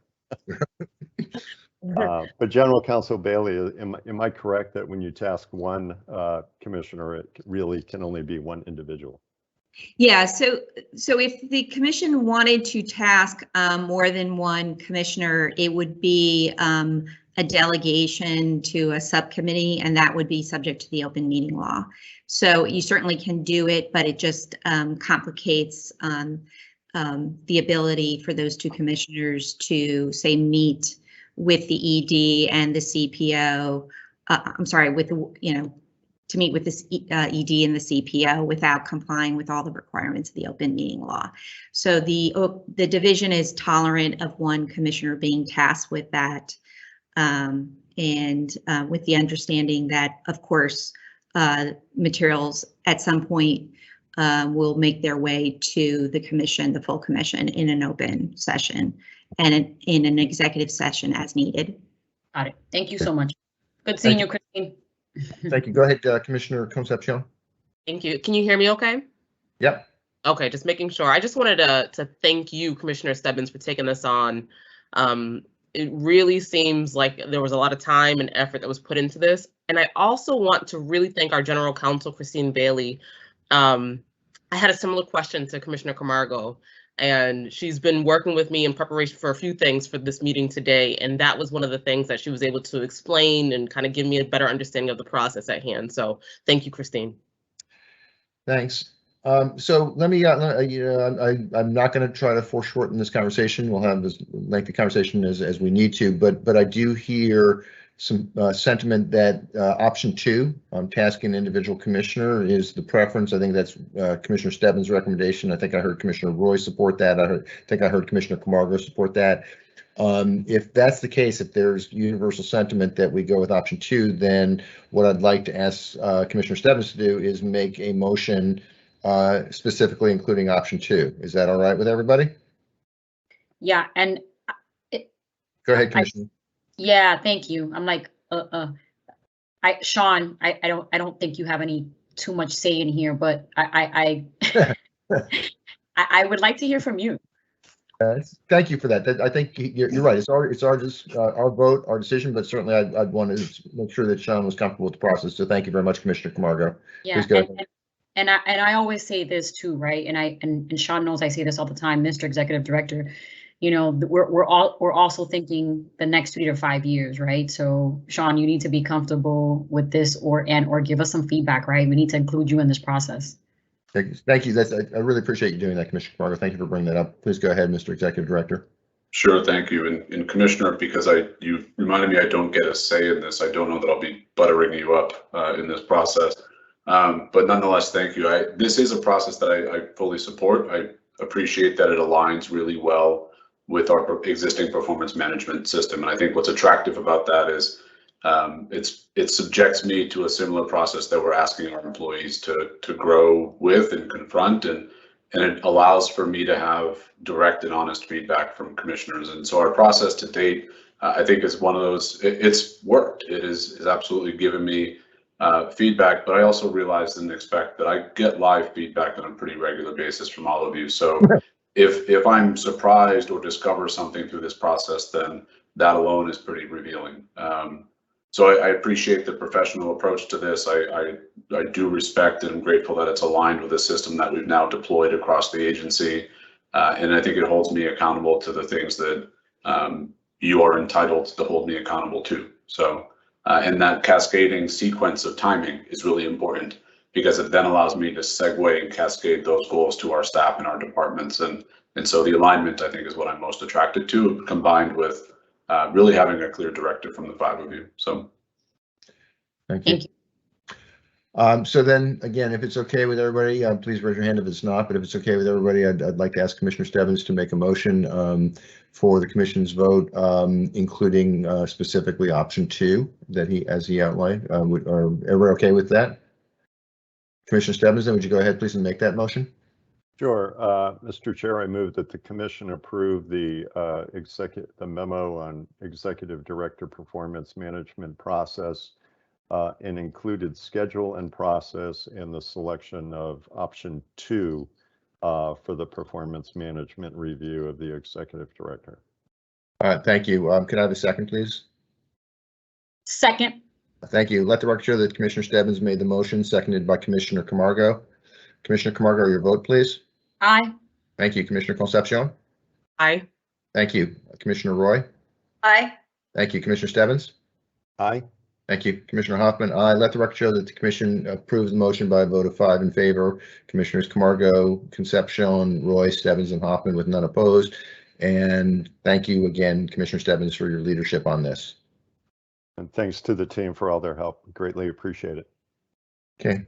So as part of the, just a slightly different part of the same discussion, overall discussion, Sean is going to lay out his proposal for his goals for calendar year 2022. Just to be explicit, I think we have 2 options here. Perhaps there's a third I'm missing. One option is to, if people are comfortable, make a motion and take a vote on what Sean proposed. A second option is if there are thoughts that we want Sean to go back and incorporate or additional goals, or maybe to taking one of the goals out. If there's any changes that we're looking for, I think we need to make those suggestions to Sean and then come back and revisit this topic with a discussion and vote in January. So, I think we'll just see how it goes, and then we'll go down one of those paths based upon how the discussion goes after Sean makes his presentation. So, Sean, if you go ahead, please, I'd appreciate it. Sure. Thank you, Mr. Chairman. And to your point, these are draft, so I certainly welcome and invite any comment or certainly questions as well to clarify what I may intend by them.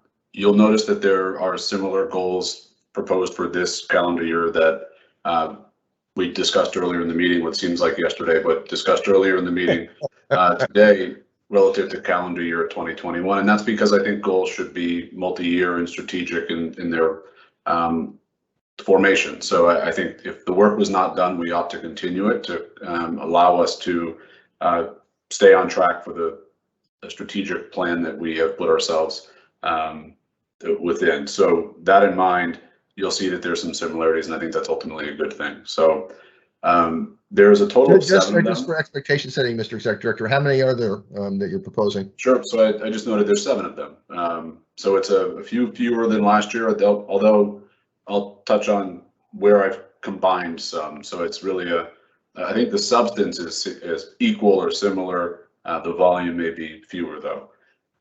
The first one I think is responsive to some of the conversations that we've had both internally during the onboarding of commissioners and in the introduction of new commissioners, but also during some of these meetings. And I hope it reflects an observation that I've made, which is what is our plan? Where are we going? What is our 5-year strategic plan for this agency? And so the goal is to create that plan, develop it within the requirements of what is a cost neutral operation.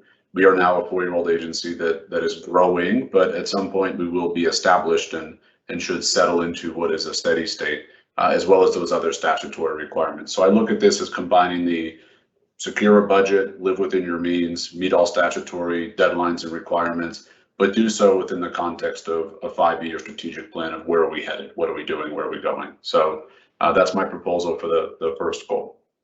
And again, I guess I'll take the same tact of I'll pause and see if there's any questions, but can certainly continue as well. Okay. So the second goal here is in collaboration with commissioners, establish a foundational, durable, and manageable governance model for the agency that properly delineates policy matters and administrative functions consistent with statutory requirements. This can really be boiled down to establish and settle on a governance model that works for all of us. Questions? Number 3 is refine, define, and report on efforts to create a best practice model, world-class agency that empowers staff to maintain innovative and responsive government. So here I'm really folding in certainly a lot of buzzwords, but also I think a spirit that is we've talked about it today a few times. We have a really talented staff that have come here for a purpose and with reason. And I think are invested in building agency and government that just operates different and operates in an efficient, responsive, collaborative way. And how do we do that? How do we look at our process, refine it? How do we actually define some of that work? And then how do we share that practice with both the public as well as our counterparts across the country and also our counterparts throughout state government? So it's broad, intentionally broad, because I also want our staff to help me empower this and breathe some life into it. Go ahead, Commissioner Roy. Mr. Executive Director, you're very modest at times, and could you just share with us the number of states, without necessarily naming the states, that have looked to our agency as a model, as guidance for them as they come online in the cannabis industry? And I know Commissioner Camargo had even mentioned it, that you spend a lot of time in meetings with other states and stakeholders, and if you could just share with us, on average, who looks to us for guidance? Sure. I can give you an order of magnitude. I wouldn't want to count it up. That's it. It's certainly the most frequent lately has been our Northeast neighbors. So New York, New Jersey, Connecticut, Rhode Island, Maine. And I talk to them probably on a weekly, several times a week basis. But I think we actively speak to, on average, I look at the work of the Cannabis Regulators Association. In order of magnitude, that's about 30 states and territories on a regular basis. And our staff does as well. It's not just me, it's the agency as a whole. And we are looked to as a model. And we're also, I think, very honest and responsive in that sense of, if we could start over, this is what we do differently, or if things could be different here in Massachusetts based on some legislative tweaks here and there, this is what we wish we could do. These are the tools we wish we had. So I'd say order of magnitude is probably 30 or so, plus or minus.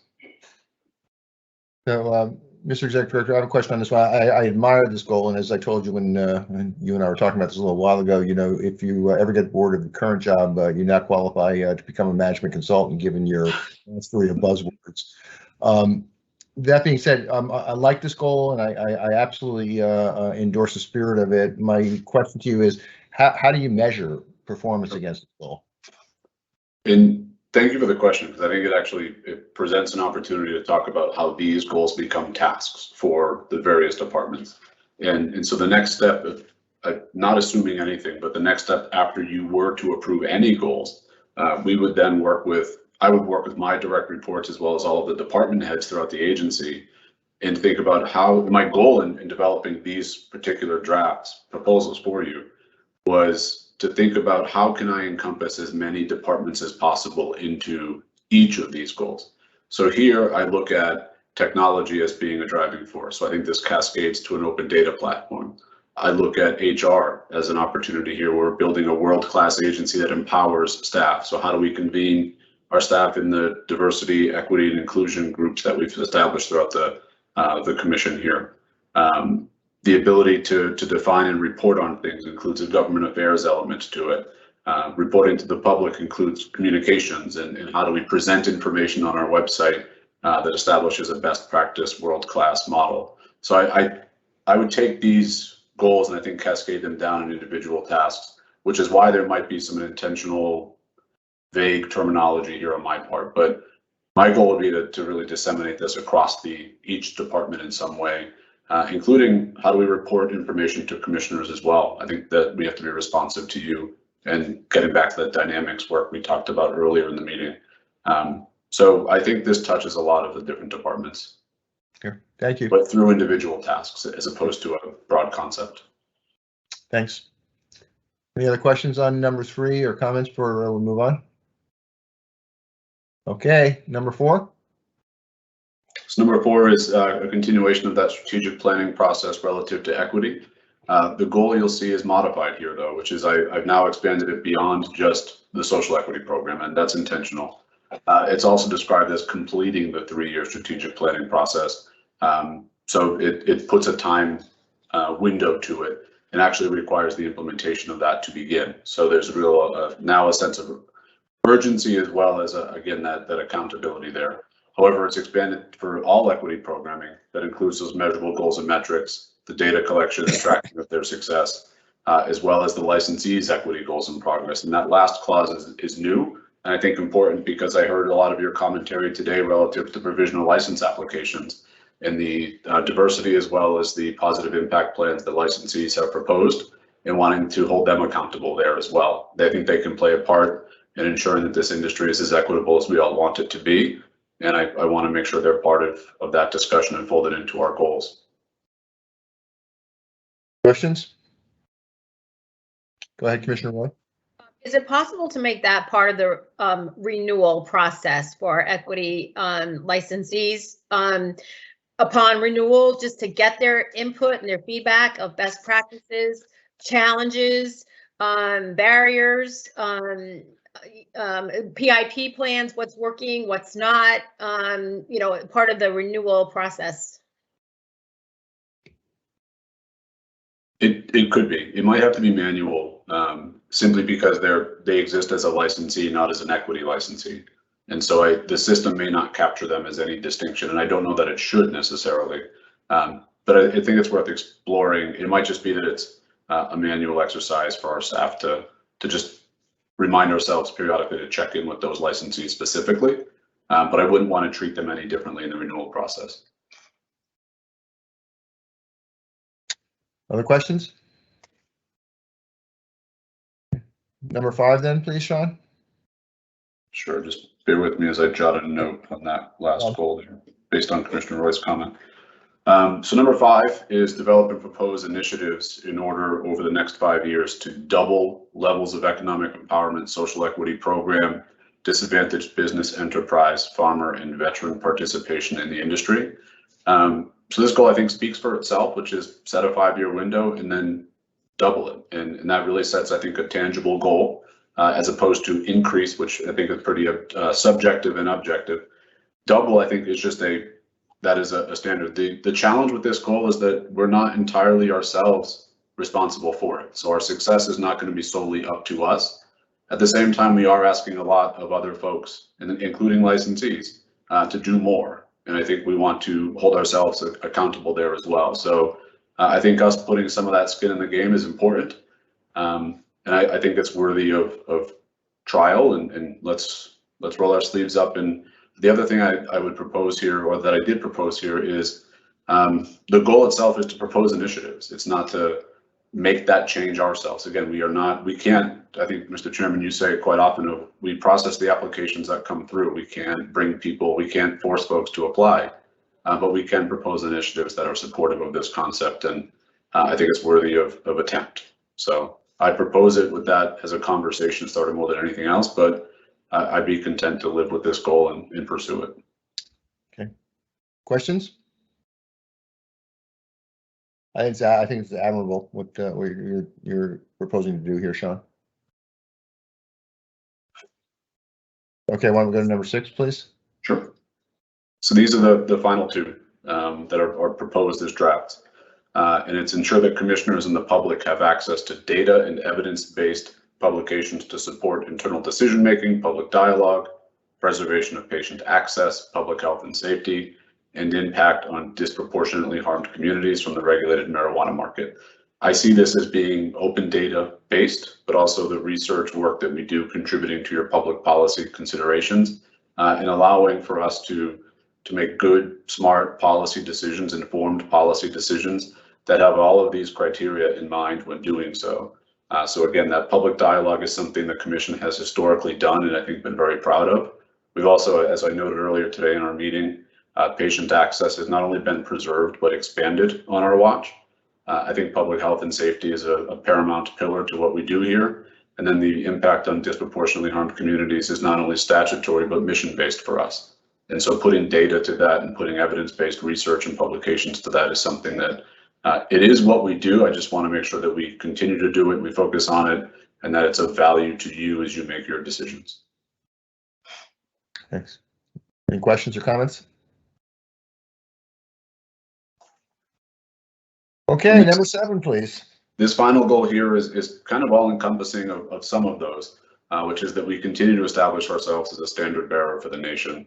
I think we have largely in a lot of different areas as well. I'm certainly proud of the work that we've done, that the staff has done. I think you, from a policy-making standpoint, have really set a mark for the nation to follow. I want to continue to do that work, especially as it pertains, though, to evidence-based policy development. And I describe this here as broad stakeholder engagement, because if I gave you the laundry list of who we would consider to be a stakeholder, there'd be many more slides. And so from my standpoint, if someone considers themselves to be a stakeholder of the work that we do, we want to engage them and find meaningful ways to do that. So in a way, it's somewhat subjective of who considers themselves to be a stakeholder, and how can we go about better engaging them when you're developing and considering any of the policy that you'd like to institute. So broad here, but intentionally to make sure it's as inclusive as possible. And if I could kind of make the same point here, I laud this goal. I don't know how it's measurable. Sure. So I think here, again, the tasks that I would see coming from that is when we're thinking of a step or a project or anything that we may be considering, including some of the work around research, including some of the work around data, including some of the work around, we're having a lot of early conversations amongst our investigations and enforcement team around how do we build out and staff and support what we don't know might be coming through the door for licensure. Sharing that gathering and establishing that information, but then sharing it certainly with commissioners, but anyone else. How do we make sure that we're considering and managing engagement?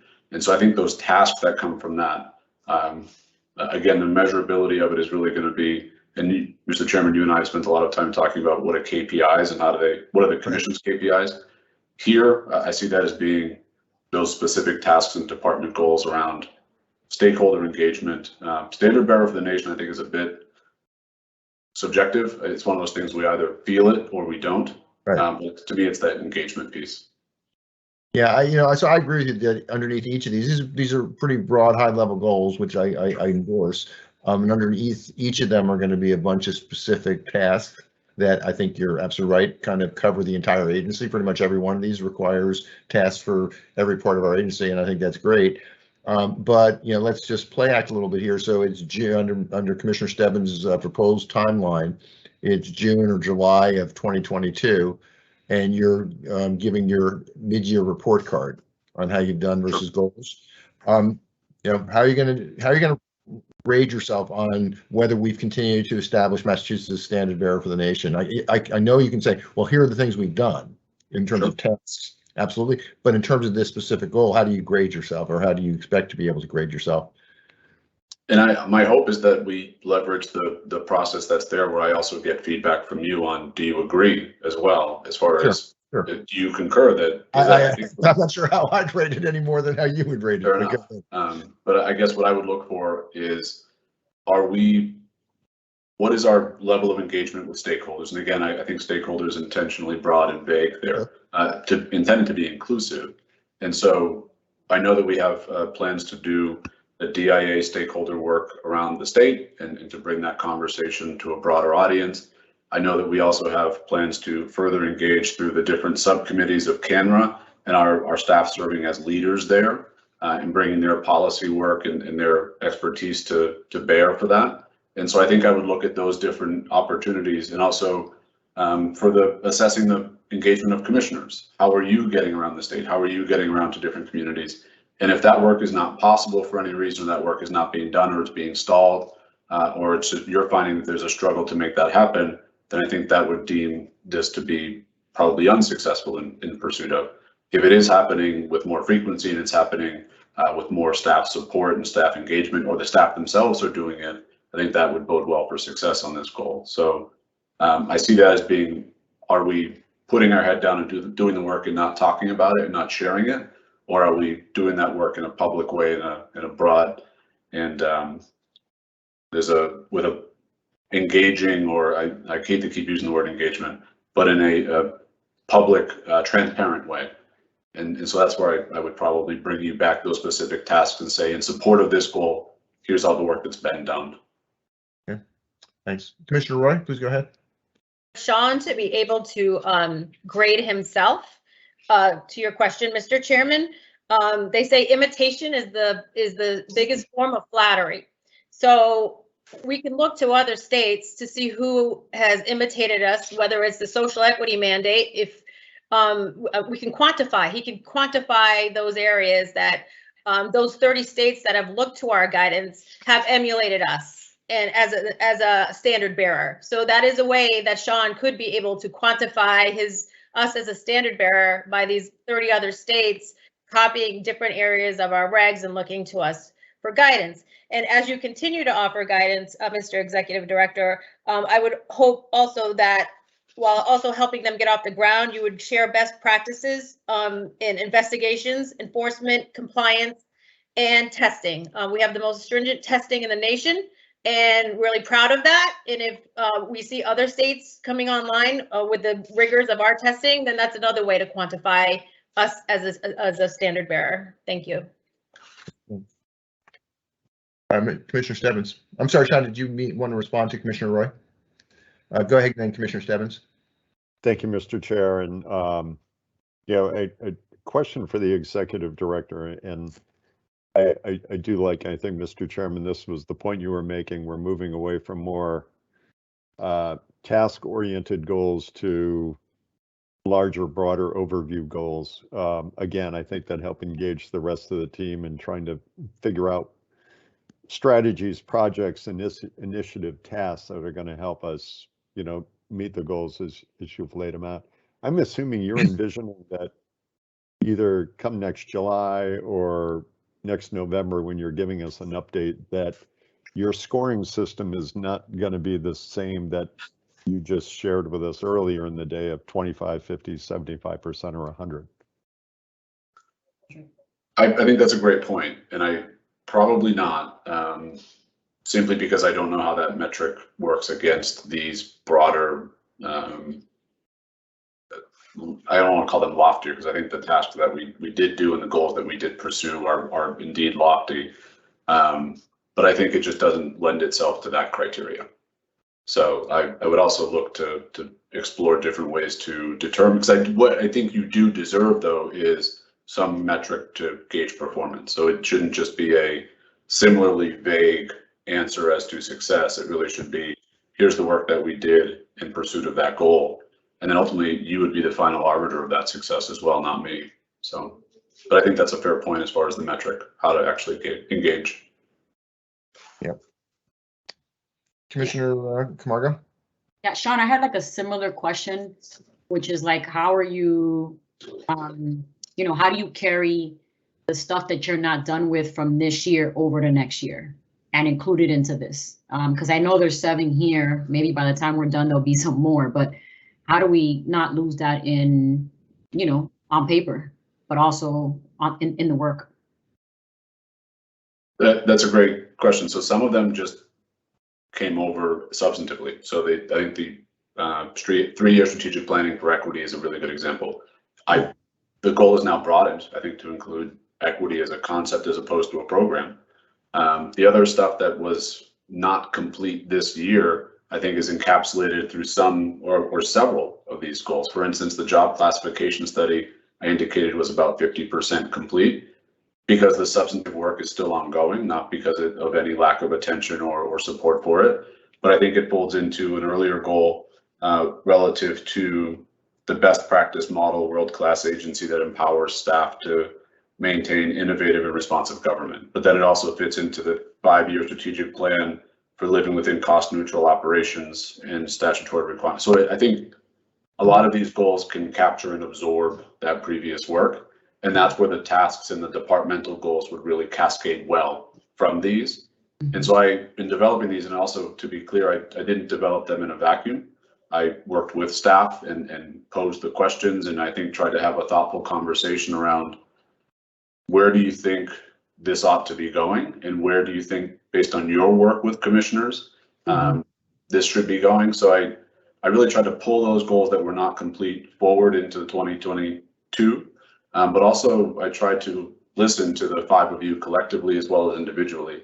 I think the point I would make to all of you individually is, if there's something that you and I spoke about during the course of your onboarding or your tenure here, and it's not reflected in these goals, then that's not a good indication of my ability to listen. So I think hopefully you find it to be reflective in two parts. One is pursuit of previous year's goals, as well as listening to your onboarding and your feedback to date. Mm-hmm. Thank you, Sean. Yeah. Other comments or questions? If not, I would like to make a proposal, and I will plead guilty if people think I'm trying to, kind of drive this conversation closer so we can move on to the next agenda item. I would like to postpone a vote on this until our January meeting, put it on the agenda absolutely for our January meeting, and make a mutual commitment to get to closure on January at our January meeting. And I would like to see two things happen between now and then. One is for each of us to give whatever feedback we want to Sean. Maybe everybody's comfortable with it and there's no need, but give feedback to Sean. But and I'm going to just reemphasize the point I made, and I think that it's pretty much the same point that you made, Commissioner Stebbins. I am uncomfortable approving goals if we don't know how we're going to assess our performance against those goals, and specifically, Commissioner Stebbins, you said, how are you going to rate yourself? And Sean, I think appropriately, you said, not the same way I did this year.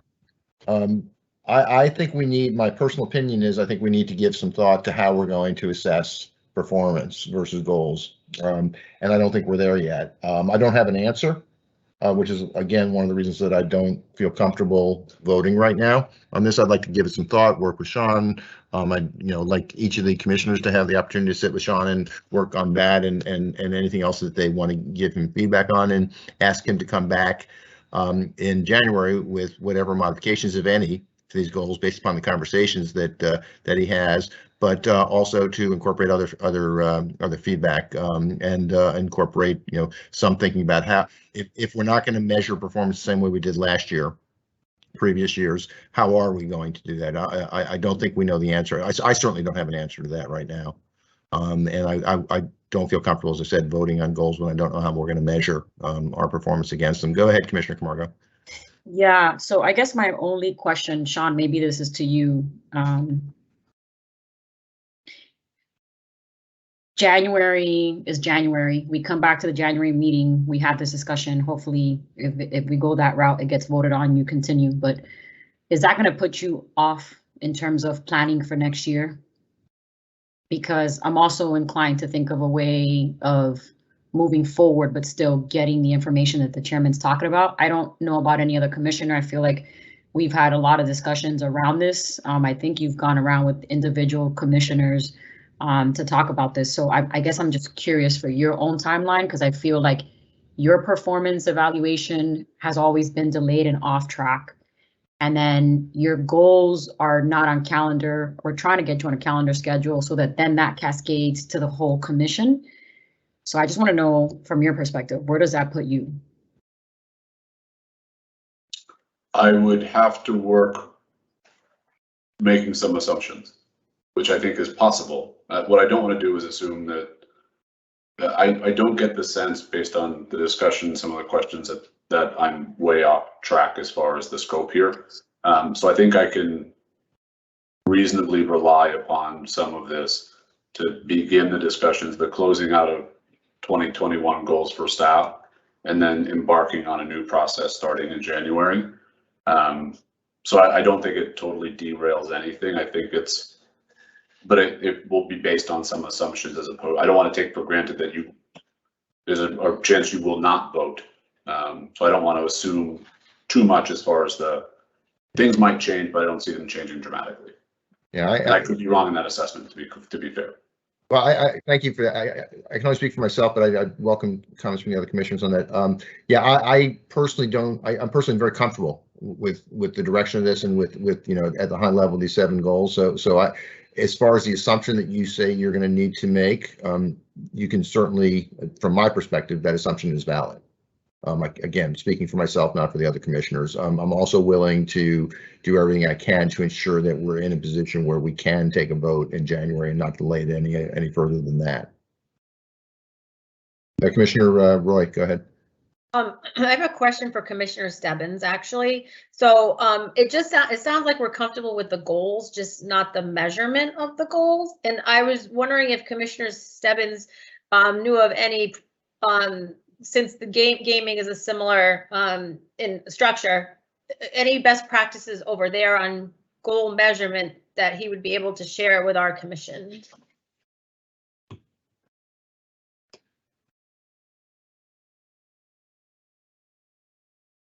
Sorry about that. I didn't want you to hear the canine doorbell.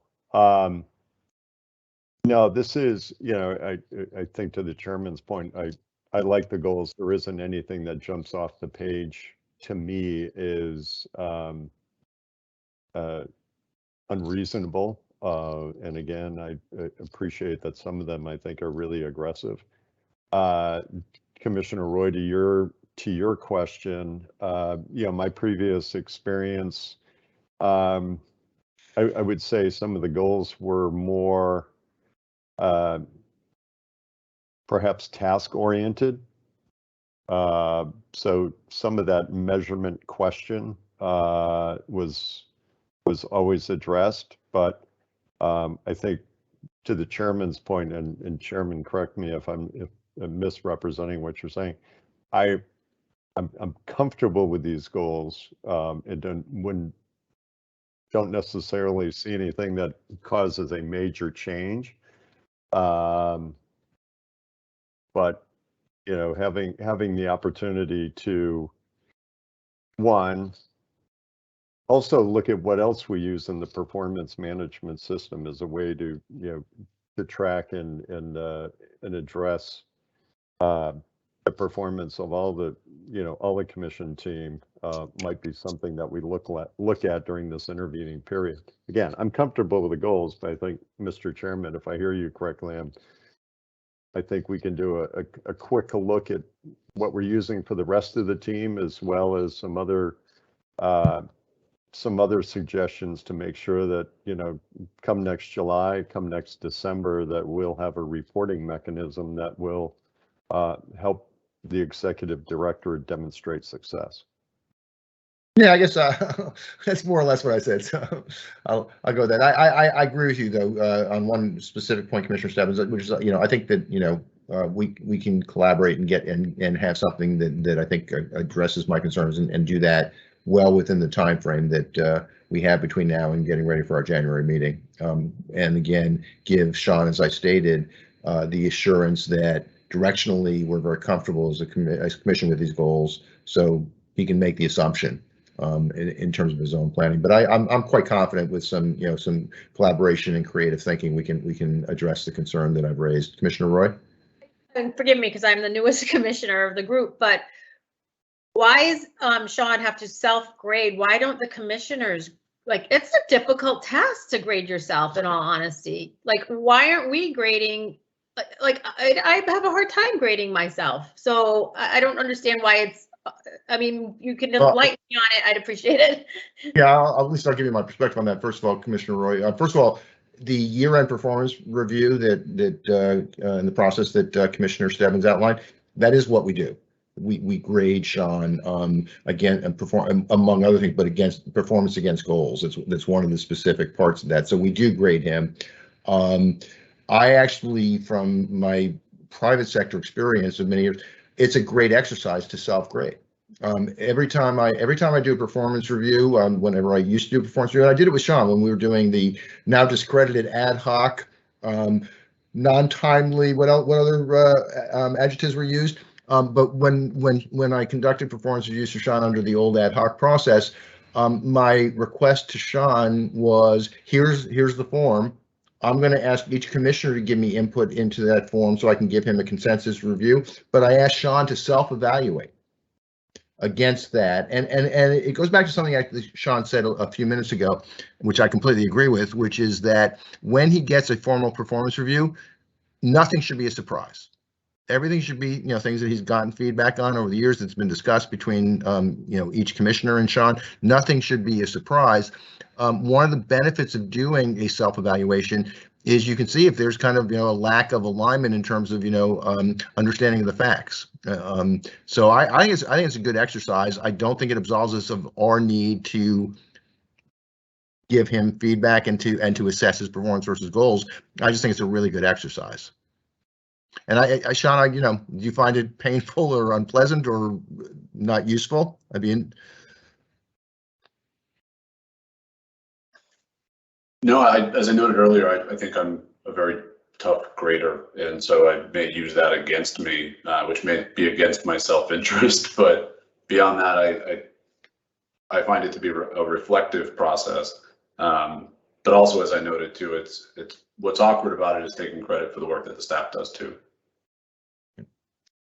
So Commissioner Stebbins, then Commissioner Camargo. Commissioner Stebbins, please go ahead. Yeah, just to jump in, Mr. Chairman, something you said kind of helped me reflect on Commissioner Roy's question. My previous service on the Gaming Commission, the executive director worked with kind of individual commissioners, sometimes based on what their interests are. I think the executive director obviously works with each of us kind of within what our respective seats are. So sometimes there is information or engagement that you're privy to with the executive director that I might not be privy to. So doing that self-assessment was really helpful in terms of me understanding everything that the executive director was doing that maybe I wasn't aware of. So to the chair's point, the self-assessment sometimes provides information that I might decide to take into consideration as I'm thinking of the overall evaluation of his or her work. Thank you. Commissioner Camargo? yeah, I just want to be a couple of things, just mindful of what we mean when we say sort of like the metrics and the performance kind of rubrics, for that matter, because then does it end up being where Sean is then again sort of being evaluated on tasks, right? So I want to be mindful of that, and then also making sure that we're able, him as the ED is able to defend the success of some of these higher level things. And some of the stuff that he's put into play now is very high level, very complicated. The last one here, number 7, Commissioner Roy, I heard your comments, and I agree with it, but we also can't judge number 7 on how many states he's talking to or how many people are looking at us in terms of the work that we're doing. So, I think we got to think about this metrics piece, and what does that really mean that it doesn't come back into tasks. I'm okay with I'm okay with these goals. I'm okay with voting on it today. But I also hear you all in terms of the tool that we need. I also don't want to delay the process of planning for next year. So. Yeah, thank you. Can I make just 2 comments in response to that? One is I've deliberately and carefully not used the word metric, because I don't think it should be, necessarily quantitative metrics, task-related metrics. Mm-hmm. But I feel strongly, very strongly, that if you have a goal and you can't tell whether you've met it or not, it's not worth having. And I don't know that I understand. Maybe I'm the only one that is troubled by this. I don't know how I'm going to understand in 6 months whether I think we've accomplished these goals or how close we are. I just don't know how to do that. So I'm not proposing metrics. I'm not proposing simple quantification, but I am proposing that we take a little time and talk and kind of come up with an idea about how we're going to assess how we're doing versus these goals. Because I don't feel comfortable that I have an answer to that right now, based upon Sean's response to Commissioner Stebbins' question about, are you going to use the same measurements you did last year? Sean said no. And I agree with that. So I just think we need to think that through, because I don't think goals are worth, as I said, I don't think goals are worth having if you can't how you're doing against them, but I'm not suggesting quantitative metrics.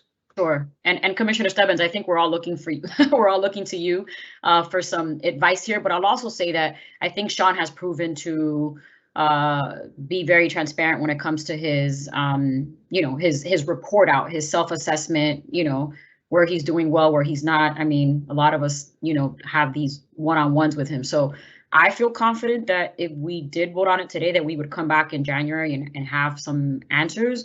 But again, I'm looking to Commissioner Stebbins for some guidance on this.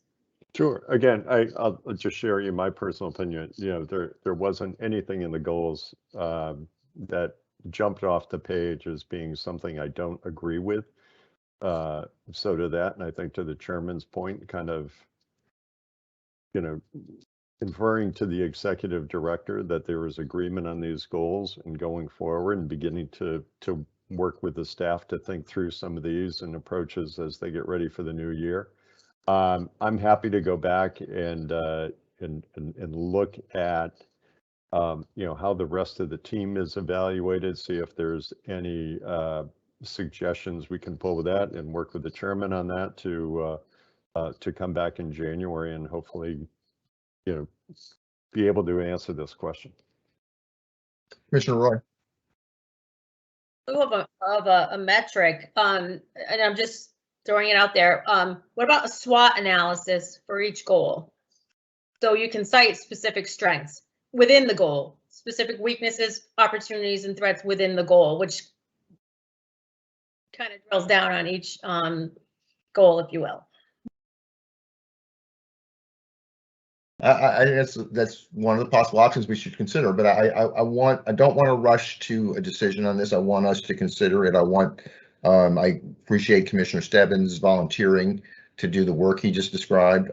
Certainly that's one proposal, but I do not feel comfortable personally making a decision right now without having done some more work led by Commissioner Stebbins on this, but I would urge him to consider your proposal. And I would assume, if I know Commissioner Stebbins as well as I think I do, that he's not going to go off and do this on his own. He's going to get input from other commissioners. So I think it's a good proposal, but I think we need some time to reflect on this. And I support the process that Commissioner Stebbins just outlined. Commissioner Concepcion, did you have your hand up? No? Okay. So are we okay with, you know, making it, you know, kind of the, it is the intent of the commission that directionally we're very comfortable with these goals, that we give Sean the not the authority, but the confidence to assume that these are going to be the goals that he needs to start working on to turn into tasks for his staff, and that we will come back in January under the leadership of Commissioner Stebbins, but with involvement from others, with some ideas about how we assess performance versus goals, and take a vote and commit that, you know, we'll do everything we can to be ready to take a vote in January so we don't delay this any further. Is that okay with everybody? Chairman, so moved. Thank you. I don't know that we need to take a. I know, I'm kidding. I know, I'm just saying. Thanks very much, Commissioner Corrigan. I appreciate it. Sean, go ahead. Just if I may, I want to, just for clarity's sake, the process we use for our staff, the measurement progress is kind of a hybrid between a subjective standard of Sure. Above target, at target, below target, but then at 10% intervals as far as the percentage of progress. Then other aspects are outstanding or fully achieved, partially achieved. And so we characterize it in that narrative form, but then actually do assign a number for it.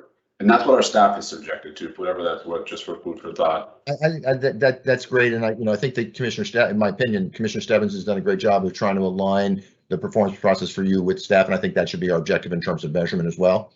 But I still would like to see us think it through. Sure, fair enough. And I can forecast that I don't know that I would ever declare myself as outstanding, so I can live somewhere below. I could, with a high degree of confidence, agree with that. So let us, if it's okay, let's move on. Let me do kind of a time and sanity check. It's 3 o'clock. We have a few more agenda items, some of which might take some time. But I wouldn't mind taking a short break if we can do a really short break. And then get back in, and I would hope that this would be our last break, and then we can power through the rest of the meeting. Is that all right with everybody? So why don't we do this? It's 3:02. Can we just break till 3:10? An 8-minute break. Is that going to work for everybody? Okay, yes. Great. We are in recess until 3:10 p.m. Thank you.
Hello, Commissioner Stebbins.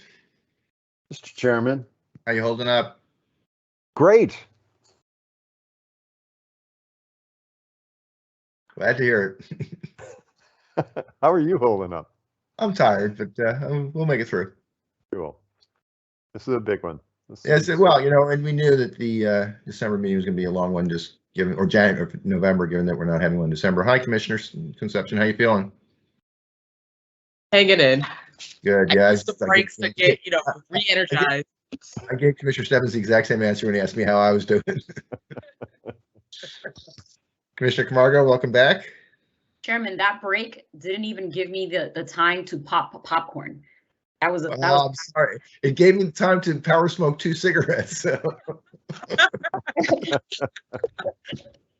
Okay, Commissioner Roy, welcome back. Let's go. It's 3:10, so let's get going again. We're back in session at 3:10. At the risk of lengthening a conversation that I think we just finished, I wanted to say one thing that I just thought about with respect to the conversation about goals.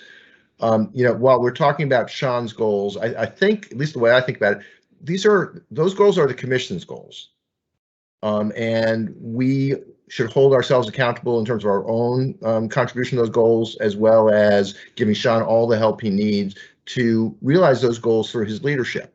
And the reason that measurement is so important to me is that these are the commission goals. We have to hold ourselves accountable, not just Sean, but ourselves accountable for how we're doing versus those goals. And I just that's important to me that we not just set goals for Sean, but we set goals for the commission and hold ourselves accountable against them. And that just, I wanted to make sure I just made that point. I'm happy with where we ended up, and I think we're going to end up in a very good place in January.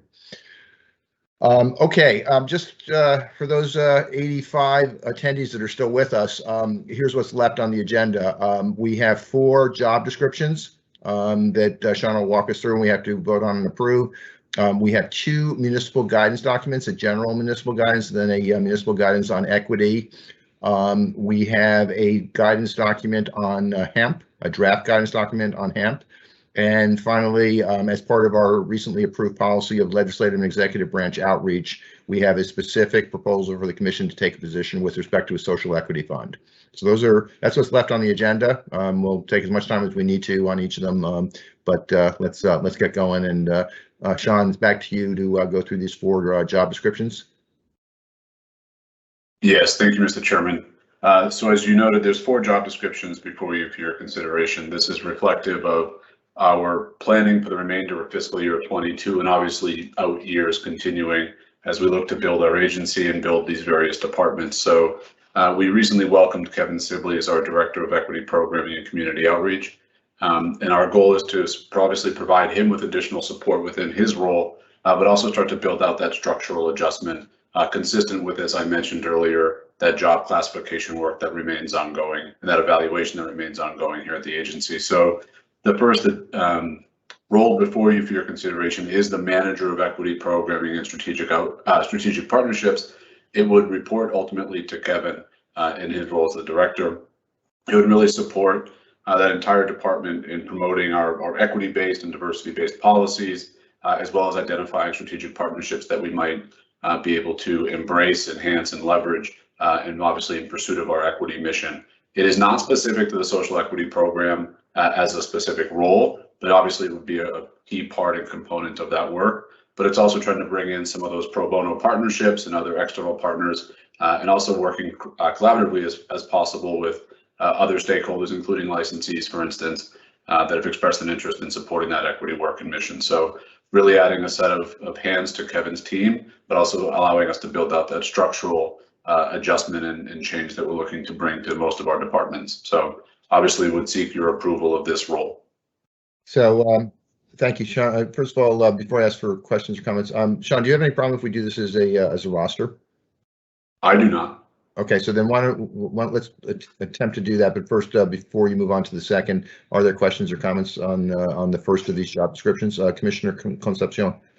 Thank you, and thank you, Mr. Executive Director. I have a question in regards to the entire roster and sort of our hiring processes here at the Commission.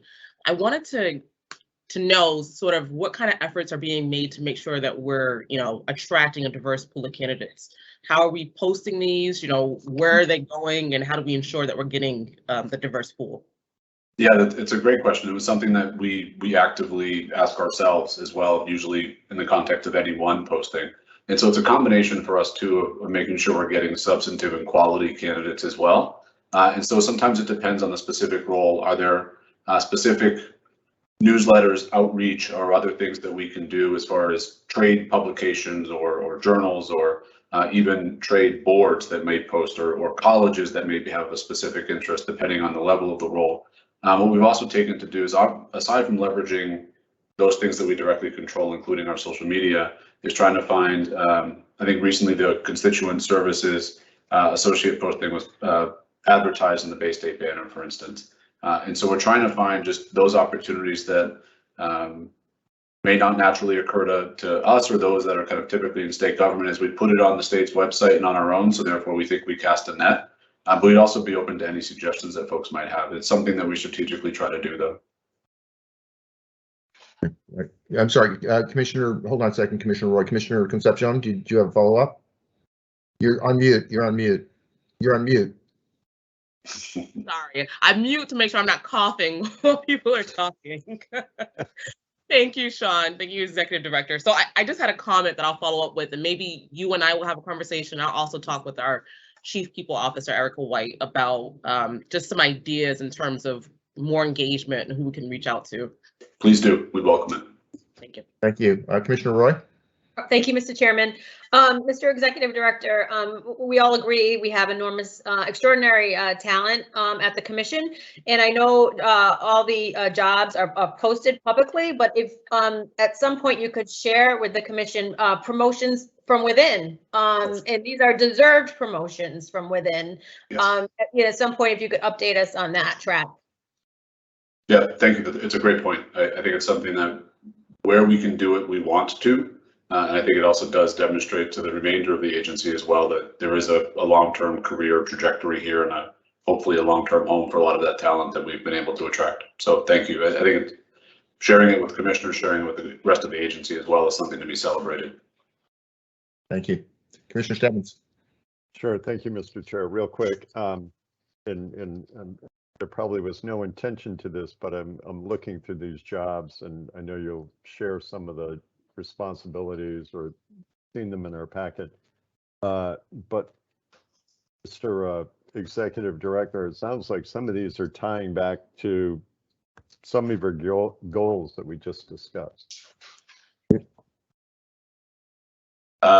There's a chance, or I think if nothing else, this agency is moving in a direction, and we're certainly trying to be consistent about that, and it should.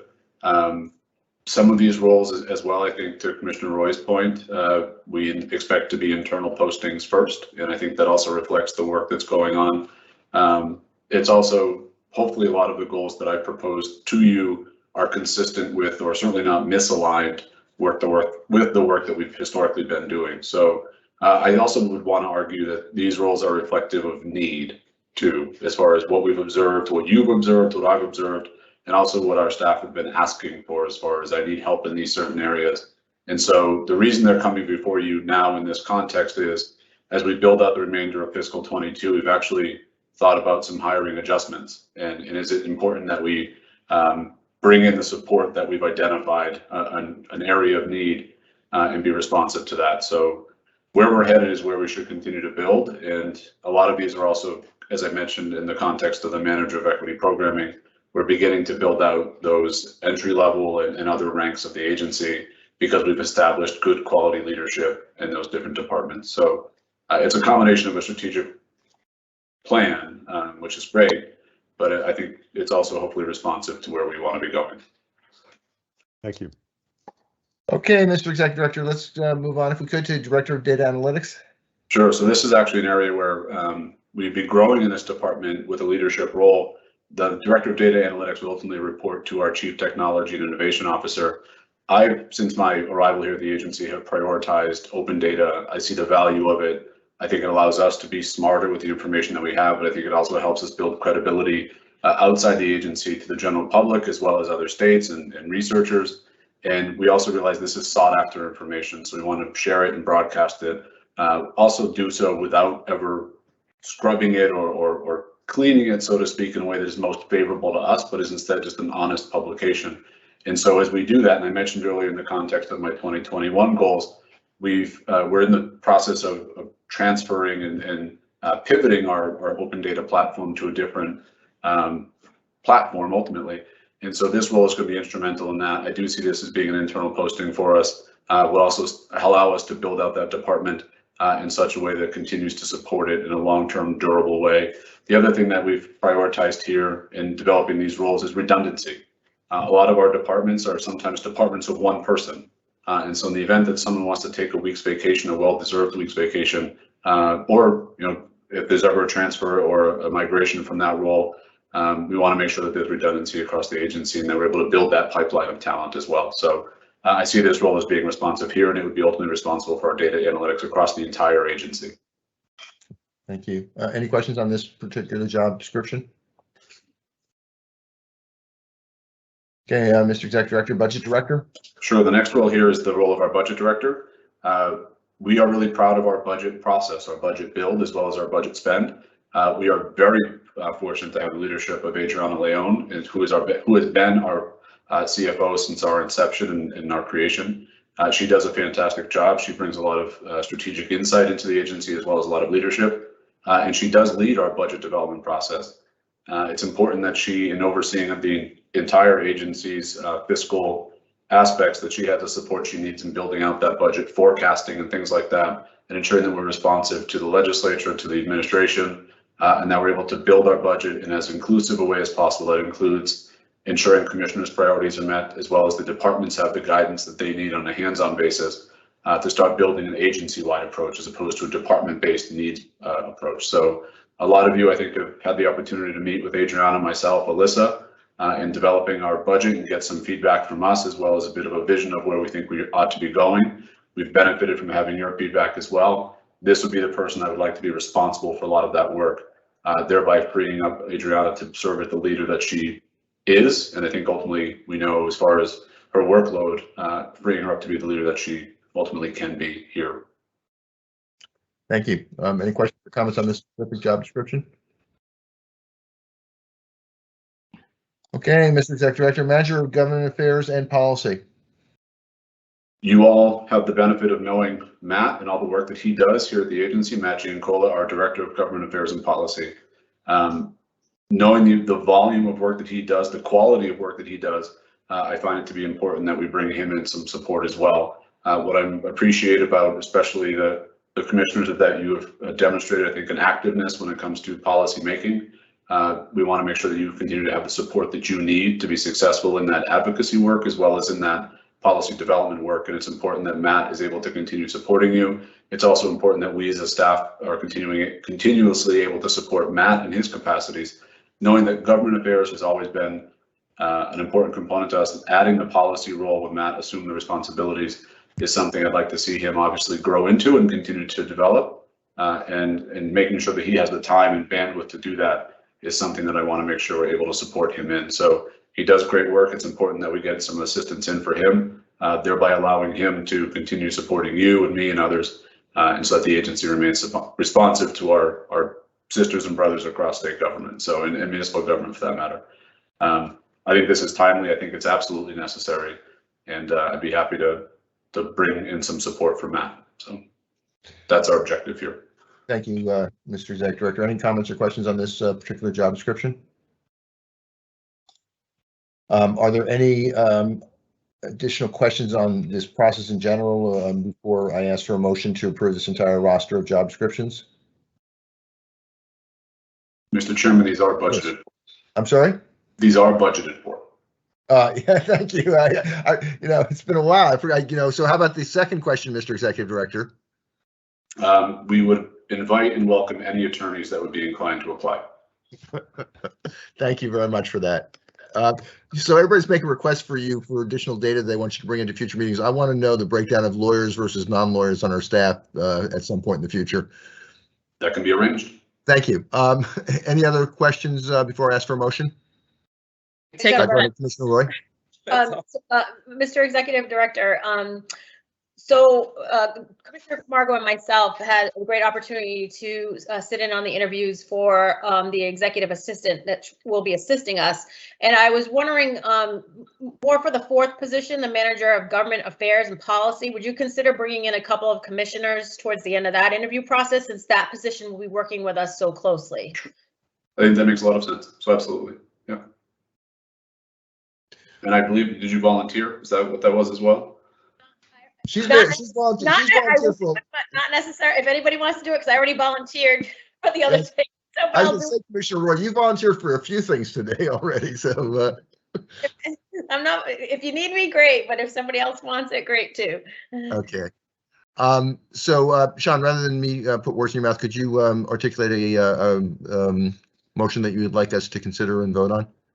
Sure. So I guess I would seek the commission's approval of the positions of manager of equity programming and strategic partnerships, the director of data analytics, budget director, as well as manager of government affairs and policy. Thank you. Could I have somebody make that motion, please? So moved. Thank you, Mr. Commissioner Stebbins. Could I have a second, please? Second. Thank you. Let the record show that Commissioner Stebbins made the motion, seconded by Commissioner Concepcion. Commissioner Camargo, your vote, please. You're on mute. Aye. Thank you. Commissioner Concepcion. Aye. Thank you, Commissioner Roy. Aye. Thank you, Commissioner Stebbins. Aye. Thank you, Commissioner Hoffman. I let the record show that the motion was carried by a vote of 5 in favor. Commissioners Camargo, Concepcion, Roy, Stebbins, and Hoffman with none opposed. Thank you very much, Mr. Executive Director. You have what you need from us on this topic? Yes, I do. Thank you. Thank you. Okay, let's go on to the next topic. And as I mentioned, there are 2 guidance documents for municipalities, one a general guidance document and then one specifically on equity and host community agreements. I believe that we should treat these as separate documents rather than vote on both of them together. So let's go in order. So the guidance document for municipalities, are there any questions, comments, suggested edits? My intent would be to ask for a motion to approve, subject to staff being allowed to make ministerial changes, so we don't need to get into any kind of micro editing here. But are there comments, questions, or concerns about the first of these guidance documents, the guidance for municipalities? Then could I ask please for a motion to approve the guidance for municipalities document, subject So moved. again to allowing for ministerial edits by our staff? So moved. Thank you, Commissioner Stebbins. Can I have a second, please? Second, I'm sorry, who was that? Commissioner Roy. Thank you.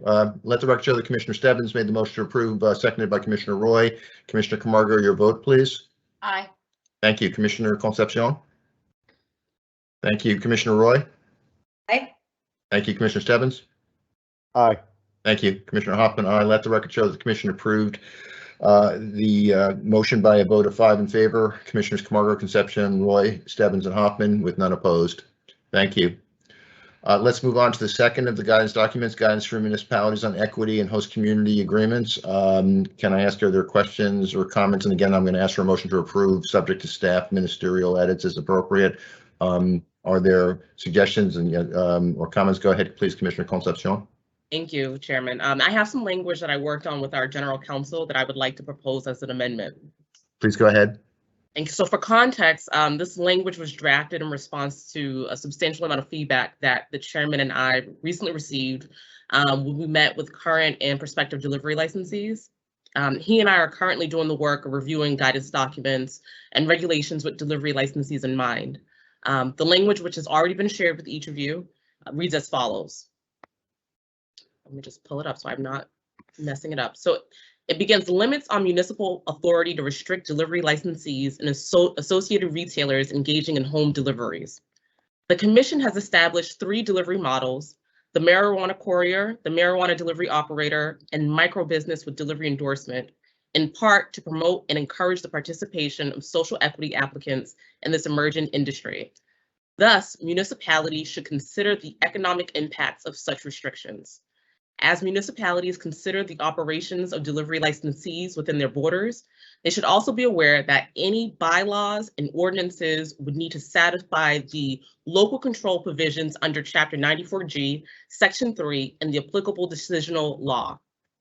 For bylaws and ordinances, generally, a municipality can adopt a bylaw or ordinance imposing reasonable safeguards on licensing activities associated with delivery.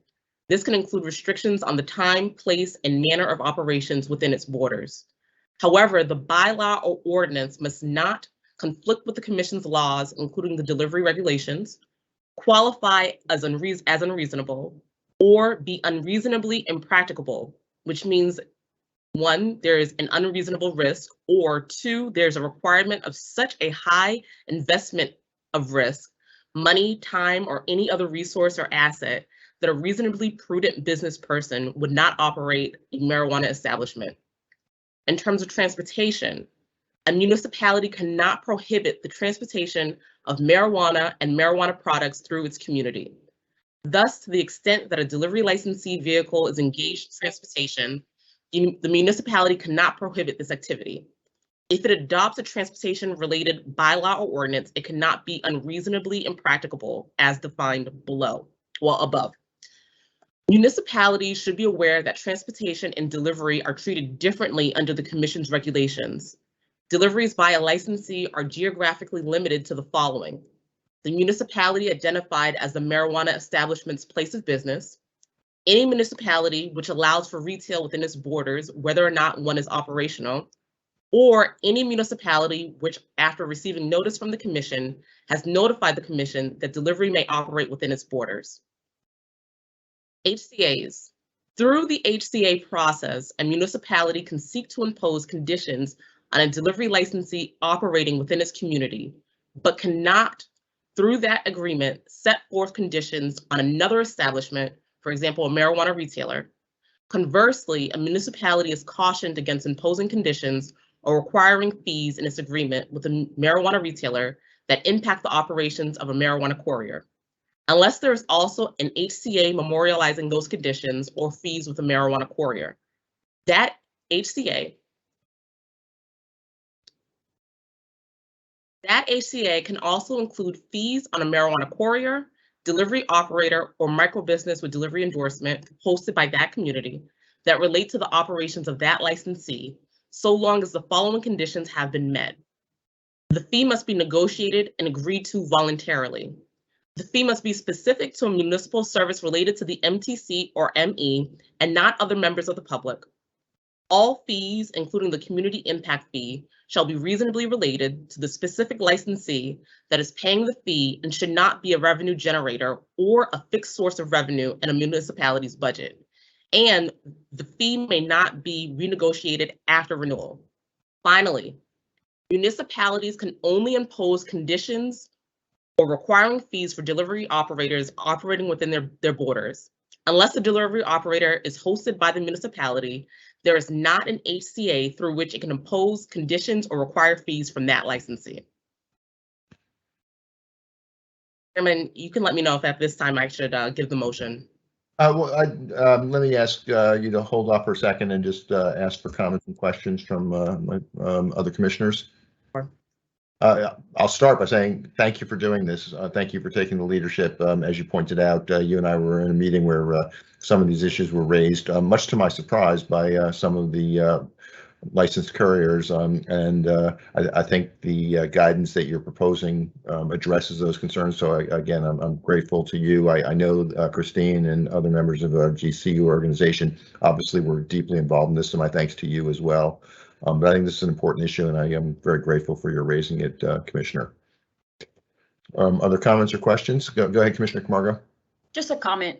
Thank you, Commissioner Concepcion, for taking this on, and the chairman. I know you guys had that meeting, and I heard about it through some of the folks that were in the meeting and how well it was perceived from you all. So thank you for adding this. I think that, this is an important guidance document. It's an important piece.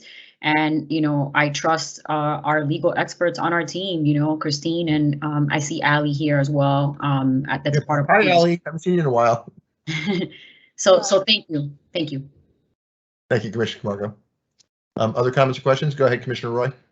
Thank you, Mr. Chairman. And before our meeting started, we had this discussion, and I just want to repeat that sentiment. I want to thank both you and Commissioner Concepcion for your willingness to hold that roundtable, to listen to the couriers and delivery operators and their concerns and their hurdles and their barriers. And as a commission, we should do more of that, listen to constituents. And it's important for us to get feedback. Sometimes we try not to operate in a vacuum, but sometimes we do, and it's important for us to hear concerns that we might not know about. So thank you so much for your leadership on this and for your addition to our guidance document.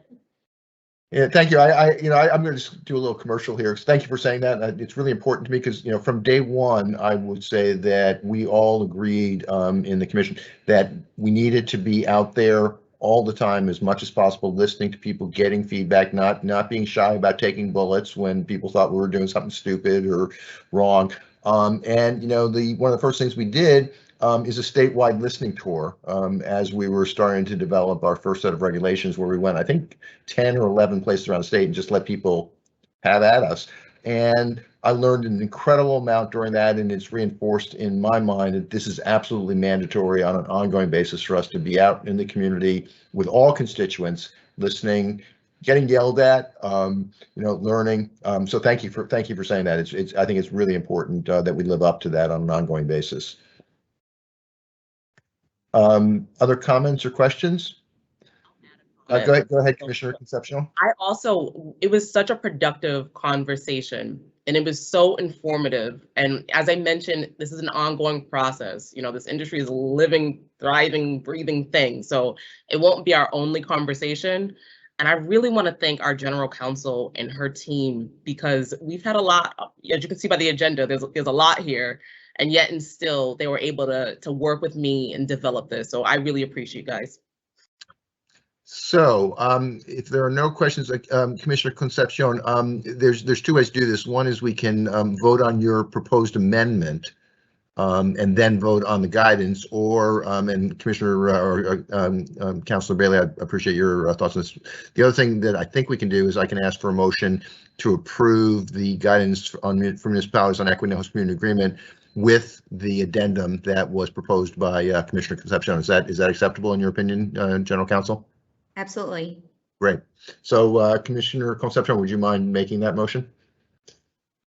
Just to clarify, so the motion for this guidance.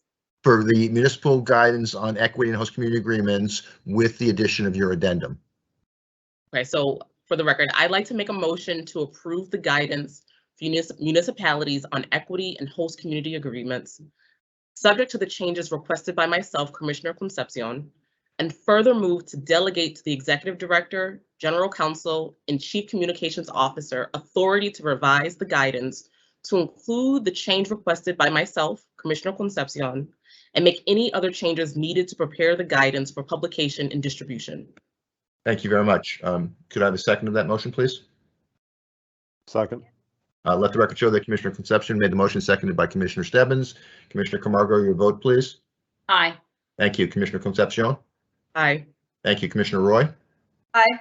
Thank you. Commissioner Stebbins. Aye. Thank you. Commissioner Hoffman. Aye. Let the record show that the motion was approved by a vote of 5 in favor. Commissioners Camargo, Concepcion, Roy, Stebbins, and Hoffman with none opposed. And thank you, Commissioner Concepcion, again for your leadership, and to our General Counsel and her team. Thank you so much for this. Okay, let's move on. The next guidance document is with respect to hemp. And I guess, Sean, are you going to be leading this conversation, or is somebody else on the staff going to do that? Sean? I'm happy to lead it. I would appreciate it if you do so, and I'll wait to give thanks to you and the other members of staff that were involved in this. This is an important, complicated process, multi-agency, so there's been a lot of work here. One of the things I'd appreciate you would, if you would do, Mr. Executive Director, as you went through this, is could you highlight some of the members of staff that were involved in working on this with you?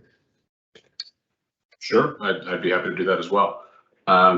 So first, let me thank those staff members. We had representatives from a number of different departments. We had Haley, who was our office manager and receptionist. We had Colin and Tim from our investigative team. We had Allie DeAngelis, who joined us, Andrew Carter from our one of our associate enforcement counsels. And if I'm forgetting someone, forgive me.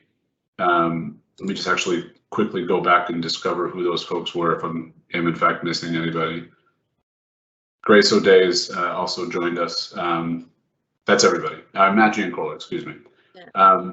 So we met as a working group in a lot of ways, tried to work our way through the new development, the new policy proposal that MDAR put forward relative to hemp and hemp farmers here in Massachusetts. What that allowed, their document allowed, was for additional retail sales by marijuana establishments. So our marijuana establishments could wholesale hemp final products and make them available for sale to consumers. But they also allowed for hemp processors and manufacturers to wholesale hemp into our supply chain as well. And so that obviously came with a number of questions that have been posed to us by hemp farmers and marijuana establishments alike. And this guidance document attempts to answer those questions. So what we'd like to do is to propose to you a draft of that guidance document, but also ask that we be authorized to put this product, this hemp guidance, out to the public, including hemp farmers and establishments, for public comment. And the reason for that at this point is, as we made our way through this process, we understood and realized there's a lot that we don't know. There's a lot that we don't want to take for granted or assume. And so as a result, we want to go and get as much information as possible. What is before you is something and a product that I am comfortable with. I'm proud of our team for thinking as creatively but completely as possible, especially as it pertains to public health and public safety, and ensuring that the products that are ultimately derived from both cannabis and hemp are safe for the public and patients to consume. But I also want to make sure that we're doing this in as smart a way as possible with the feedback of especially hemp farmers here in the Commonwealth, as well as our licensees that may be using those the material derived from hemp. So in a nutshell, the things that we require, we modify the retail sale. So again, what MDAR allowed in their most recent policy statement is that hemp flower can now be sold to consumers. There was no change necessary for us in our existing hemp guidance, because if MDAR allows it to be sold as a final consumer product, we allow it to be accepted into one of our facilities and marketed for sale. It is available not as a marijuana product, but instead as a hemp product. It must be kept as a marijuana accessory or other like product separate from marijuana products, and must also include an insert for patients and consumers to know and understand that it is not a marijuana product regulated by the Cannabis Control Commission, but is instead a hemp product governed by the standards set forth by MDAR and DPH, as well as the FDA. If, however, one of our manufacturers, which could be a marijuana products manufacturer or a micro business, would like to accept hemp products or hemp, including distillate or the flower itself, into the raw processed or unprocessed hemp into their supply chain, it must be accompanied by a full panel testing certificate of analysis by one of our independent testing labs. And that full panel does include pesticides. That is a bit of a distinction from what MDAR requires of hemp and hemp farmers, which is the absence of the pesticide test in the hemp program. We would require that the full panel, including pesticides, be included and accompanied by that hemp. The reason for that is we want to make sure when it hits our supply chain that it's been fully tested. And then once it's infused further, it goes down the supply chain. It ultimately becomes a marijuana product governed by all the other regulations that we have. So what we'd like to do is put this out to the public for comment. I'm sure that we'll get a good amount. My goal would be to bring it back to the commission for a final vote at your January meeting. So time is of the essence. We understand that. We want to give firm and fast guidance to those folks looking to do this. We also, though, want to make sure that we are complete in our review and that we do have the benefit of a public comment period. Thank you, Sean, and thank you to all the people you mentioned that were part of this. It's complicated. It's something that we all kind of were coming up the experience curve and the learning curve very rapidly, it involves multiple, both state and federal agencies. So it's a pretty complicated matter, and really appreciate your leadership on this. I've one question and one comment. Can you give me a guesstimate of when you'd expect the public comment period to commence and end? My guesstimate would be a public comment period likely beginning starting next week. Again, I guess I'll look for the outrage from our communication staff. I want to be mindful of the work that they have to do, but I think it's obviously with timing of the essence. My goal would be to have that start next week. As far as ending, we'd want to give ourselves some time to process those comments as well as fold any necessary changes into the guidance document. So knowing that the January meeting of the agency is to occur sometime in January, I assume that I think it's the 16th or something. I'm not, if I'm correct. 13th or probably the 13th. We'd probably want to close it by the end of the calendar year at the latest. Okay, thank you. Then the comment I want to make is apropos of the comment that Commissioner Roy made a little bit ago about the benefit of outreach and having roundtables with communities. I wanted to just make sure people were. We have had roundtables with various hemp farmers and hemp farmers associations. I have personally made a commitment that once, if we approve this draft today, that once we begin the public comment period, we will have a roundtable with hemp farmers and the Hemp Farmer Association. Commissioner Roy has, see, I told you, you're volunteering for a lot of things today. Commissioner Roy volunteered to participate with me in that, and I welcome her involvement in that. We will absolutely get as much input as we can from hemp farmers on this before we finalize it. So just wanted to let people know about that. Before I ask for, again, we're gonna, I'll let you, Sean, articulate the motion, but the motion I believe that you're gonna ask for will include approving this draft for release and public comment. Similar, I guess I would seek the Commission's approval to release this draft for public comment and a directive to return to the Commission for the January meeting with the final draft. Great, thank you for that. So, so that people feel comfortable being able to vote on that draft, on that motion, are there questions or comments before I ask for a motion?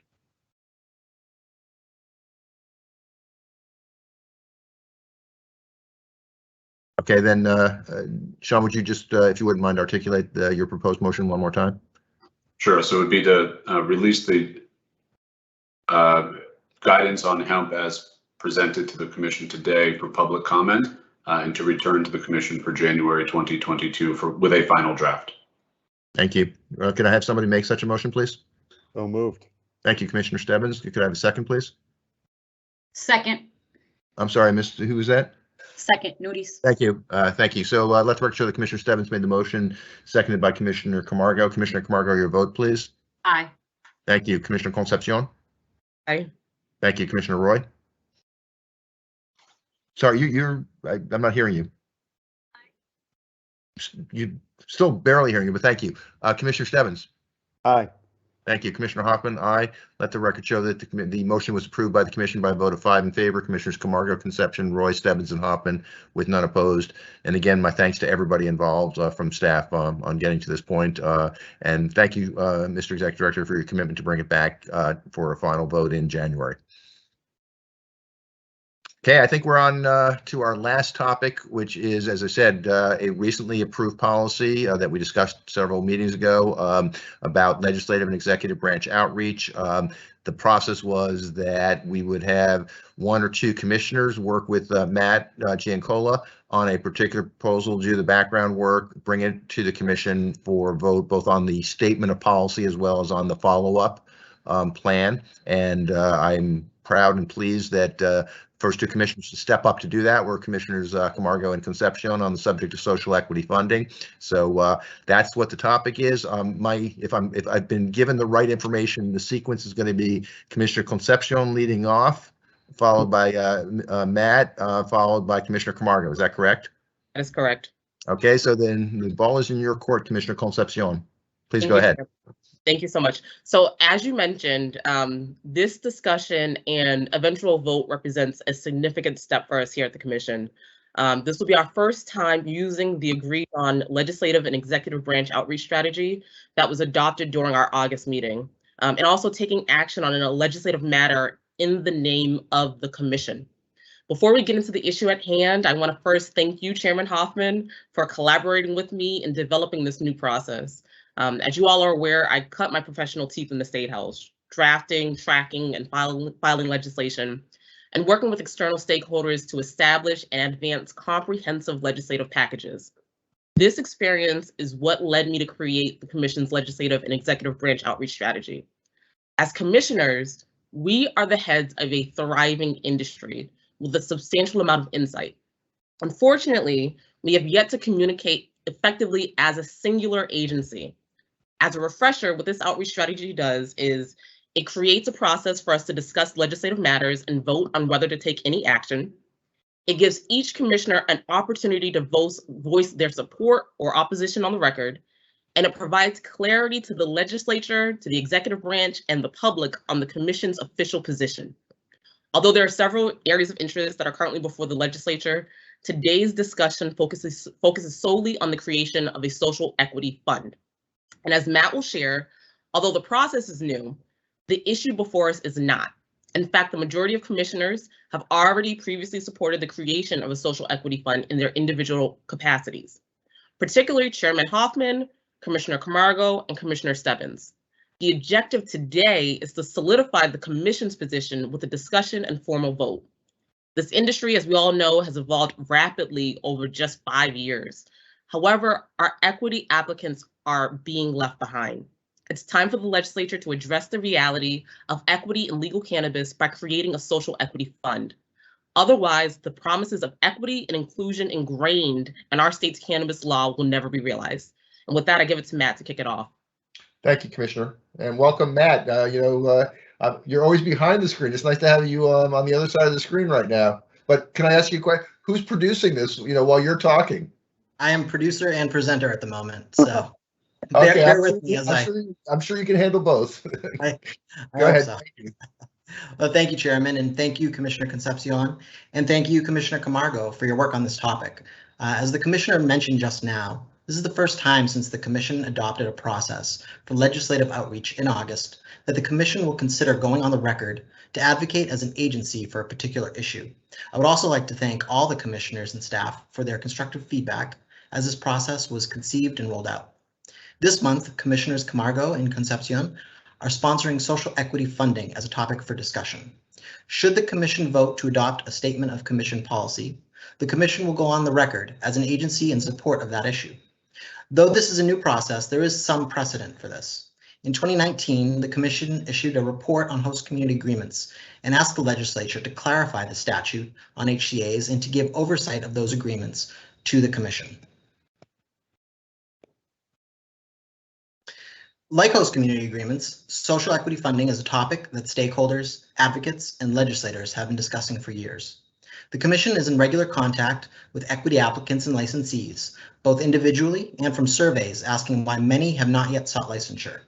One of the major barriers to entering a licensed cannabis industry in the Commonwealth is a lack of access to the necessary startup capital required.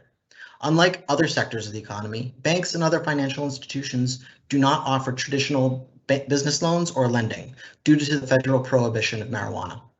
Applicants and licensees, therefore, must raise their capital privately.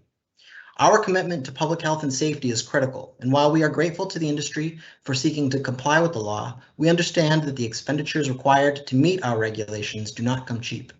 For years now, equity participants have advocated for a state-administered fund that could offer low or no interest loans or grants to get their businesses off the ground and onto the next stage of the licensing process. The Commonwealth was the first in the nation to mandate a statewide equity program to be incorporated into the industry. Recently, and after only 3 years of operations, the Massachusetts cannabis industry has grossed more than $2 billion in revenue. Unfortunately, as we will see, while there has been some progress with equity licensees becoming operational, they remain as a whole far behind. The legislature has also been working on equity funding. This session, there are 6 bills that were introduced on this topic. Last June, the Joint Committee on Cannabis Policy held a hearing on these bills, and a number of commissioners testified in their personal capacity, advocating for a fund to be established. The committee is currently reviewing those bills, and before you, please find a summary of the bills as currently drafted. This is also not a new topic. After question 4 was approved by the voters in 2016, the legislature enacted Chapter 55 of the Acts of 2017, establishing the Commission and setting the framework for the regulated industry. In November 2018, the Commission approved the first marijuana establishments to commence operations, and only a few months later, in 2019, the first bill establishing a social equity fund was introduced. It was not enacted, however. This past winter, a new legislative session began, and these 6 bills were introduced. It's important to note some critical upcoming dates. In February, all bills must be reported out of committee. The House and Senate will become engaged in the yearly budget debate, which takes place during the spring. And in July, formal sessions will close for the remainder of the year. If legislation is not adopted by next summer, it is likely that the process will need to start from scratch in winter 2023. I will now turn to Commissioner Concepcion, who will make some additional comments regarding this legislative timeline. You're on mute. Can you hear me now? Yep. Okay, thank you, Matt. So I just had a few comments just to add some additional context. Earlier in our meeting today, Chairman, you referenced this. Saturday represents the 3-year anniversary of adult use establishments operating in the Commonwealth of Massachusetts. And in 2 months, we will hit the 3-year anniversary of a social equity fund bill being before the legislature. 2 of our biggest assets in making this industry equitable are access to capital and time. And I want to convey very clearly that if we miss the F123 budget, we will be wasting both. As Matt highlighted, we are entering the tail end of the 2nd legislative session. For anyone who's worked in government and state government before, you know that each session equals 2 years. That means the legislature is entering its 4th year of inaction. And to break this down even further, the state will be appropriating its entire F123 budget in the spring, as Matt mentioned. The governor's is released in January, so we've effectively already missed that window. The House releases theirs in April and the Senate releases theirs in May.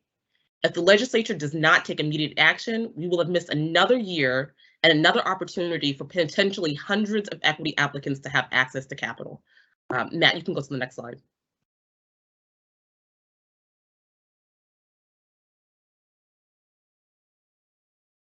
Thank you, Commissioner.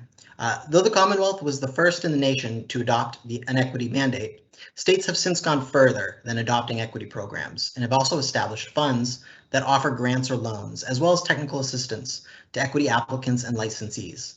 As more states adopt adult use marijuana programs, new models of assistance are being developed and deployed around the nation.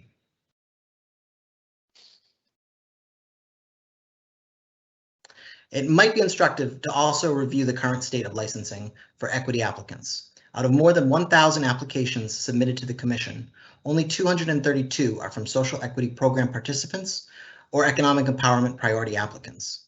Depending on the licensing stage they are in, applicants may have different needs. For those who are still seeking municipal approval and development of their business plans, they may need professional assistance regarding negotiation and SOP development. Businesses that have obtained a provisional license may be more focused on building out their facility in accordance with our regulations in advance of requesting an inspection. And operational licensees may be concerned with how to keep their businesses afloat or expanding payroll.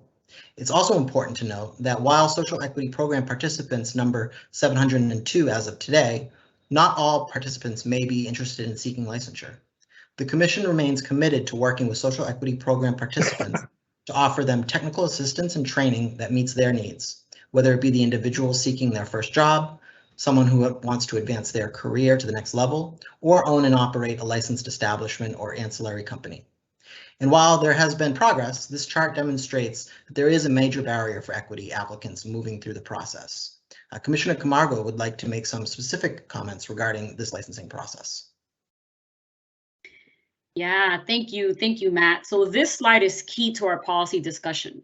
So these current numbers tell us a story, one that may not be obvious to anyone who hasn't started a business, and specifically a licensed cannabis establishment in our heavy regulated industry. Access to capital for anyone in this industry is difficult due to the absence of traditional banking. However, and unfortunately, it is even more difficult for equity applicants due to the known systematic injustices that exist for some of our communities. A few months ago, like Commissioner Concepcion said earlier, I testified before the Joint Committee on Cannabis Policy, and I was transparent about our equity progress. Despite all the Commission's provisions and programming, I identified the need for a funding mechanism to move the needle on these efforts. The lack of equity applicants in this industry tells us a story, and I sought support from the legislation or the legislators' action before it's too late. So, and that was a few months ago. The cannabis industry will quickly reach market saturation, and the Commonwealth will miss this critical window of opportunity if we don't take immediate and effective action. Massachusetts is the first state in the nation, we love to say that, to include a statewide equity mandate. However, it will simply be a well-meaning gesture without the intent affected if we can't find a workable solution for a state-backed funding mechanism for equity participants. Other states have followed our lead on statewide equity efforts and have raised the bar with robust access to capital. I'm proud that we have led the way, but fear that we aren't keeping up because of this crucial but missing resource. These numbers you see on this slide each come with barriers and challenges, even for those in the pipeline. This goes for retail, cultivation, labs, and just not delivery. Yesterday, we met with Kyle. I want to thank Kyle, who helped us really understand what this slide means and the numbers. So pre-certification is an example of the commission working this issue. The largest grouping of equity participants sits in this part of the process because pre-certification has intentionally low barriers to support equity applicants, progress, and encourage engagement with investors and municipalities at this point. At this stage, our applicants rely heavily on SOP development that isn't reliant on having a host community agreement. And that's a whole other topic, host community agreements, or the possession of a building, and they shouldn't need expensive lawyers or consultants at that stage. In the provisional and provisional approval sort of stage here for applicants, you must have a host community agreement in hand. And we all have heard from all our constituents how difficult it is to land a host community in many municipalities that haven't baked the state's equity mandate into their licensing process. And we know a location needs to be secured at this point. There's numerous folks who are finding locations, paying rent on them for a few months, years, and this is a big drowning point. You must pay rent on the location without a final license from us, and this is one of the nation's or scratch that, one of the globe's most expensive real estate market. So for a lot of these folks, holding on to real estate is really difficult. In addition to consultants and rental costs, the construction and technology infrastructure expenditures to support safe and secure operations and the absence of capital can describe as a daunting gap. You can see the impact of the real costs start to soften our equity numbers at this phase. So here's our final license and our commence operations portion. I continue to be concerned with as we transition to final licensure and commence operations. You can clearly see the bottleneck of our equity participants and the constrictions right in this point. The lack of equity participants successfully moving through final licensure and commencing operation is a direct impact of high cost of our well-regulated industry and the absence of funding for applicants. In this phase, our licenses and applicants most take on shockingly high costs, right? So you have to think about everything that comes into putting a business together. But here you have to purchase cannabis, you have to purchase inventory, you have to have products from other retailers, you have to recruit, build a staff, you need to test your products, you need background checks. The costs continue and they continue to build. Recently, I visited a lab out in Western Mass, and I asked, what does it cost to start one of these labs? And they shared minimum maybe $50 million, right, to start an independent testing lab. As you can see, out of 1,070 total applications considered, we have more than 100 pre-certified equity participants, several dozen in provisional approval stages, only a handful in final license stages, and since stores first opened, there are less than 24 who have made it to commence operations. So since stores first opened, there are less than 24 who have made it to commence operations. Without action from our partners in the industry and other levels of government, some of our equity participants will never make it out of pre-certification. Others will make their way through the various stages, but never cross the finish line. Many who do commence operations do so only after years of steady efforts and depletion of extremely limited capital. Matt, continue on the next slide.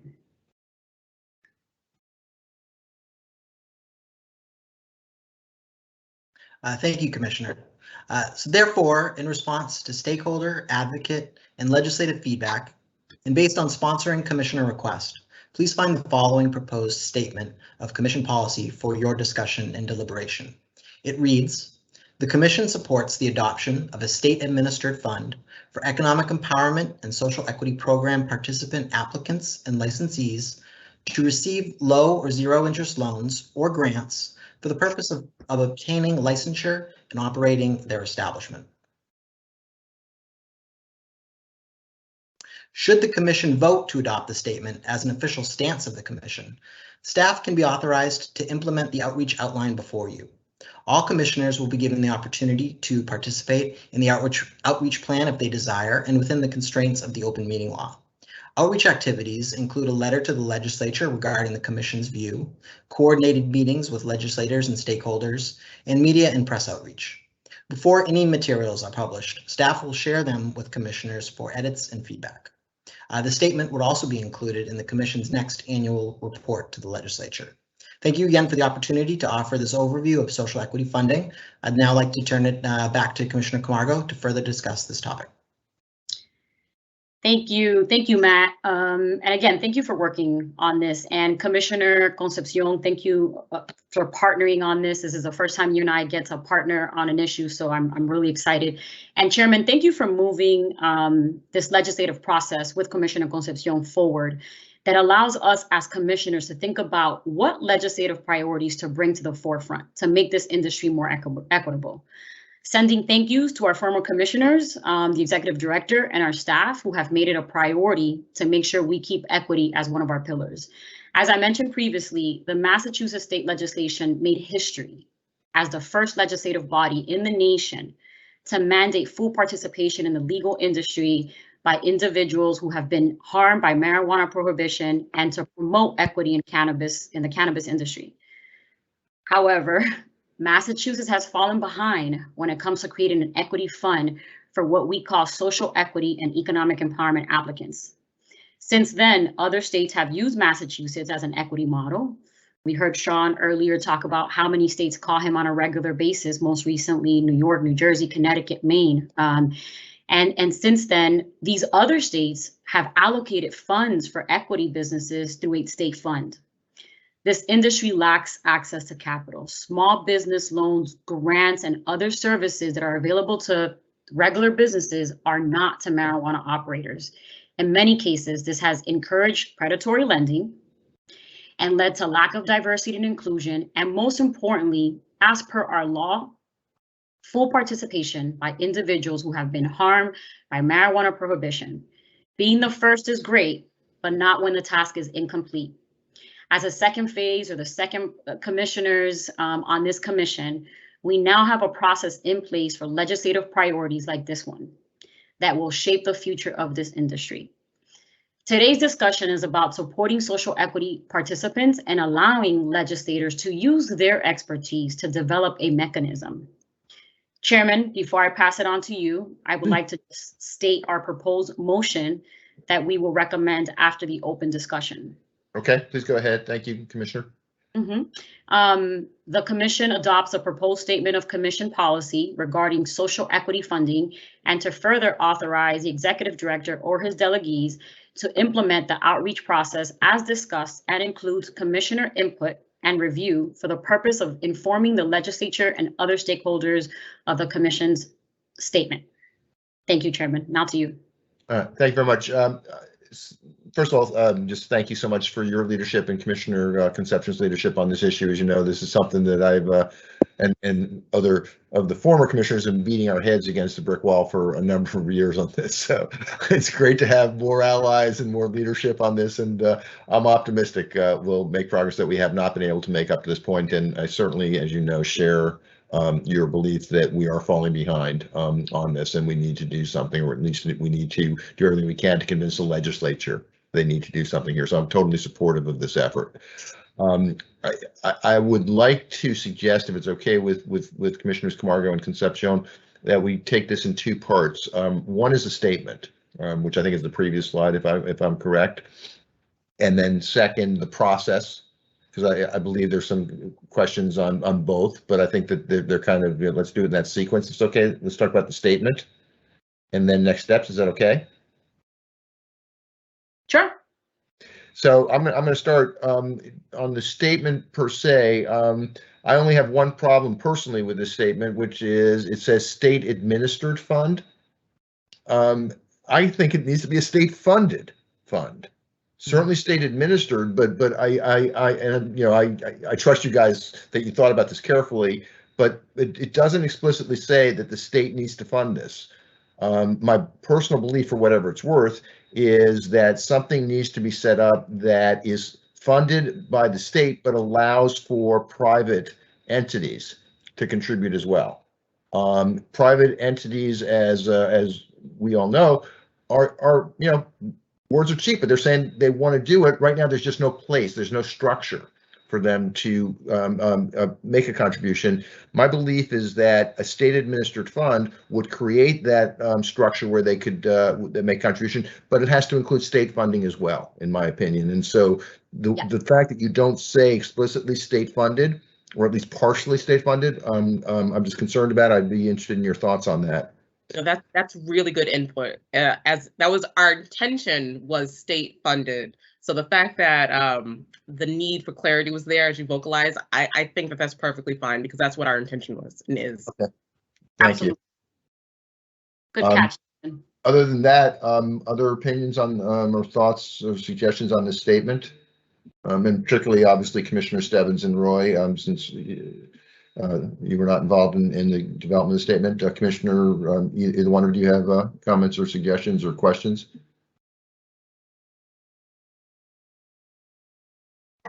Mr. Chairman, I would just echo your point. I'm assuming, and I posed this question, that any communication that goes out obviously includes this basic core of the commission's, or the statement of commission policy, but I'm assuming we're also adding to the argument and adding to the conversation in the statement with some of the data that you've presented, the barriers, as well as something I don't want to be lost in. Commissioner Camargo, you mentioned it, which is, the risks some of our social equity applicants take from predatory behavior. So I'm just a question that there's not just this statement of commission policy that would go out in communications, but an elongated message that kind of touches on the points that you have all raised.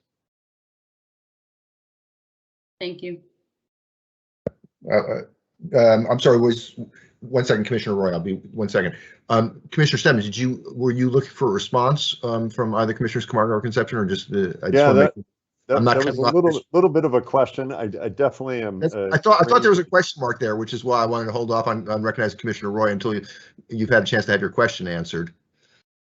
I think what will work best, our Director of Government Affairs is really good at breaking this down. So Matt, do you mind sort of giving a breakdown of what this statement means and how it will be utilized? After you take yourself off mute, thank you. Absolutely. Yeah, so based on the feedback from the deliberations today, as well as the final proposed statement that gets adopted, if it does get adopted, I would take that with the rest of the staff and work on creating various drafts depending on the media or outlet that we're working with, whether that be a letter or statements to the press or various other outreach activities, and share that with the commissioners for their feedback. There might be specific data points and other issues that they would like to incorporate, and we would be happy to incorporate those points and issues. Thanks. Commissioner Stebbins, does that answer your question? Do you have follow-up? No, it certainly did. Thank you, Mr. Chair. Thanks. I'm sorry for making you wait. Go ahead, Commissioner Roy.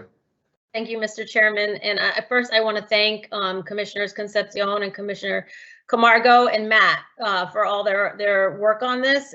This was a highly informative presentation and very well thought out. And I just want to commend you for all your efforts in this. And if I may add a suggestion to the statement, in addition to Mr. Chairman's addition, the statement would also include encourages public participation, because by reading the statement, it doesn't allow, or it sounds like it doesn't allow for public participation. To your point, Mr. Chairman, that once we establish a vehicle, that there could be private dollars, or I'm sorry, yeah, private participation. If we could add something in that language that it would encourage private participation to help grow the fund and make it more robust with the ultimate goal. What do you guys think about that?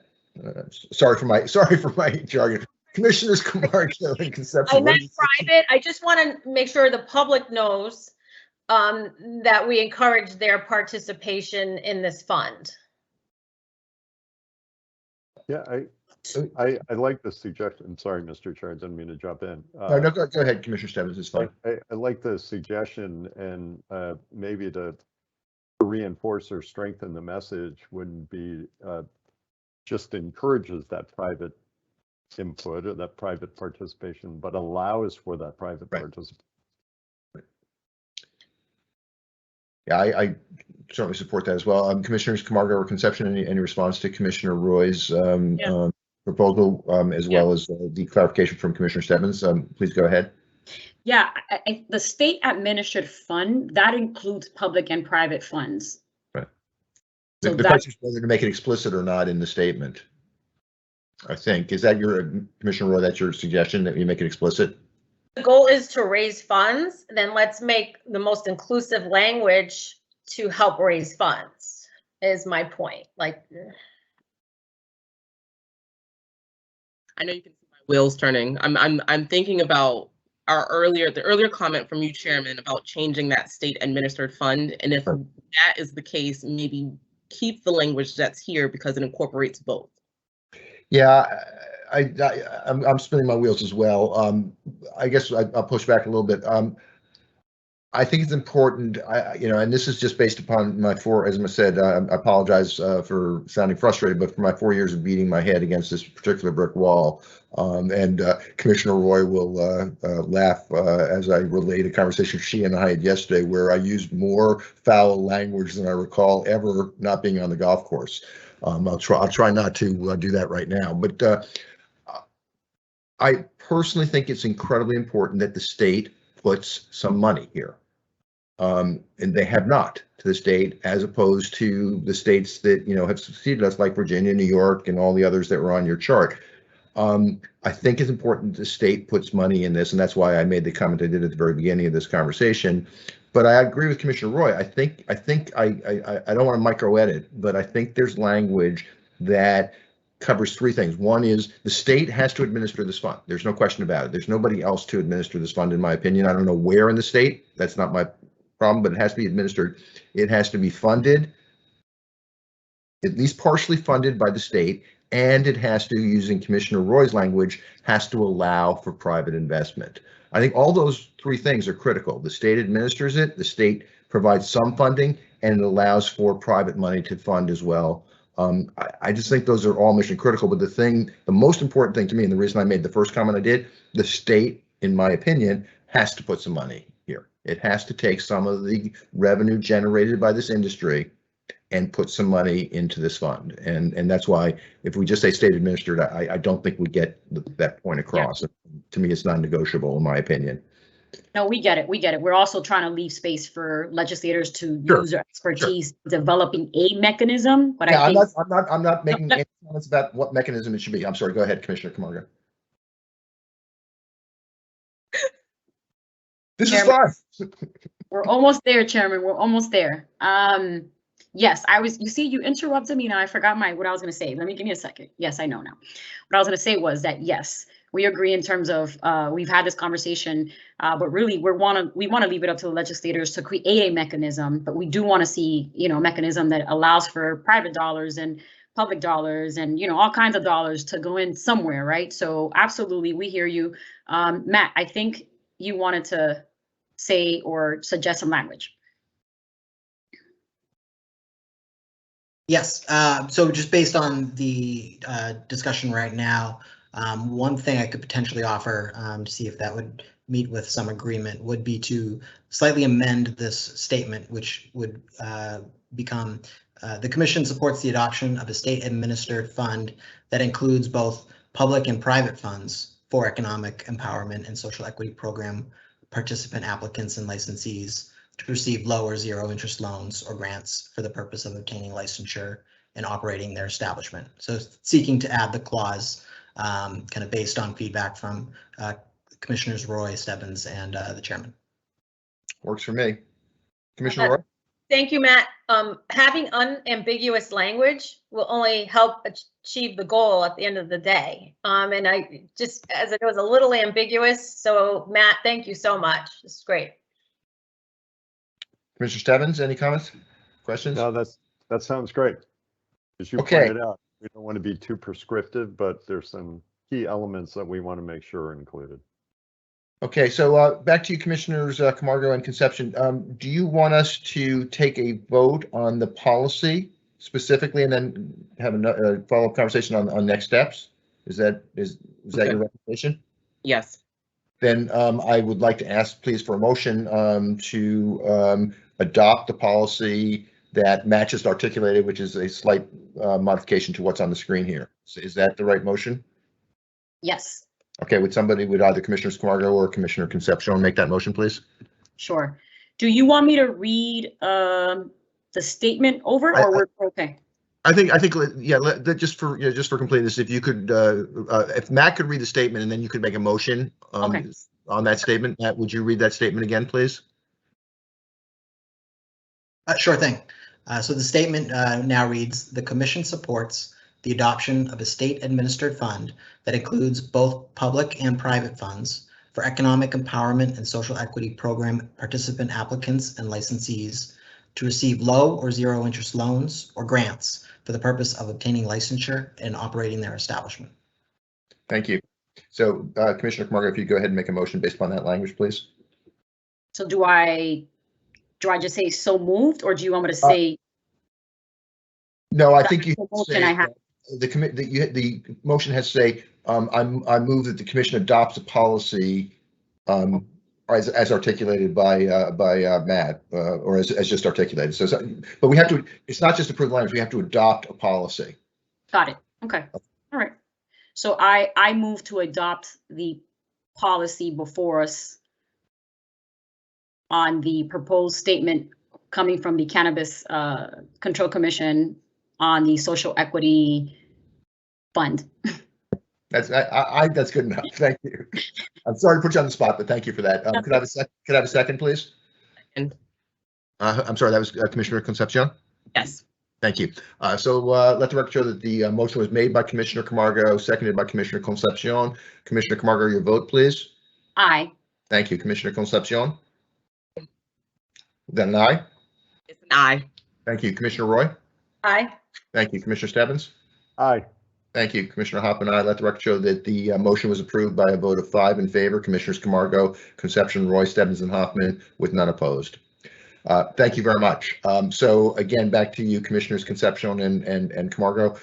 Can we move on to next steps, or how would you propose we continue the dialogue? I do want to talk about next steps, but I want to follow whatever sequence you'd propose. Sure. So Matt, do you want to talk about next steps and bring the slide up? And then I can go ahead. Sure thing. Yeah, so now that the commission has formally adopted this policy stance, staff will begin drafting materials for your review, for your edits, for your feedback, before we share it with external stakeholders. And many of those stakeholders will be legislative officials. We will also coordinate in conformance with open meeting law requirements, meetings with legislative officials, as well as just any interested external stakeholders to make sure that we can publicize this new stance from the commission, and kind of continually working with you in the months ahead. And it may be a small point, but I think it's an important point that it also will be reflected in the annual report going forward, basically just to enshrine the vote that occurred today. Thank you. I agree with you that I think that is an important condition. Go ahead, Commissioner Camargo, or Concepcion, excuse me. One of these days I'm going to stop doing that, but I'm not getting sharper as I get older, so I can't promise. But anyway, I'm sorry about that, Commissioner Concepcion. Please go ahead. I just wanted to add some clarity to this slide in particular, because what Matt is saying is the entire process. This slide represents what Commissioner Camargo and I plan to do. It's just those are the next steps that we wanted to make sure that the rest of the commission was aware of. So it's really a statement so you all know what our plan is after this. But the process as a whole, as Matt mentioned, is more extensive and is inclusive of the entire commission. Yeah, thank you for making that point, Commissioner Concepcion, because the concern I have about this slide is the second point, which, when I read it, it sounded like the only people that were going to meet with the legislators and external stakeholders were the two sponsoring commissioners. That seemed to be inconsistent with the policy that you and I developed, which is that anybody that wants, any commissioner that wants to be part of this outreach should be part of this outreach, and that. Yeah. So I make sure that I wasn't, that, as I said, the second bullet point kind of confused me a little bit, but thank you for the clarification. Yeah, absolutely. Yeah, and I'll just say there's 351 cities and towns. I don't know how that breaks up in the State House, but we need all commissioners to be knocking on doors and advocating and talking to folks and, advocating for this. So this is definitely a team effort. I wonder Matt needs somebody to work with him in the government affairs. Okay, so what's next? Commissioner Stebbins. Yeah, I just want to make a point, and I think these next steps look great. I appreciate the clarification and sponsoring commissioners, because I think the whole genesis of this plan was to be able to get all of us on board and having us all speak as a single voice. Yes. I will tell you, and we had this discussion before, it kind of goes without saying that some people think, we're just a regulatory body and we should stay in our lane. However, I think it's certainly appropriate for us when we see an issue pop up that is not helping effectuate the goals of the statute, that we do have that appropriate place to step in, and these next steps kind of guide that.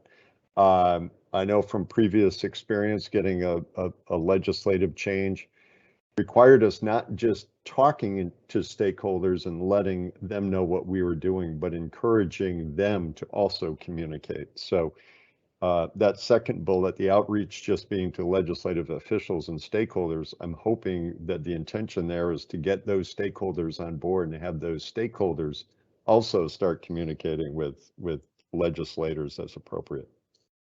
Absolutely. Commissioner Roy? Thank you, Mr. Chairman, and I echo my colleague, Commissioner Stebbins. I am grateful that this is an inclusive process, that all 5 commissioners will be able to roll up their sleeves and get to work on this important issue. And I also want to say that during the process that we need to be mindful as well of unintended consequences. And what I mean by that is we don't want to harm the people who we're most trying to help.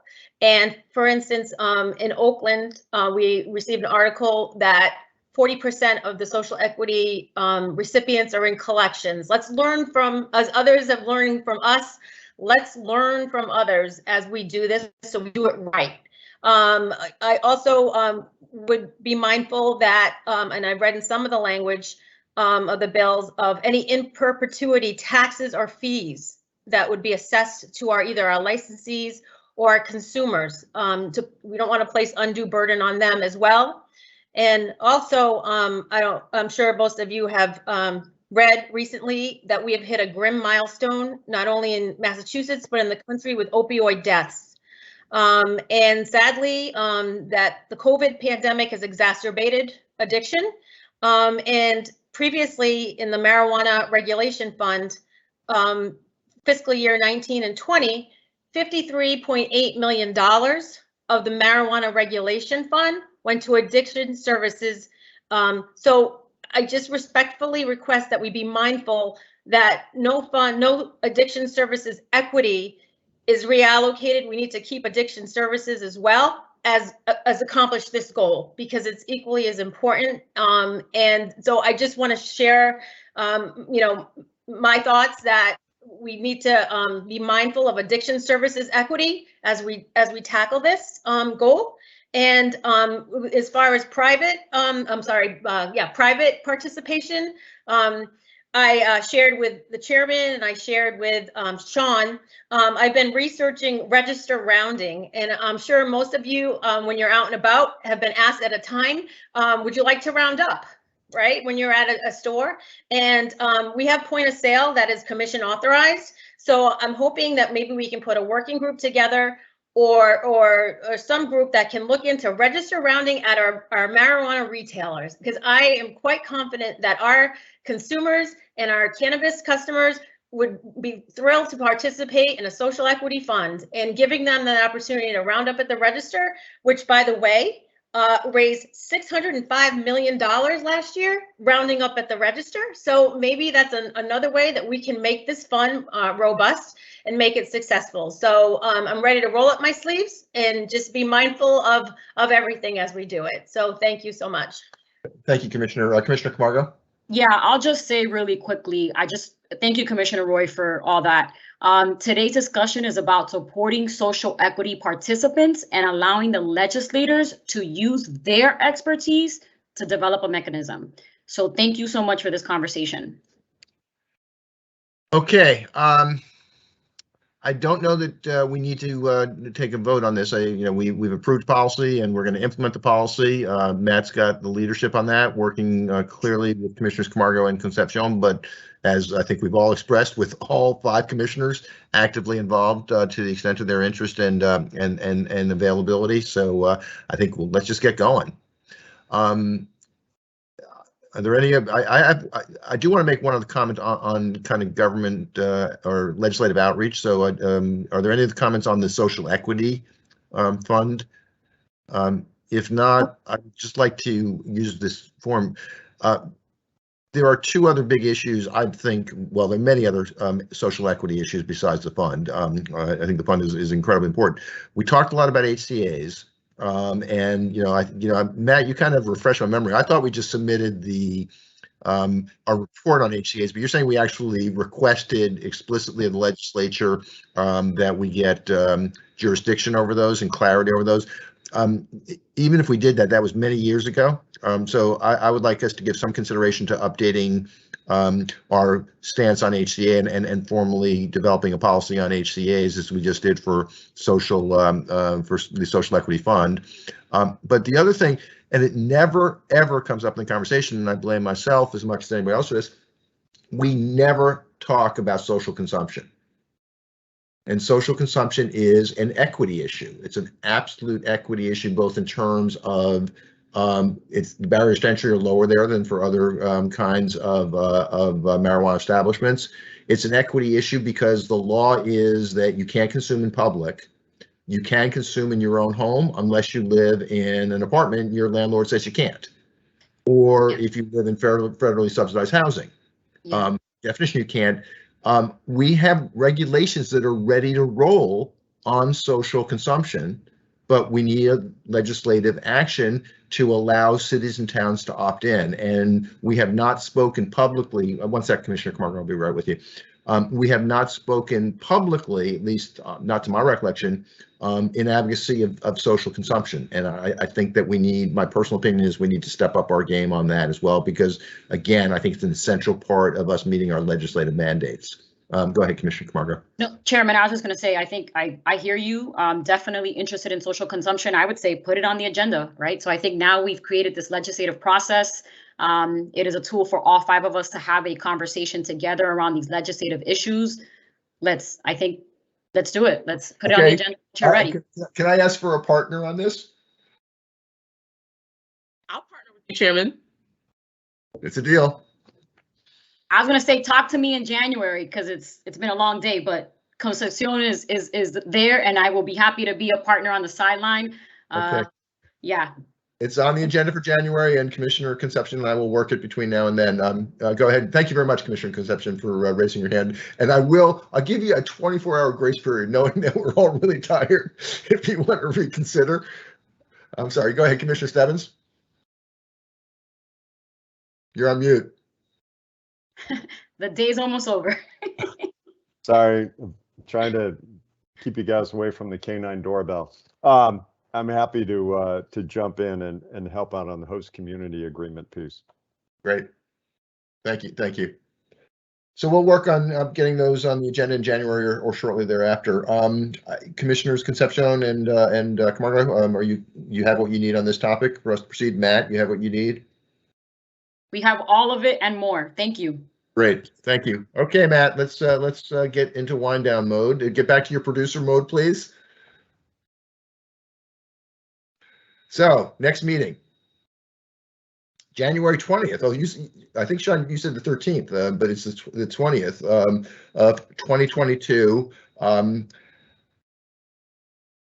This was a long meeting. I think it was necessary for us to feel like we can not have a meeting in December. I think we accomplished an incredible amount today. So our next meeting will not be until the start of calendar year 2022. My thanks to everybody on the staff that worked extra hard getting ready for. They always work hard getting ready for these meetings, but extra hard given how much we covered today. So my deep gratitude to the staff and Sean for his leadership. Which brings me to my final point before I ask for a motion to adjourn, which is this is the last meeting that we will see Sean as a single man at. So for those of you that don't know, And the crowd goes wild. Move to adjourn. Don't know, Sean is getting married in how many days, Sean? When's the big day? 9 days. Right? He says with obvious pleasure and excitement and enthusiasm. Anyway, look, Sean, just best wishes. Have a wonderful, wonderful wedding. Have a wonderful, wonderful honeymoon. We very much look forward to seeing you back here after your honeymoon, and we expect to see a big smile on your face. And we promise to not get in trouble while you're gone. No promises. Anyway, Sean, best of luck to you and Jen. We're really happy for you. Thank you. Congrats, Sean. Yeah, best wishes. Thank you.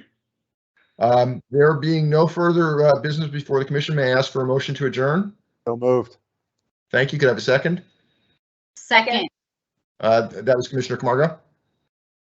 both of us, Roy and Camargo, at the same time. We're ready. Okay, tie goes to Camargo. Let the record show that Commissioner Stebbins made the motion to adjourn, seconded by Commissioner Camargo. Commissioner Camargo, your vote. Aye. Thank you, Commissioner Concepcion. Thank you, Commissioner Roy. Thank you, Commissioner Stebbins. Aye. Thank you, Commissioner Hoffman. Aye. Let the record show that we are adjourned as of 4:36 p.m. on November 18th, 2021. My thanks to everybody, my fellow commissioners. I thought this was a great, incredibly productive meeting. So my thanks to you, and everybody be safe. Thank you, Chairman. Bye, team. Thank you, Chair. Bye, everybody. Everyone. Everything.